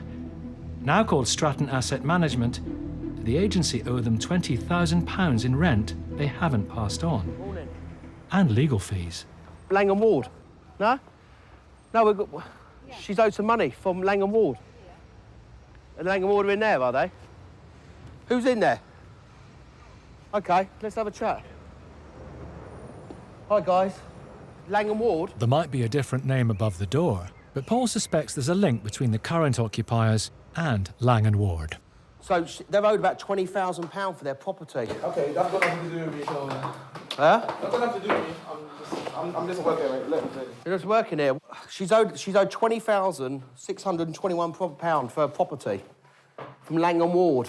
Come on, what, she needs her property back. She hasn't had a penny's rent. A lot of companies, they were Phoenix. They would close the company down and then they were set up again. It's really rife. Have you met these guys before? Yeah, the guy who was sitting here. Yeah. He was working for Langham. Right. Then trying to collect the money is really, really difficult because, of course, as soon as they close down or go into liquidation, the money's lost. We want £20,621. Also, we want to make sure that you're not instructed as the letting agent. What about her property? She's had no money for her rent. What do you mean? No, but you've had £15,000 rent in advance. You had it in September. But staff are denying they're responsible. Pardon, and we've had other complaints from other landlords from Lang and Ward, but you've changed your name. 2 months ago. Pardon? But who's Strathmore? Who are they? Strathmore is the estate. Is there anyone we can speak to? Is there anyone we can speak to? Because I've got the letter here. I mean, they just want their money for their rent. OK, so if I joined 2 months ago and I joined while the Strathmore property was active, when I joined here, this was Strathmore Properties. Right. Nothing to... So how are you telling me that I know about Lang and Ward? I've been here only... They've been there before. They just want their money. You're telling me... Lang and Ward were here, weren't they? OK, I'm not too sure.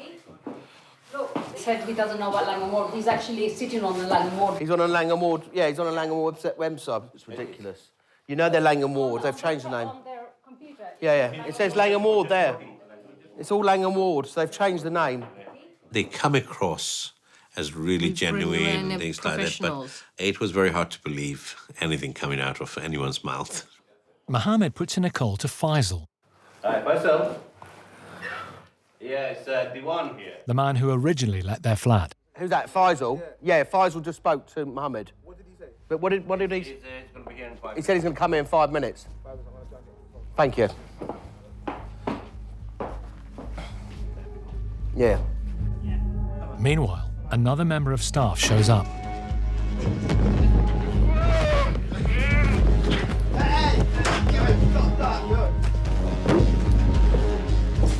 Sir, my foot's trapped. His foot is trapped. Are you going to let me out or not? Are you going to let my foot out? Let his foot out, let his foot out, let his foot out. Come on, let my foot out, sir. Let's get his foot out. That's all right.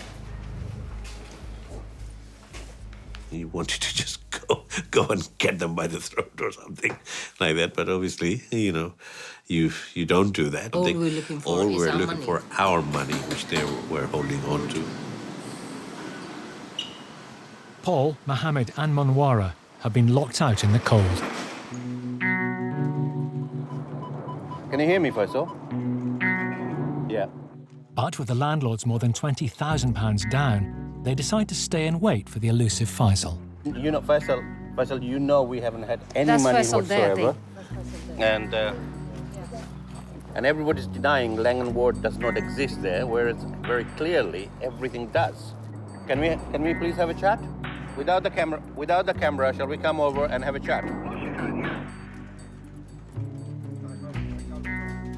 After 6 months with no money, Faisal agrees to speak with the couple alone. I just don't know how these guys can sleep at night and not have a conscience, you know, and ruin people's lives. Following just 10 minutes behind closed doors, Manwara and Mohammed appear to have achieved a breakthrough. He has basically promised to pay the money within 24 hours. There could be a happy ending. It could be, yeah. Was it worth getting thrown out of the Yeah, office? definitely. Yeah. The following day, Faisal contacted Manwara and Mohammed and paid them in full. big relief. Relief. Relief is an understatement.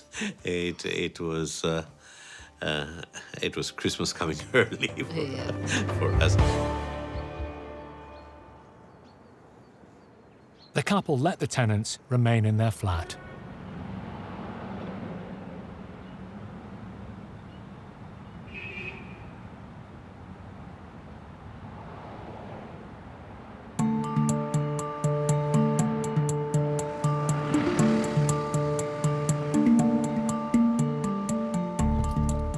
Gary and Susan Bailey are battling to take back control of their rental property from an unscrupulous letting agent. You live in the top floor flat? They've put in new locks and persuaded the tenants to sign new contracts directly with them. Thank you very much, thank you. It's really nice to meet you as well. Things are very much looking up. Now the tenants have signed with us. We feel pretty confident that they're happy to be with us. And straight away, we've done loads of things for them anyway. We got the internet sorted out for them and other little bits and bobs. You know, they completely believe us. It feels good to feel like we're starting to get back in control, and in the near future, we'll start to get some money back on the property, because obviously we've lost at least 2 months' rent now. This is a huge blow for us. So far, the Baileys are down around £3,500. But they should start getting some rent in soon. I'm being more cautious than Gary at the moment. He keeps saying, we've won, we've done it. I'm like, we're not home yet. We'll have him. We'll get him. They look good. You can wear them again, can't you? You can wear them to play football in. 2 days later, there's a shocking development involving the letting agent.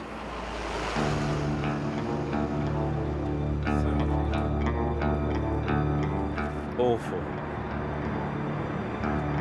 He broke back in when I got there. He was just there with the police. As soon as Gary heard about the break-in, he called the police and raced to the property, where he met the agent. Again, he was as cocky as anything. Said, this is my property, I can do what I want with it. The police have basically said it's a civil matter. I could absolutely kill him now. I could absolutely do him some damage. I really could. I kind of want to beat the crap out of him, but at the same time, he's not even worth my effort to do it.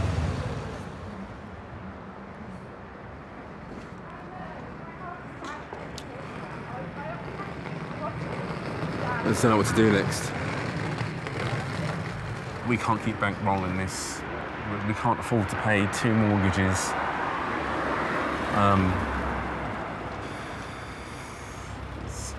It's you know, it's my work is suffering. You know, home life is suffering.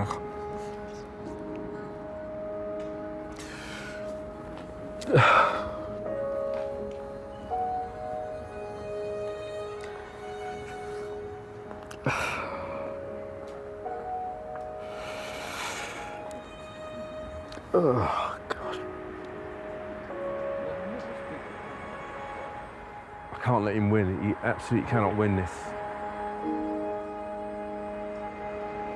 With the police unable to do anything, Gary has little choice but to watch helplessly as the agent re-signs each tenant and gets the locks changed yet again, locking Gary out of his own property.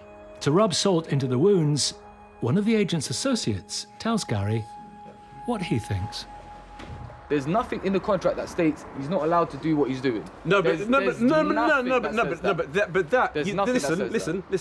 That you do not know. I do know. What's in the contract? Have you seen the contract? I've seen the contract, yeah. So why is it saying in the contract he can do that? It doesn't say in the contract that he can't do it. So... Sorry, who are you again? Don't worry. Sorry?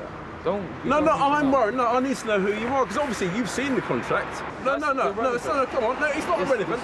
No, it's not irrelevant. You've come in here. Listen. It's got nothing to do with the situation. No, it has. I'm trying to help you out. It's like you're almost confused about the agreement. No, I think you're confused. How am I confused? Actually, so who are you again? I'm your friend. No, I don't know you. I don't have... Well, you know me now. You are not my friend. You obviously are friends with him, aren't you? No. You know, Okay, I've had give enough it of on. this anyway. No, I don't care if you had enough of this. I don't give a fuck if you had enough of this. Alright, cool, man. No, nothing's cool, is it? Cool, man.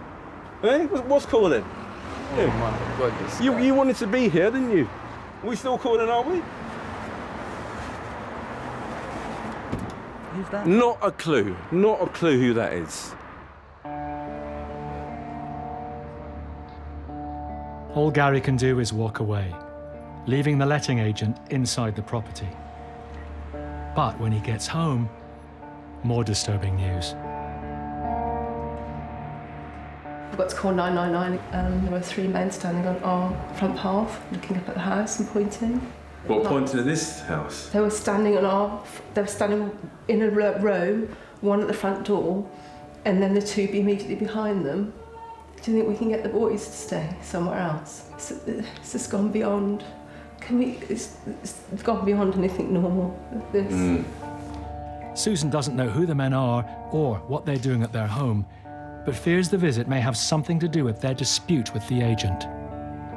My name's Susan Bailey, and I'm appealing to the police for help, please. And they're coming to our home now to threaten us.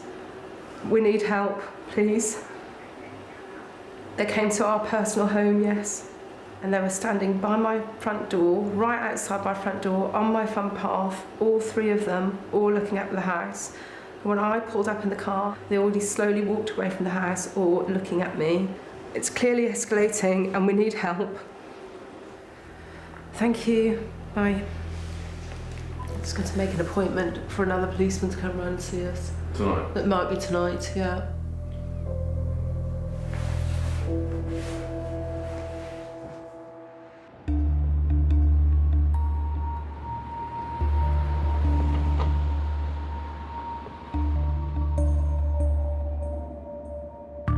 The Baileys aren't the only small landlords who have run foul of guaranteed rent agreements, which in theory should be risk-free. After entrusting his house to a letting agent, Daniel Shearer has been left over £5,000 out of pocket. Paul is helping Daniel to chase his missing cash. We are going to the offices of a letting agent who Daniel signed a guaranteed rent agreement with, who was supposed to guarantee and pay his rent for his property, and he's owed 3 months' rent. 3 months ago, payments for the 3-bed semi stopped without explanation, despite the agency's own contract stating they would pay up even if tenants didn't. We signed the agreement and I thought I'm in safe hands. But after 4 months, they stopped paying me altogether. I kept calling them, asking why they're not paying me. They got uncomfortable about it and they made excuses. So I am angry and I am very frustrated. After 20 emails and over 50 phone calls failed to produce any answers. Where's the place? In there? It's just there. Right, so I need to park So this in is there. the back of it. Paul and Daniel plan to serve notice of Daniel's intention to break the contract, allowing the agency, Signature London, to rent out his house. Second floor. It was really stressful to deal with non-payments because I'm not a property tycoon. I basically remortgaged my flat in order to afford to put down a deposit and buy this house. And I had to ask for money from my family to cover all the mortgage payments.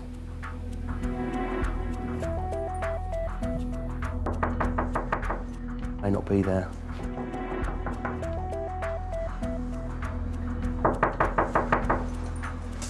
I think I should call them. There's no answer on the phone. But suddenly, someone appears at the office door. Hi. We're waiting for you. I need to speak to you about Daniel's rent. He's owed rent? He's owed 3 months' rent? I need to speak to you about Daniel's rent. Sorry? About Daniel's rent. Well, I'm not involved. The woman seems to claim that she doesn't work for Signature London, but Daniel has dealt with her frequently in the past. You recognise her? Daniel? Yes. Yes, absolutely. She's the one I talked to on the phone quite a few times. She's definitely the one. We've met at least 7, 10 times, and we spoke on the phone at least 25 times. She's here. So you are part of the agency. You haven't paid me the last 3 months. I want to know when I get that rent from you. We don't want to follow people out, but she just wasn't giving any answers about Daniel getting his property back. I've got the legal letter for the possession for the proceedings. Pardon? He wants his property back, yeah? He hasn't had the rent for 3 months.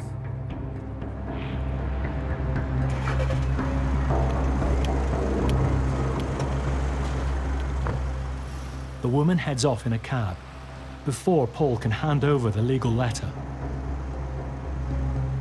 Well, let's go and serve the letter. So they decide to return to the empty office.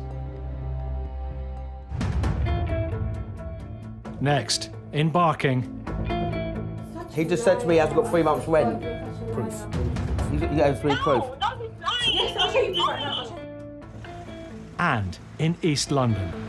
The police said if he does this, then they're going to arrest him.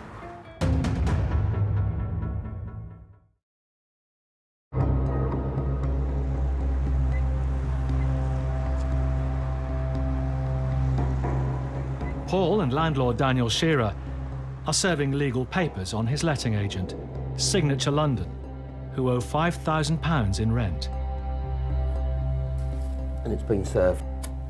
So what happens now? We have to wait. We've given a deadline on the letter. I hope they will come back and say we're surrendering the lease, but at least we're a step closer of gaining control. Hello. As they leave, Paul and Daniel bump into the woman from the agency, who just 5 minutes earlier fled in a cab. Rob, they're outside. I'm lucky I come out the office and I see these lot outside. She's now denying that the company has failed to pay Daniel. Daniel, you've got your rent. He hasn't been paid. He's had 3 months. Why hasn't he paid his rent? Excuse me, I'm a tenant. Pardon?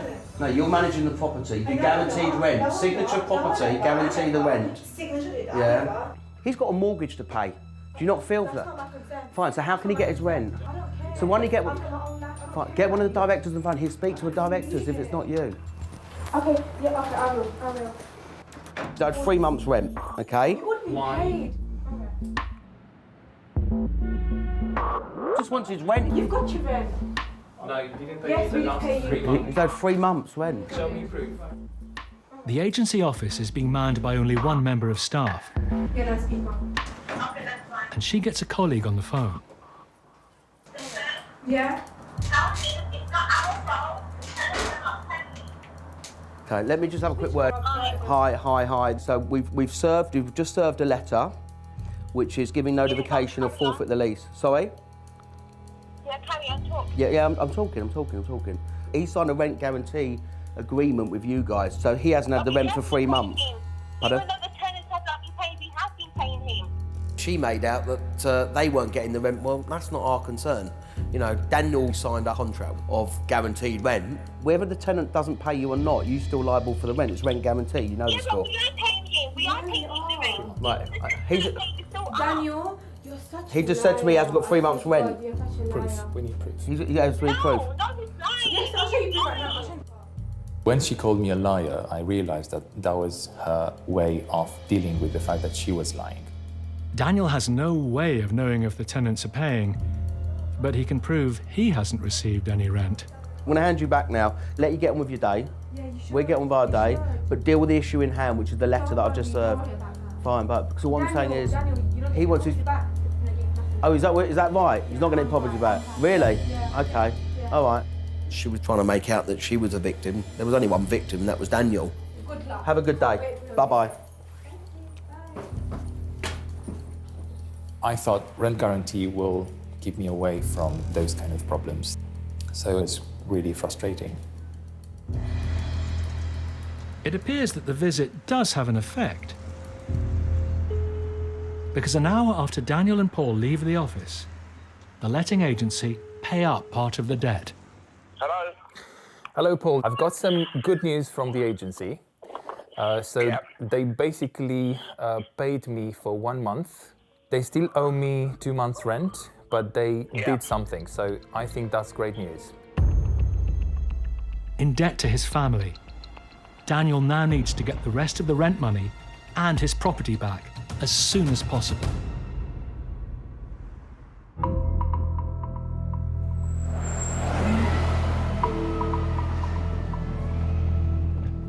In East London, Gary and Susan Bailey are struggling to get their rental property back from an unscrupulous letting agent. Just when they think things can't get any worse, Gary gets a call from one of his tenants saying the agent is about to evict him. The tenant, a chef, has come home after a 17-hour shift to find he's been locked out of the house. Someone's coming.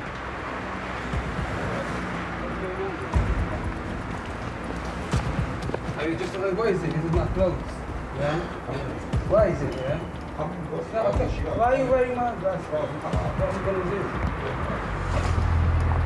Was that him, was it? Yeah. The tenant's belongings are in the hallway. Why he's been singled out is unclear, but Gary suspects it's because he re-signed with him and Susan. So did he give you any indication he was going to do it? Did he say anything, or did he? Not from him, not from that guy. Normally, evicting tenants without warning is illegal. Gary hopes this might be enough for the police to finally arrest the agent. And he's now in the process of evicting someone. But they're coming, basically. So the police said if he does this, then they're going to arrest him.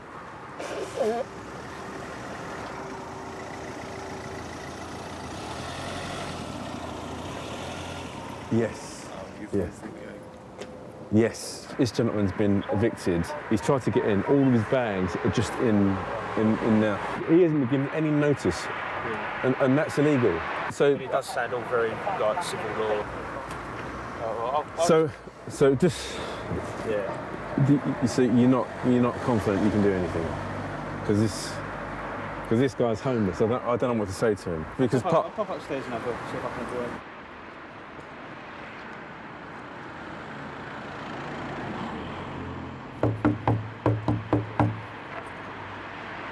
Have a quick chat. I'm not confident at all. Well, he's not confident himself, so I don't see why I should have any confidence in the situation. It feels like we're going backwards.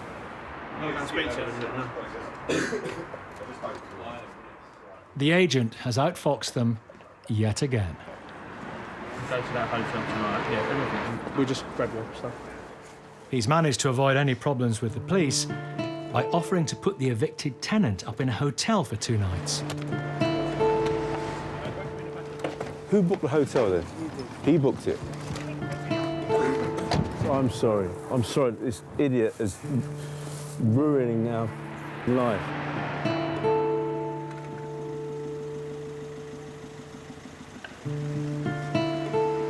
After 2 nights, I don't think he's going to give her 2 hoots where he's going to be staying.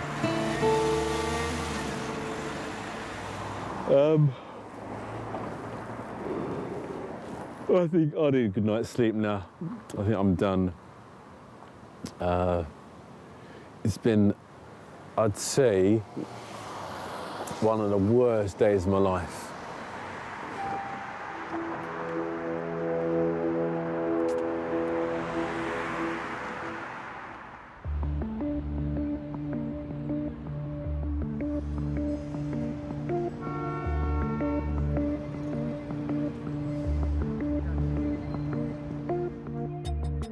A month ago, landlord Daniel Shearer started proceedings against the letting agency who owed him over £5,000, despite offering a rent guarantee. I was really, really disappointed. They simply ignored the contract we had. After visiting the agent's office, Daniel did receive a partial payment, but no more was forthcoming, leaving him deep in financial trouble. I was in a really bad place because I simply couldn't afford covering these mortgage payments, and I struggled a lot. To further complicate matters, the tenants the agency installed have now decided to leave. They called me today and they said that they don't want to give me the keys personally. They just left the key in the bin area. Today, Daniel is going to check up on the state of his house.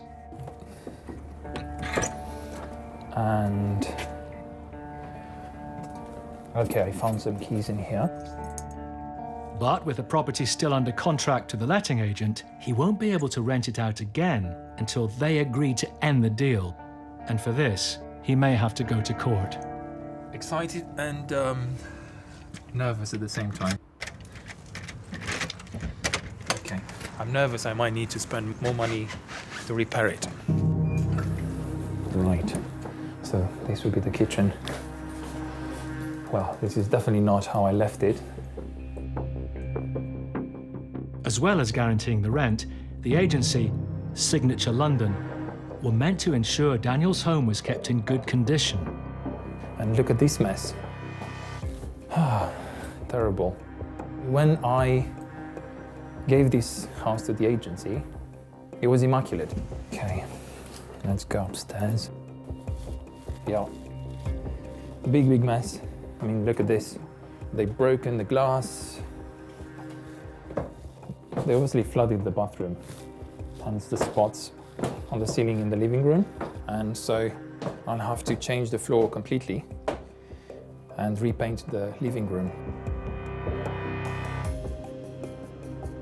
So on top of the fact that I lost quite a lot of money with this house already, I'll have to pay more money. £2,000 probably, if not more, to make it look decent again. So, yeah.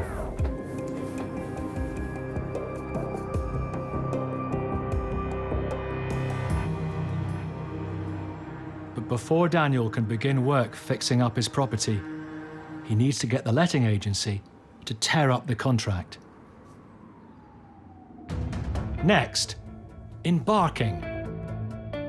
Have you got anything to say to me? So the total amount comes to £6,263.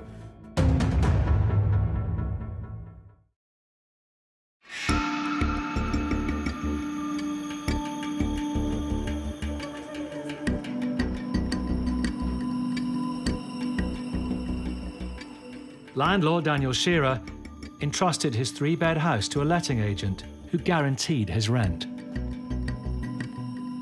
But he was left in deep financial trouble when they stopped paying him.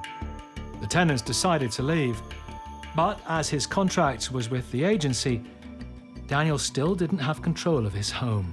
Now, finally, he's had a breakthrough. Hello. Hi, Paul. This is Daniel. Hi, Daniel. How are you doing? I'm good. How are you? Yeah, not too bad, thank you. I've got some good news. Yeah, what's that? So they basically surrendered the house. That's good. Thankfully, Daniel has got his property back, but he's still owed some money from outstanding rent to utility bills, because believe it or not, the actual tenant in the property changed the utility bills and put them in Daniel's name. So I'm here today to serve a debt letter to try and get the money back for him. Daniel, we meet again. With arrears and other costs, Daniel has been left over £6,000 down. The letting agent, Signature London, are refusing to discuss paying off the debts, despite offering a guaranteed rent contract. So Daniel is returning to their Barking office, along with expert Paul Champlina. I realized that I need to pay back all the debts I have. And so there was no way I could just give up.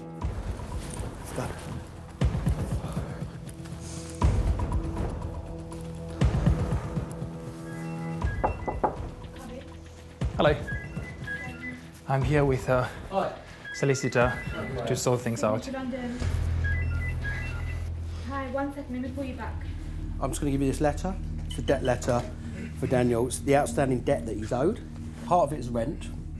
Part of it is damages to the property. And then actually the tenant that you put in, they put utilities in Daniel's name, plus legal fees. So the total amount comes to £6,263. Okay? I mean, have you got anything to say to me?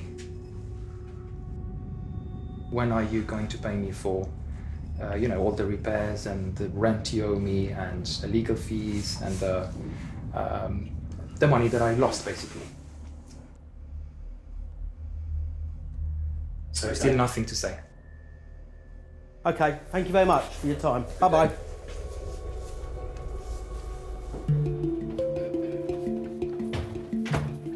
The agency eventually paid Daniel £1,850, but most of his claim is yet to be settled. Despite the experience, Daniel has decided to keep renting his house out, but through a different agency. I made a decision not to allow this unfortunate story to make me suspicious about people in general. Because if you do that, your human interaction becomes poisonous, and you poison yourself in the end.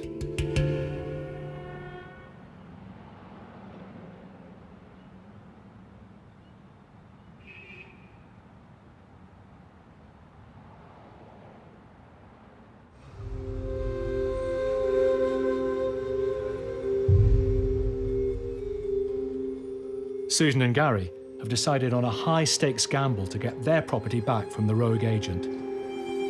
They're attempting to take out an injunction which would ban him from the flat on the grounds of trespass. How are you? You okay? Yeah, good. Meeting them outside the courthouse is their barrister, Leon Glenister. Today, the couple's main worry is that the letting agent will turn up and challenge the injunction. We're not expecting it, are we? I don't know. Play the wild card on that one. I really don't it's know. 10. Fingers crossed. If it goes against the Baileys, not only do they lose thousands of pounds in rent and legal fees, they will also have little choice but to accept the agent has control of their property for up to 3 years.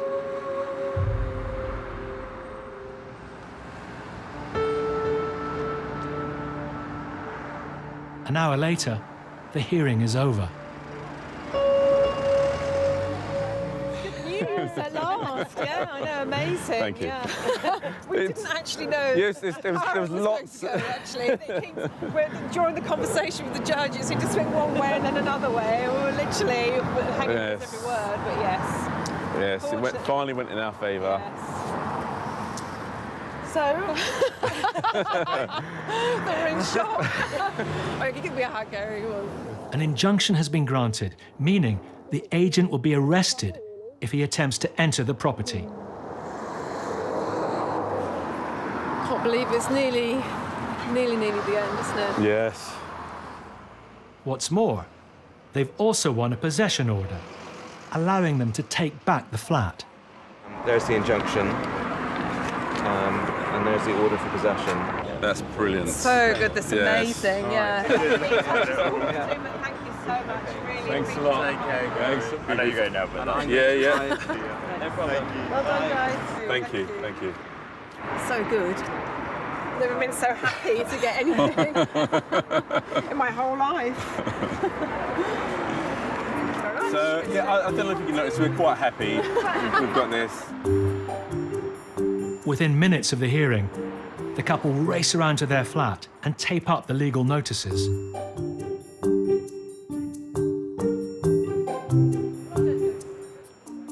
Susan and Gary's nightmare is finally over.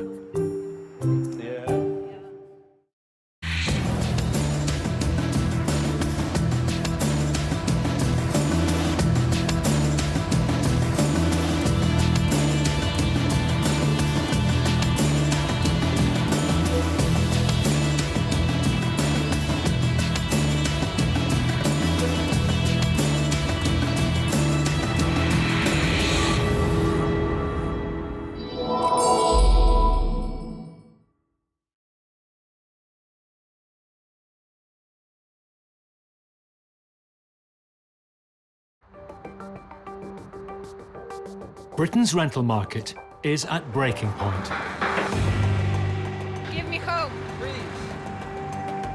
When a tenant stops paying the rent because they can't or won't. Sorry, did you say it was supposed to be our way yesterday? Well, we're still here. You're in my house, on my property. Oh, wait. You've put my family into debt. No excuses. A landlord's last resort is to go to court Remember that, it's not your house. and to send in the bailiffs. Good morning, sir. Come take a picture of the property.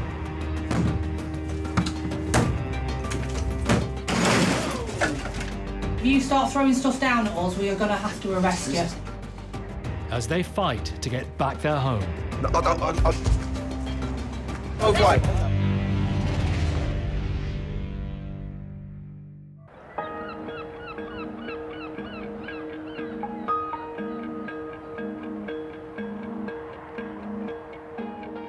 Nearly half of Britain's buy-to-let landlords rent out just one property, so if the money stops, it can have a huge effect on their income. Retired shopkeeper Jack Wood lets out a one-bed flat in his native Fleetwood, but after 14 months with no rent, he's been left nearly £5,000 out of pocket. It's all part of my pension. Not getting the rent in for over a year has made a big dent in my income. Jack won a possession order 7 months ago, but the tenant, Kirk, has seen off 2 attempts by bailiffs to evict him. He was very aggressive the second time around.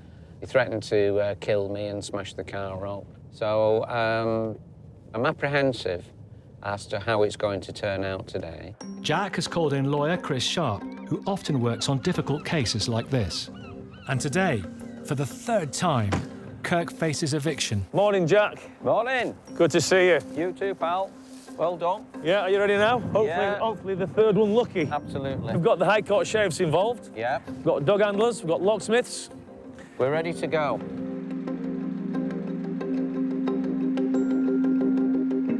There's this door, and then there's an internal door. Is that then his flat? Yeah.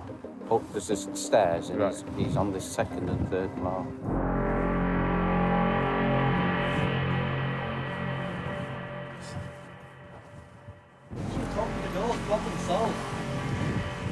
Mr. Cooper, he's got an order for possession.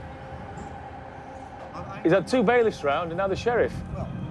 He just wants an amicable resolution to this, that's all. It's going to be a stubborn one. When Jack told me that Kirk had threatened to kill him, well, you know, you can take threats like that sometimes with a pinch of salt. But when he introduced us to his dangerous dog... He said it's his guard dog, so he says if he bites us, he's not bothered if he gets put down. Yeah, OK. I was worried. Who are you? You don't need to know who I am. If you're here in my door, you need to know who you are. No, no, this is private street, pal. The landlord all right has taken the frame off? Yeah. Jar, they're going to have to take the frame off to get in. Are you OK with that?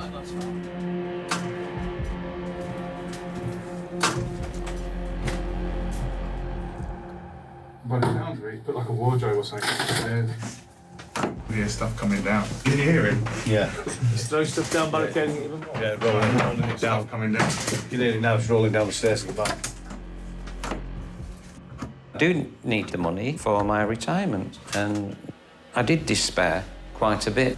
I wanted to take the law into my own hands. You know, pay 300 quid to get his legs broken. 500 quid even, to have his neck stretched or whatever. You know, it all goes through your head. But you can't do that. Master's coming down now. His barricaded front door is almost breached, so Kirk changes tactics. I've got a gas canister on a gas stove in the kitchen. All right, then. You don't believe me? OK, then. I'll go and get it. Gas? Yeah. On a stove? On a stove. Just be careful, guys. He's threatening to put gas on a stove. What do you call someone who loses it completely? Like he did. It was crackers. He didn't give a monkeys about myself or anyone else. He didn't give a toss about anything.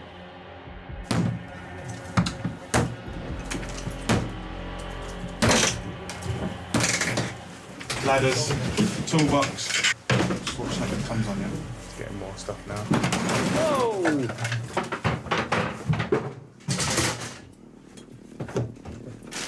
There's plenty of small bits coming, trust me.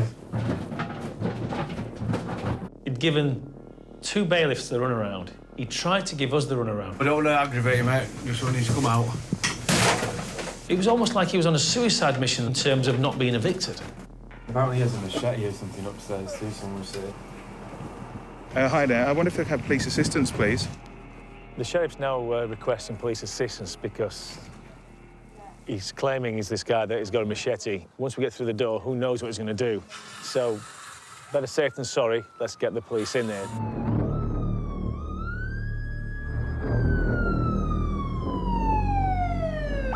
He's literally just launched everything down the stairs. There's been a lot of threats. There's claims he's got a machete. He's got glass and mirrors as well, which mirrors just come down by the sounds of it. More stuff coming down. Good. Mr. Police, we need to talk to you. Do you not agree this is a bit over the top? Throwing fridges down the stairs? I've got no problem with anybody else. Right. It costs me 50 grand to get me sorted out here. Right. If you start throwing stuff down at us, we are going to have to arrest you. Right. OK. Just start bringing things out nice and steady.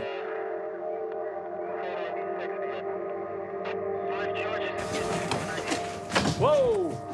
Whoa! Officers are still throwing things down at us. Now, that is dangerous. He'd thrown sofas, shelves, bins.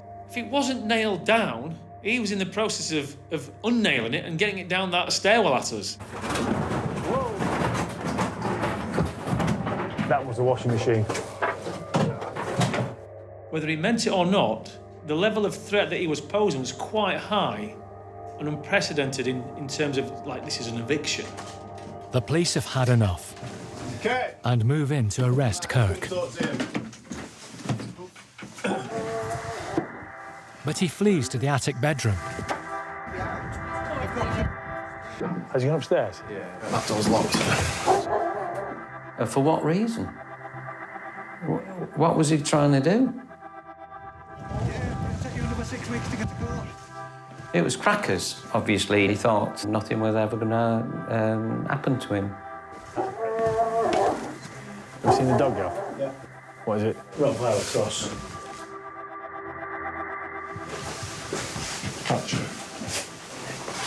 Police found several machetes. Looked like a replica firearm. Looked like a little handgun or something like that. Quite tense.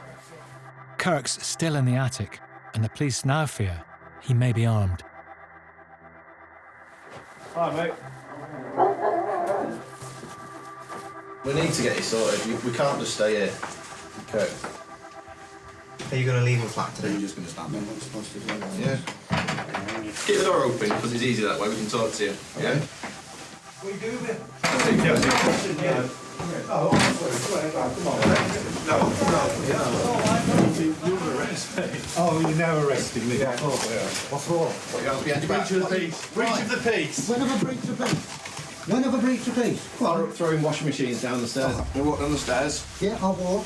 No, I said I'll walk. Yeah. I don't need tape. Well, that one's tight. That one's well tight. Yeah, we'll look at that one, no, that one's well tight. I mean, if there's ever been a breach of the peace, well, I think we've just witnessed it there. This could have been avoided. This could have been avoided. Nobody wanted this. I didn't want this. Jack didn't want this.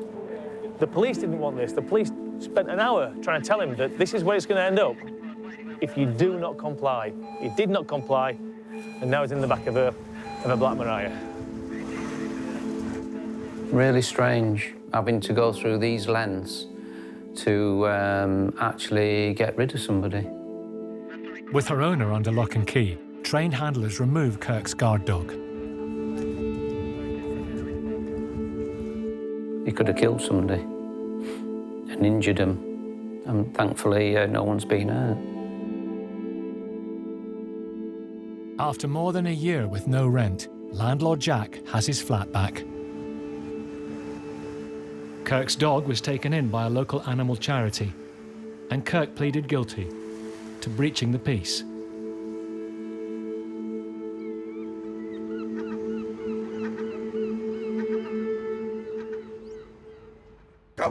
Next, Mate, go away. in Watford, No, I don't. Go away. and in Stratford. £30. £30 a week you pay.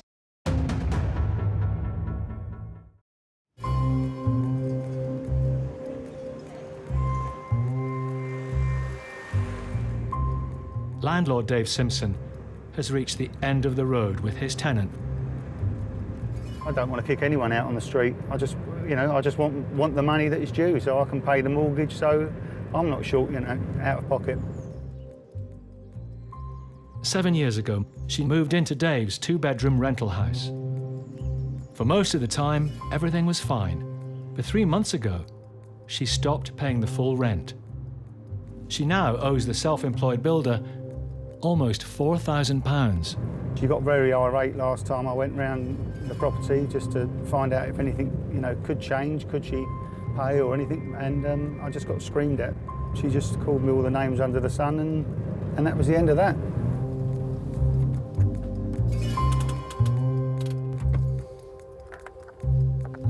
This morning, he's meeting Paul Champlina, who regularly helps small landlords with evictions at the property. Oh, nice to meet you. Yeah, nice to meet you. Okay. What's the latest you've heard with this tenant? Haven't heard nothing of late. I'm not really... She doesn't want to speak to me anymore, so Right. she's been dealing... Your relationship's broken down, has it? Really, yeah. Okay, well, why don't we get this served and start this process for you? Okay, lovely. Yeah, Okay. perfect. Today, Paul and Dave are serving a Section 8 notice, which gives her 14 days to leave the property, pay off her rent arrears, or face court action.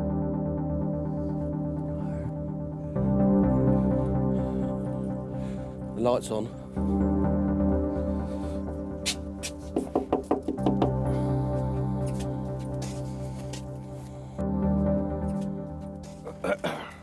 Hi, mate. Yeah.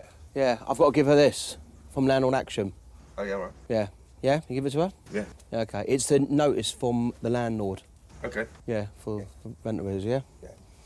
Okay. Yeah? Yep. Does she want to have a chat with us at all? Just No, about the rent? No, I don't think so. No? Okay. Okay. All right, thank you very much. Thank you. Okay, that's obviously the boyfriend. Yeah. He had a big tattoo of on his... Yeah, that's definitely... Yeah, cool. Yeah. All right, fine. No, that's good, at least. It's served. Okay. Yeah. Is he gone? Yeah, they're shouting now. What, you waiting for something? No, they just finished off the chat, that's all. Am I? Well, could you vacate my premises, please? Can we vacate her premises? Which is it's clearly quite his apt, really. premises. Yeah. I can't let it continue. It could go on forever where she's never going to pay. I've got to actually make her to get someone. Go away. Can you go away, please? Okay, you go away. Leave my premises. No, tell you what, mate, if you don't go away, I'll get someone round and then take it away, right? Go away, mate, please. Okay, we'll walk away. I'll ask you really nice. Okay, we'll walk away, don't worry. We'll walk away. Yeah, you do that. You I'm lightweight, mate. You don't, I swear on my life, but you go away, mate. I'm lightweight, mate. Mate, go away. Go away. No, I don't. Go away.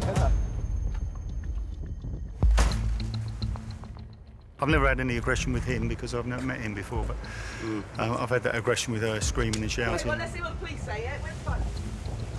But that's all I can say. So basically, we're the bad guys, you know. All we were doing was serving a letter and a notice to say it's been served and explaining the reason why, you know. Yeah. So, you know, No. David's not a bad guy, you know. He's got rent, he's got stuff he's got to pay. I don't know You're what all to right, do. mate, you are. Huh? Don't worry, mate. I'll get you.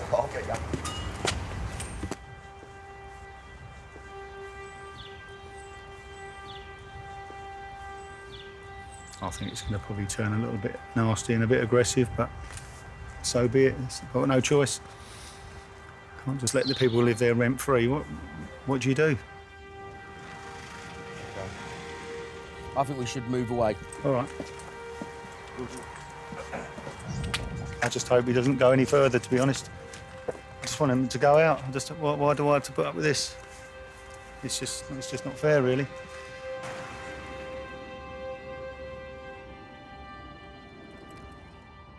fun and games. Thanks for your help anyway. Take care. Cheers. Thanks a lot. Bye-bye. Cheers. Bye. Dave must now wait 14 days and hope she leaves or pays off the missing rent.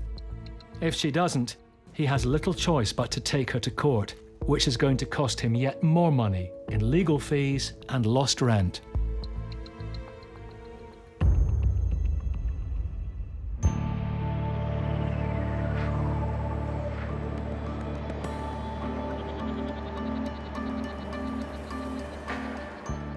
The spiralling cost of accommodation in the UK is forcing many people to move in with relatives. But when property disputes collide with family feuds, the results can be ugly. He's just put our lives in misery because he just won't leave. So we're having to spend money and go to court. We don't speak. I can't go to the house. It's awful. Today, council worker Sade Adamoy and her partner Richard are heading to court in an attempt to evict her second cousin Kirk from her late mother's house. He asked whether he could stay for a short period of time, and it was agreed a mere £30 a week, and that's what Kirk was paying, because it was never meant to be a long-term arrangement.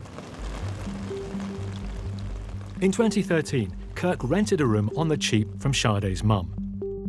She died over 2 years ago, but he's still there. We gave Kirk notice. This was in February of 2016. I think he's just doing it to be annoying. He's just because he can. He's just winding us up. Absolutely, because he's got it very good there.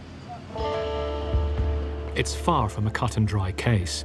There are no rent arrears, and Kirk has shown up to defend himself. No respect for my mother. My mother took you in. £30. £30 a week you paid. You're ignorant. Hurry up and leave. It's now down to the judge to decide whether Kirk has the right to continue living in Sade's late mother's house.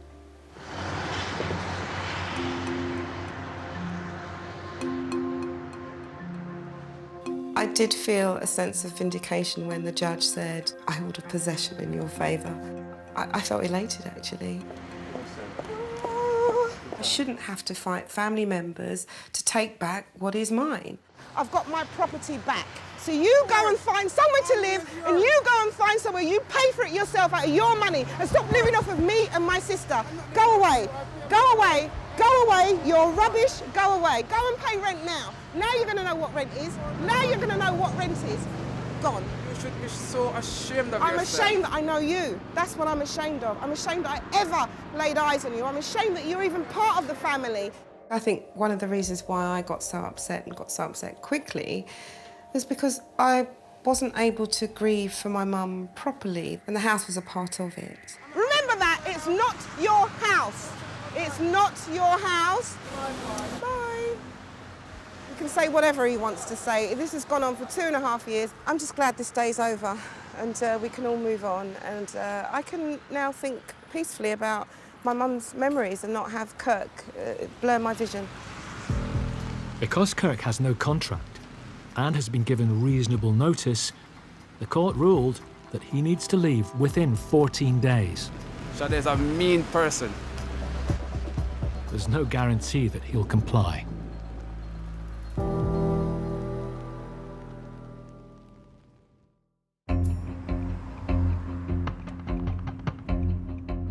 It's now been a fortnight since builder Dave Simpson won a possession order against his tenant. I'll just pull up there. She and her family should have left by now.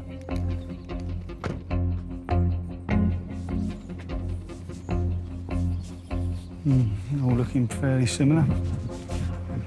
Someone there, isn't there? Oh.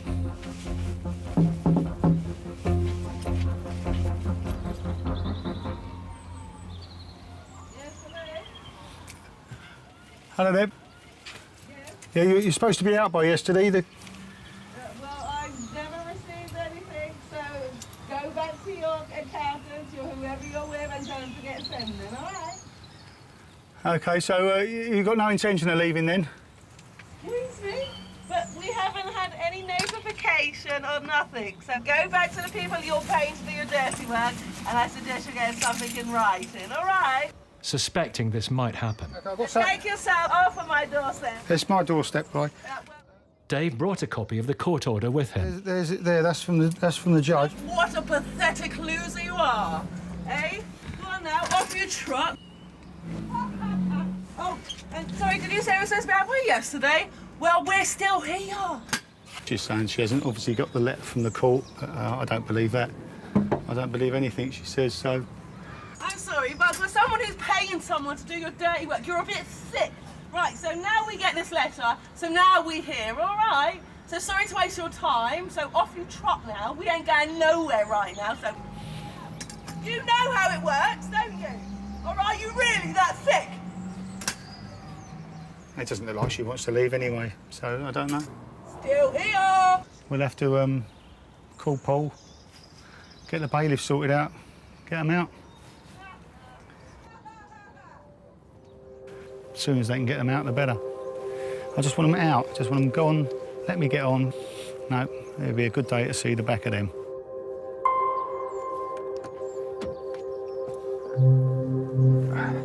Hello. Hi, Paul, it's Dave. Dave, how's it going, mate? Just been round there, no change really. She's still... He didn't come out and kick off again, did he? No, he wasn't there, just her. She's screaming and shouting and, I don't know, usual abuse, but quite used to it now. Right, so look, we need to get onto the bailiffs then for you now, don't we? Yeah, if you can, yeah, as soon as possible, really. Time-wise, you know, I've told this before, it's about 6 weeks. Yep. We get onto it straight away for you. All right, smashing. Thanks a lot. OK, speak soon. Cheers, bye. Bye. Dave is already out of pocket by more than £6,000, so having to wait 6 weeks to pay for the bailiffs is not what he wants to hear. 6 weeks is still another month and a half, but there you go. It's just another step closer, isn't it? Get them out. Next, in North London... You'll be living rent-free. We're going to give you an hour to take what you need to take. In Stratford. You were told by the judge that if you don't leave, we can evict you. You do realise that's going to happen now, do you? And in Watford. You're allowed to extend this if you like. Yes or no? Hey? No. Yes or no? No.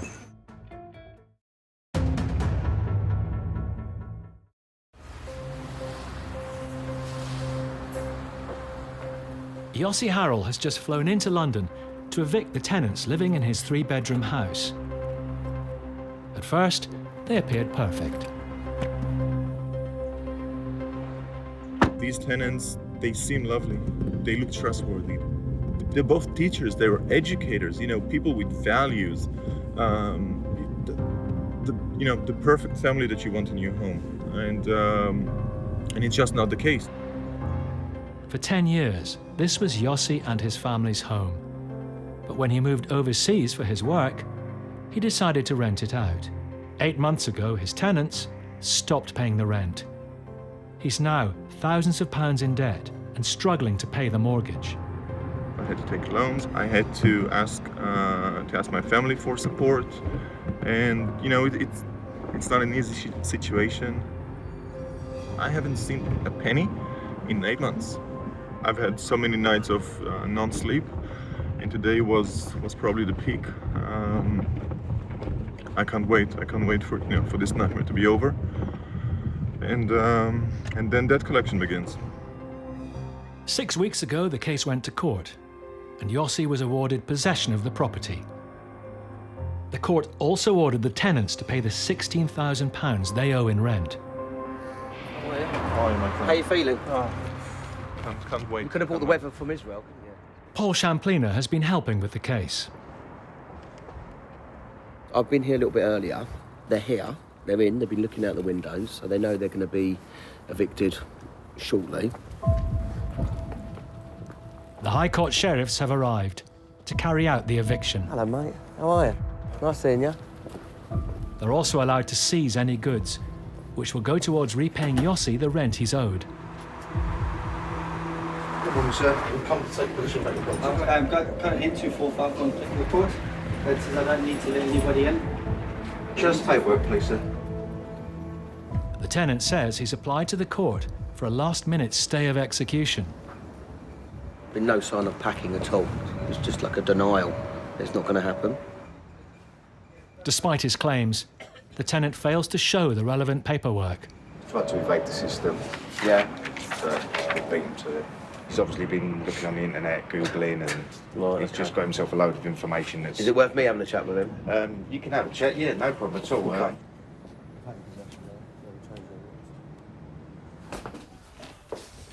Hi. Understand. Can you come here just so we can chat? You can chat, but the camera's coming with me. Okay. I deeply regret everything. I don't believe you. Okay, no, that's fine. I understand. That's fine. I do understand that you don't believe me. How many regrets did I received via emails? Because it's so embarrassing. So embarrassing. And you've been living rent-free. I know. And I will... And ignoring my calls and emails and the agents and visits. It's embarrassing. Embarrassing? I promise. Everything will be returned to you. Everything. You've put my family into that. I know I haven't even... For no excuses. Please, can I ask a massive, massive favour, Yossi, please. We have got a new place to move into. Please. Just the last 2 weeks of the school for my daughter. You have, what is it, Paul, an hour? Please, Yossi. No way. Yossi, no way. It's done. promise, It's done. Yossi, It's done. Don't beg. Don't do anything. Yossi, it's done. You're not staying in this house. You can't stay in this house because there's a high court writ and it's over. We've sent you numerous emails. You know, if you can't afford this place, we'll help you find a new one. Remember when you were only, in 1 month or 2 months debt, and you said, no, we can afford it. Don't worry about it. Everything just got so expensive. Council tax got so expensive. Trying to live just got so expensive. And my life? And I have to pay mortgage from another country. And I live rent. Yeah, I get that. I know. So what are you selling me excuses again? That everything's becoming more expensive? No, it's becoming more expensive for me. Did you hear me? No, I know. Okay, can I just make this a little bit clearer, because I think you're just going to go around in circles a little bit. We're going to give you an hour to take what you need to take for the next few days, and then you can make arrangements to collect all the rest of the belongings with, obviously a van. Whatever's worth anything. There you go. Perfect. Are you focusing on packing, sir? Yeah, I'm just trying to... I just don't want you to waste time. I'm trying to find somebody where I can go.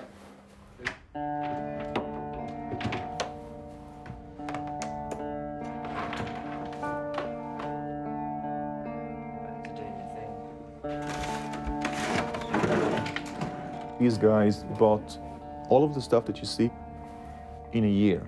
They came in from Abu Dhabi with luggage only. They wanted the house fully furnished.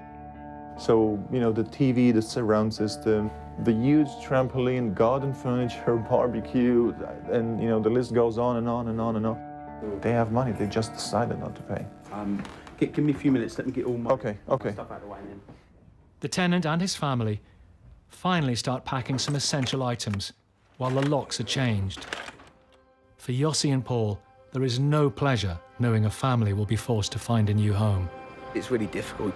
They're really young kids, and it's, they don't know what's going on, basically, what's happening. You can't expect to live free and not feel that you're going to be evicted at some point. I mean, even at the last minute when we were going in there, he's turning around saying, oh, I'm going to call the court. It's just, he's in cloud cuckoo land to a certain extent. Where they're going to stay tonight, I don't know. Hopefully they've got friends or whatever, but, he's only got himself to blame. Now, property's yours. Thanks, Dan. Yeah. Thank you. Take care. Thanks, Paul. No problem, Yossi. Keep well, and good luck with the future. And we'll speak about the debt collection. All right? Yeah. Take care.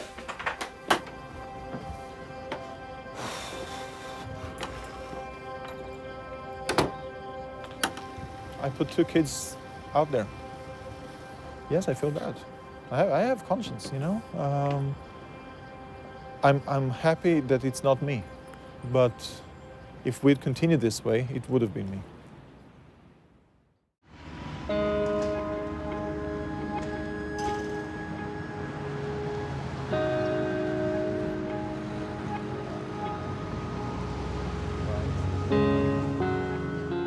Sade Adamoy is attempting to evict her second cousin Kirk. His court-imposed deadline to leave her late mother's house expired a week ago. We're back at the property to see whether Kirk has left. It is quite emotional. I'm really disappointed in Kirk. You know, he is a family member who's just chosen to be difficult for no reason, really. The house really is a big part of my childhood. It's been a family home for as long as I can remember, going back to the 70s. Well, I have to knock first to see what happens. There's a light on.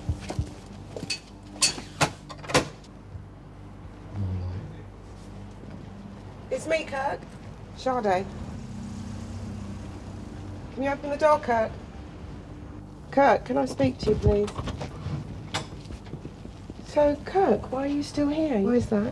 Why are you like your arm harassing me? Why are we harassing you? The judge ordered for you to leave, Kirk. Yeah. Do you recall that the judge ordered you to leave and you were ordered to pay costs? You haven't yet paid costs, and you were told by the judge that if you don't leave, we can evict you. You do realise that's going to happen now, do you? Kirk? There were times when Kirk and I were close. Because he's family, you allow people to have a little bit of extra time.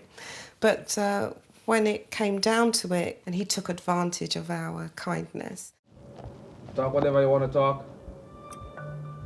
Well, I'll tell you this. I will be applying to the bailiff for eviction, and you will be evicted, okay?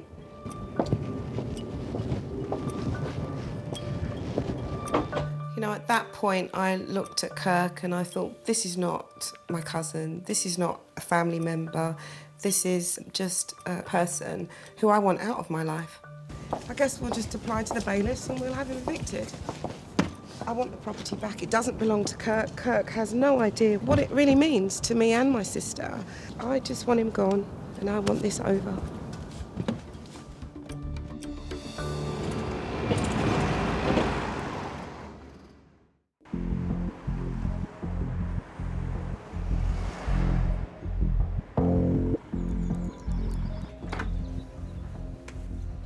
The day that builder Dave Simpson has been waiting for has finally arrived.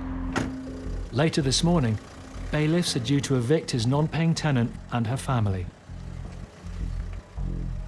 One way or another, they've got to go today, so I don't know what state the house is going to be in. I don't know what sort of reaction we're going to get. I'm a little bit nervous, but I just want it over and done with, really. Waiting for him at the property is eviction specialist Paul Champlina. Hello, Paul. How you doing? How are you? Yeah, not bad. Hey? You okay? Yeah, My just been going. colleagues helped me today. Nice to meet you. All right, nice to meet you. Her children have already moved out, while she and her boyfriend clear the house.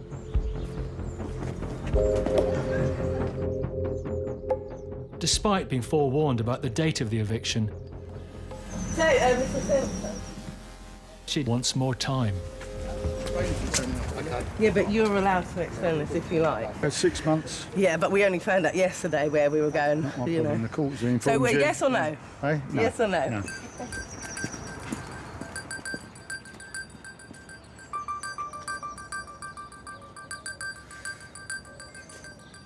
No, it's going to happen. It's got to happen now. It's 11 a.m. and the bailiffs arrive. The eviction is on. Hiya. Nice to meet you. Okay, this is David. Hello. How are we doing? You're All right. the landlord? Yes, yes. Yeah. They're in the process of moving out. They're still filling the skip up. We're We'll just only give conscious of them, time. yeah, we'll only give them 15 minutes. Good, good. We'll let them know. Where is it, this one over? It's the one in the corner.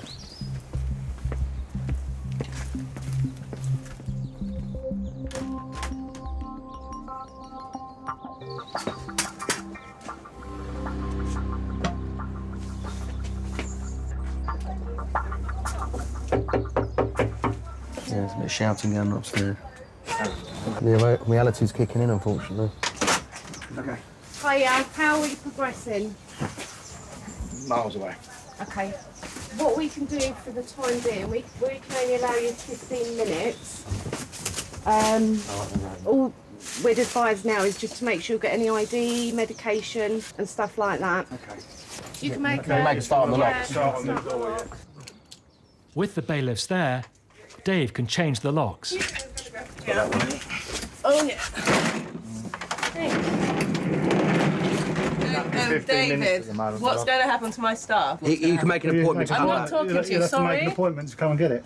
Oh, okay. That's fine then, yeah. Emotions are running high, and there's a countdown of time. They can only grab so much. You know, thankfully there's no kids here. Yeah. Because then it can be really distressing. That's You right, don't- you don't want kids to go through that.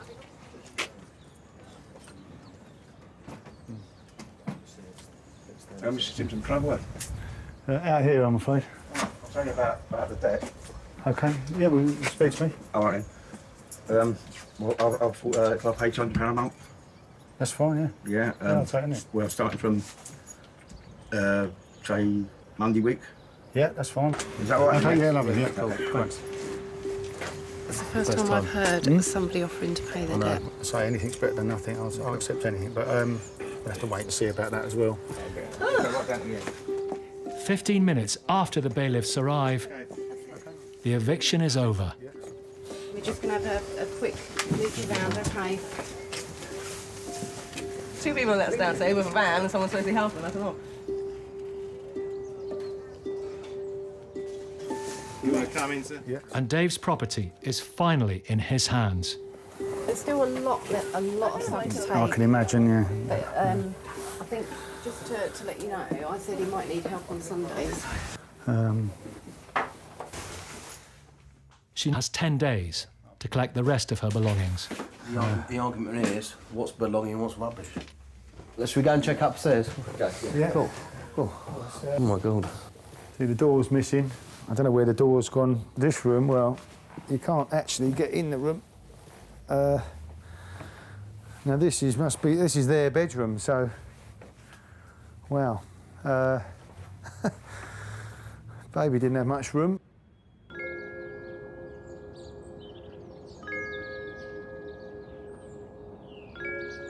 Very happy they've gone. Yeah, we can move on. I don't know where they're going to end up. Hopefully they'll get sorted out, and hopefully they don't do it to the next landlord.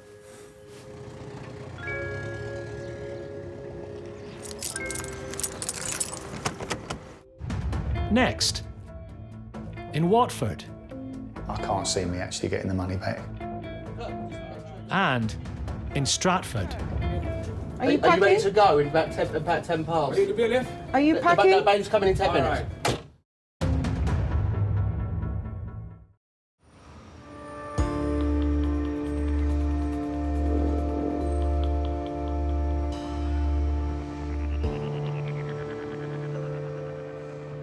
Sade and her partner Richard are heading to her late mum's house.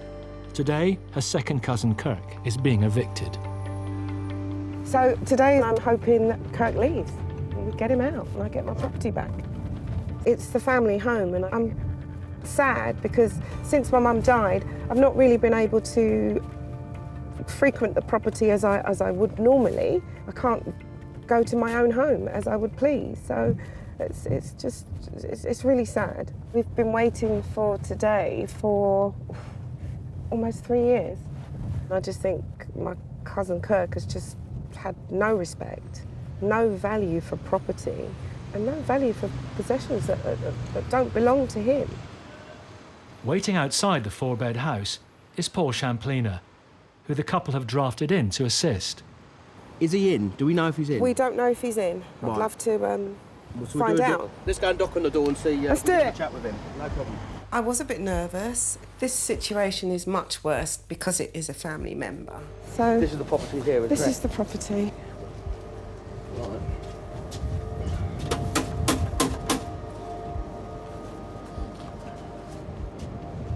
Right, Kirk, just to make sure you're ready to leave. Kirk, are you packing? ready to go in about 10 past? Are you packing? The bailiff's coming in 10 minutes. Okay. All right, so we wait for the bailiff. It's a nice response, isn't it? He's got a cheek shutting that door in our face. How dare he? The problem we've got, we don't know if he's packed ready to go. Correct, So yeah. that's our problem. And as we've just seen, he's shut the door in our faces. It's so rude. He's disrespectful. Close to packing at you. everything up. Are you He can talk to you if he wants. He can talk to you. He can talk to you. I can talk to you. We can all talk to you because you're in my house, on my property, and you need to hurry up. You haven't done anything for me. You haven't done a thing. You haven't done a thing. You're disgraceful. You're in a house that does not belong to you. Look at you. That's your response. I'm going to wait, Kirk, because you're going to get out of my house today. You selfish man. Shut it, fool. Not long now. Don't worry. It's really sad because we used to go and hang out together as a group, go to parties together, actually be a real family. Since this incident, it's really broke up the dynamics of the situation. With bailiffs due any minute,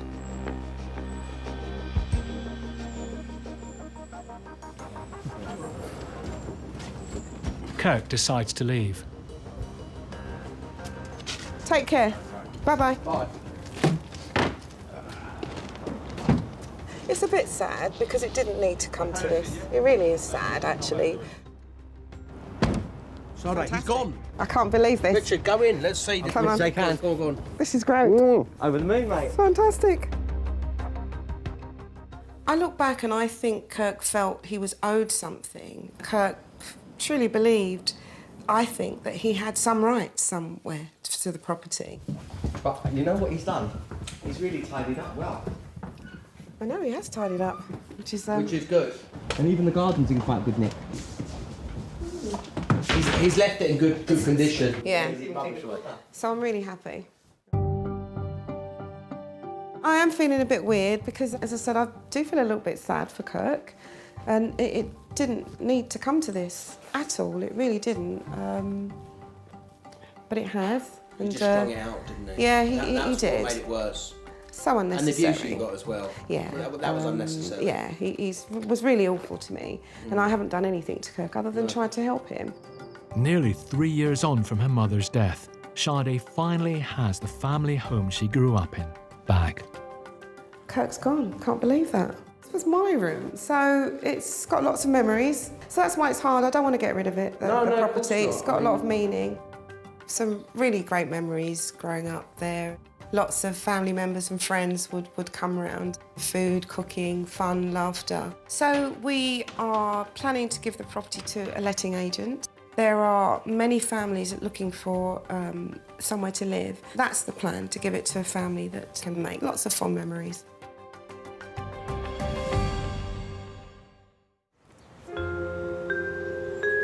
Two weeks have passed since Dave evicted his tenant and her partner. It's nice to have it empty, really. Got rid of all the rubbish, and now it's just all the clean-up, painting, decorating. As soon as she took the rest of her belongings away, must have been 40 bags, probably more than that. Dave has spent every spare minute getting the house ready for a new tenant. Still want to make the house nice for someone. I know people saying, oh, don't spend the time and money, people that rent it or whatever. But no, I'm gonna make it nice. It's someone's home at the end of the day. Even though Dave is doing most of the work himself, renovating the property is costing him yet more money, on top of the thousands he's already lost. And her boyfriend's offer of £200 a month doesn't seem to be forthcoming. He never phoned, so I can't see me actually getting the money back. It'd be nice if I did get some, but I wouldn't hold out hope from that. Whether he gets back his missing rent or not, Dave is just happy. She is finally out of his life. Things are looking good really now. I mean, they've gone, OK, it's a bit of work. Hopefully I can just get it all done, move on, and hopefully have a good relationship with the next people that move in. But as long as they're not like then we'll be all right, I'm sure.